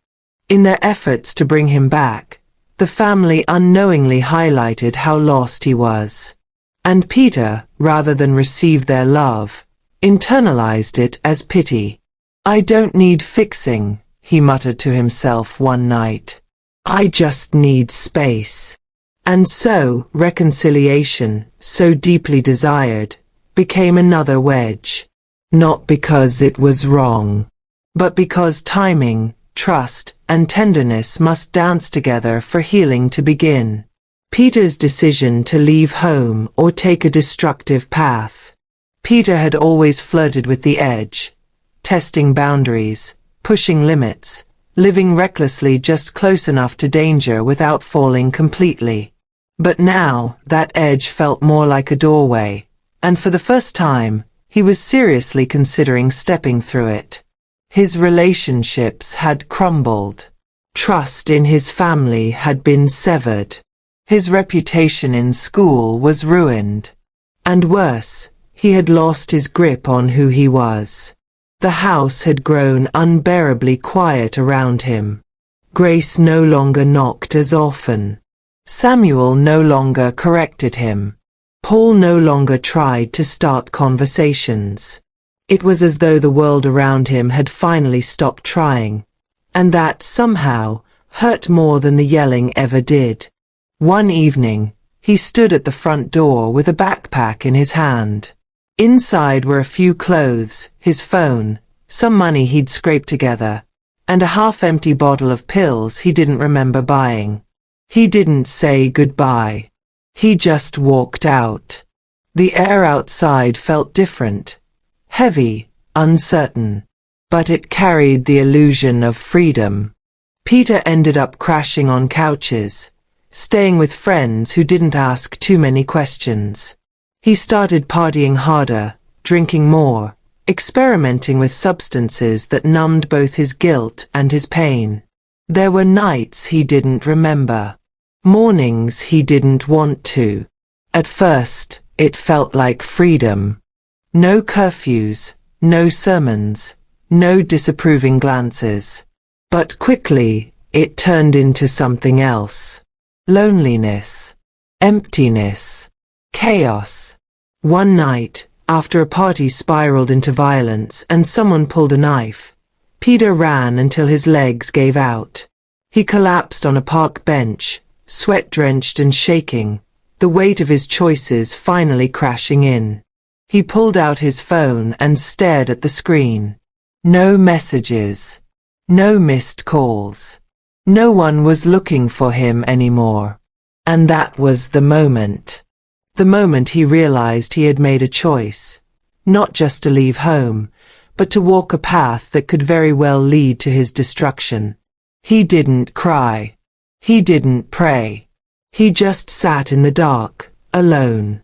Back home, Grace stood at his empty room, whispering his name in prayer. Samuel lay awake, eyes open, waiting for a door that wouldn't open. Paul stared out his window, torn between anger and heartbreak.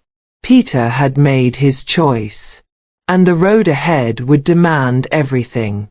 A devastating fallout between Peter and Paul. It wasn't planned. It wasn't staged. But it had been building for years. The tension, the misunderstanding, the hurt. And when the fallout came, it shattered what little was left of the fragile bridge between Peter and Paul. Peter had been gone for days, living on the edge with people who had no stake in his future. He was spiraling, faster, deeper, more recklessly than ever before. Drugs, fights, stolen moments in strange rooms. He didn't care anymore.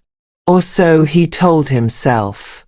But something brought him back that night. A bruise on his face, a busted lip, and the realization that even the people he was running with had limits, and he had crossed one. He came home unannounced, pushing the front door open just after midnight. Grace gasped when she saw him. Paul stood up from the couch, stunned. "Peter," Grace whispered, rushing to his side. He winced. "I'm fine." "No, you're not," she said, guiding him to sit. Paul stood nearby, fists clenched. His heart broke at the sight of his brother, but the fury inside him boiled hotter. "Why now?" Paul asked. "Why show up now, when everyone's nearly given up?" Peter didn't answer. Grace tried to speak, but Paul raised a hand. "No, Mom. He's not going to walk in and pretend like nothing happened." Peter glared. "I didn't come for a sermon." "Then why did you come?" "To rest. To breathe." "Is that a crime now?" Paul stepped closer. "You don't get to tear this family apart, vanish for weeks, and then stroll in like a victim." Peter stood up, his face twisted with rage. "You think you're better than me because you pray? Because you speak in church? You don't know half of what I've been through." "I know I stayed," Paul shot back. "I know I fought while you ran. I know I picked up the pieces you left behind." Peter shoved him. "Then keep them. I never asked you to fix anything." Paul shoved him back. "And I never asked you to destroy everything." Samuel appeared in the hallway, his weak voice rising. "Enough." But it was too late. Peter stormed out again. This time not to a friend's place, but into the streets, into the cold, into the darkness he had grown too familiar with. Grace collapsed into Samuel's arms, weeping. Paul stared at the door, his chest heaving, guilt mixing with frustration. This was it. The moment when years of buried pain erupted. And in that eruption, both brothers were left wounded, not just by each other's words, but by the realization that love alone hadn't been enough to hold them together. Samuel and Grace's heartbreak as their sons' paths fully diverge. Samuel and Grace sat in the quiet aftermath, their hearts hollow, their hopes stretched thin. The house no longer rang with laughter or argument. It throbbed with silence. A silence that spoke of the distance that had finally, painfully, become undeniable. Peter had not returned since the confrontation. No calls. No messages. No footsteps down the hall. It was as if he had vanished into the very darkness they had prayed he would escape. And though Paul remained strong and steadfast, his presence was a reminder of what could have been, a mirror of faith and obedience that only deepened the ache of the one who had strayed. Grace moved through the house like a woman in mourning. She cooked Peter's favorite meals, placed them on the table, and quietly returned them to the fridge untouched. She kept his room clean, fluffed his pillow, left the door slightly ajar every night. "Just in case," she whispered. Samuel, once the voice of command, had grown quieter than ever. He spent long hours sitting in Peter's empty room, eyes closed, recalling memories that now felt like dreams. The boys' first day of school, family prayers, Sunday lunches filled with laughter. "I thought we did everything right," he said one evening. Grace sat beside him, tears welling. "Maybe we did. Maybe it's just, the world got louder than we did." They wept together that night, not for the mistakes they made, but for the distance they couldn't undo. For the son who once clung to their hands but now walked a road they couldn't follow. And yet, amid the heartbreak, they clung to something else. Faith. They prayed, not with the fiery confidence of the past, but with the quiet desperation of those who had lost nearly everything but dared to believe in restoration. "Lord," Samuel prayed one night, voice cracking, "we gave them everything. Please don't let it be in vain." Grace added through tears, "Bring him back, even if we never see it. Let him know you still love him. And so do we." Their sons had diverged, one on the path of purpose, the other wandering in pain. And in the chasm between them, Samuel and Grace stood like wounded sentinels, watching, waiting, praying. Because even when the road splits wide and love is tested beyond its limits, the heart of a parent refuses to stop believing. The consequences of Peter's choices becoming evident. It started slowly, like cracks spidering across a glass window, barely noticeable at first, but irreversible once they spread. The choices Peter had made over the months, choices born out of pain, anger, and confusion, began to reveal their weight. The first sign came in the form of a letter, a school expulsion notice. Peter had been caught in possession of illegal substances on school property. It wasn't his first offense, and the administration had run out of patience. Samuel read the letter in silence, his hands trembling. Grace sat beside him, weeping.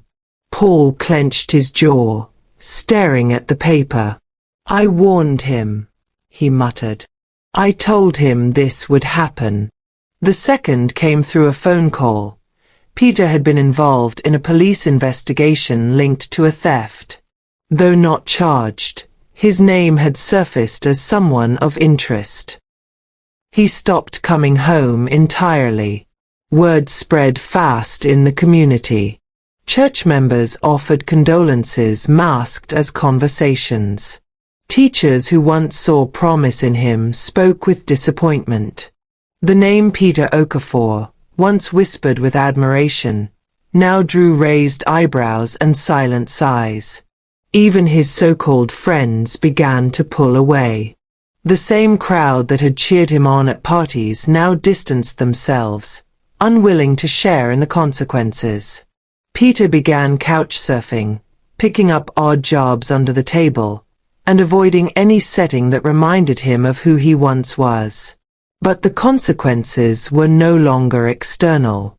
They were internal. He had lost trust, lost direction, lost peace. And now, the weight of it all pressed on his chest like a boulder.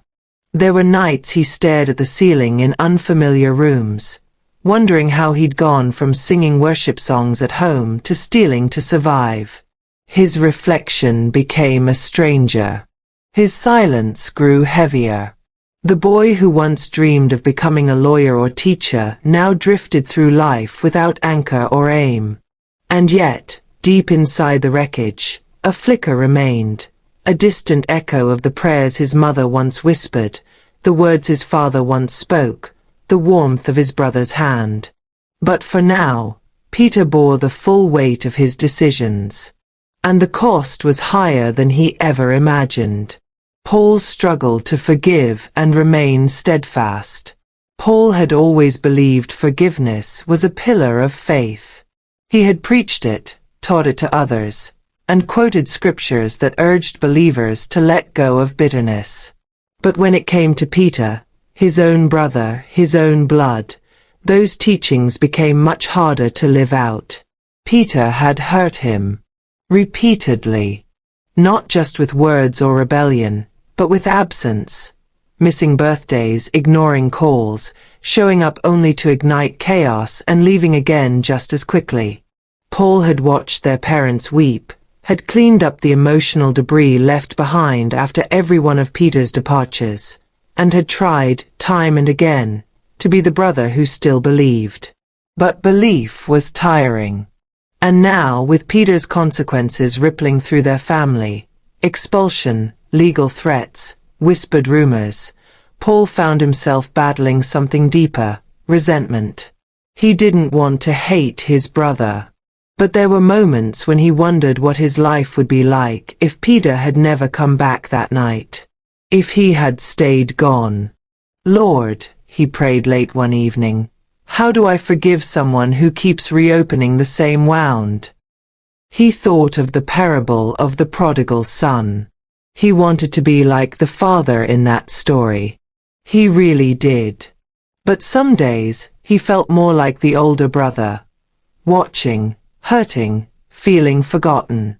At church, Paul's ministry never wavered. He still preached, still led the youth group, still counseled others through their pain. But inside, he felt like a hypocrite. How could he lead others to grace while struggling to give it at home? Naomi noticed the weight he carried. You don't have to carry it alone, she told him gently. I don't know how to let it go, he admitted. I keep telling myself I've forgiven him, and then something else happens and the bitterness comes rushing back. She held his hand. Forgiveness isn't always a one-time thing. Sometimes, it's daily. Sometimes, it's moment by moment. Paul began journaling again, something he had stopped when the wounds felt too raw. He wrote prayers, confessions, scriptures, and even unsent letters to Peter. In one, he wrote, I miss you, Peter. Not the version of you who runs and rebels, but the brother who once held my hand crossing the street. I still see him in you. I'm just waiting for you to see him again too. Paul knew he couldn't force change. He couldn't drag Peter back to faith or family. But he could fight for his own heart not to grow cold. He continued praying, continued leading, continued believing, even if that belief now came with bruises. Because forgiveness isn't a feeling. It's a decision. And Paul chose, again and again, to make it. Grace's unwavering faith despite her grief. Grief had become part of Grace's daily rhythm. Not just the grief of loss, but the ache of absence, the quiet mourning of a son still living yet so far gone. Every room in the house carried memories of Peter, his laughter, his tantrums, his prayers, and now, each of those memories echoed with the question, where did we lose him? But even in her sorrow, Grace's faith stood firm. She wasn't in denial. She knew the reality. Peter was lost, in spirit, in direction, in every visible way. But what she also knew, and refused to let go of, was the invisible, God's promise. His mercy. His power to restore. Grace clung to the scriptures like breath. And thy children shall be taught of the Lord, and great shall be the peace of thy children. Isaiah 54 verse 13. She wrote that verse on a sticky note and placed it on the mirror in Peter's room. For I will pour water upon him that is thirsty, and floods upon the dry ground. I will pour my spirit upon thy seed, and my blessing upon thine offspring. Isaiah 44 verse 3. That one stayed in her journal, worn with tears. Daily, she lit a candle on the dining table, representing her ongoing hope that Peter would return, not just to their home, but to his purpose, his identity, his God. There were nights she lay awake, praying in the Spirit when words failed her. There were mornings she knelt by Peter's bed, whispering his name, calling him back in faith. Samuel often watched her, both in awe and heartbreak. "How do you keep going?" he asked one day. Grace smiled gently, eyes moist. "Because I've seen what God can do with ashes, and I won't stop trusting him with ours." Church members admired her strength, but they didn't see the private tears, the whispered declarations over Peter's laundry, the late-night worship songs sung softly through trembling lips. Even Paul, with all his strength, found strength in her. "You've taught me how to believe when everything says otherwise," he told her. She squeezed his hand. "That's what faith is, son. Holding the line when it feels like heaven is silent." Grace refused to mourn like one without hope. Her love for Peter didn't waver with his choices. Her faith didn't falter because of the delay. She knew the God who rescued prodigals. She had read the stories. She had lived through storms. And now she waited, anchored, not in what she saw, but in who she trusted. Her grief was real, but so was her God, and that made all the difference.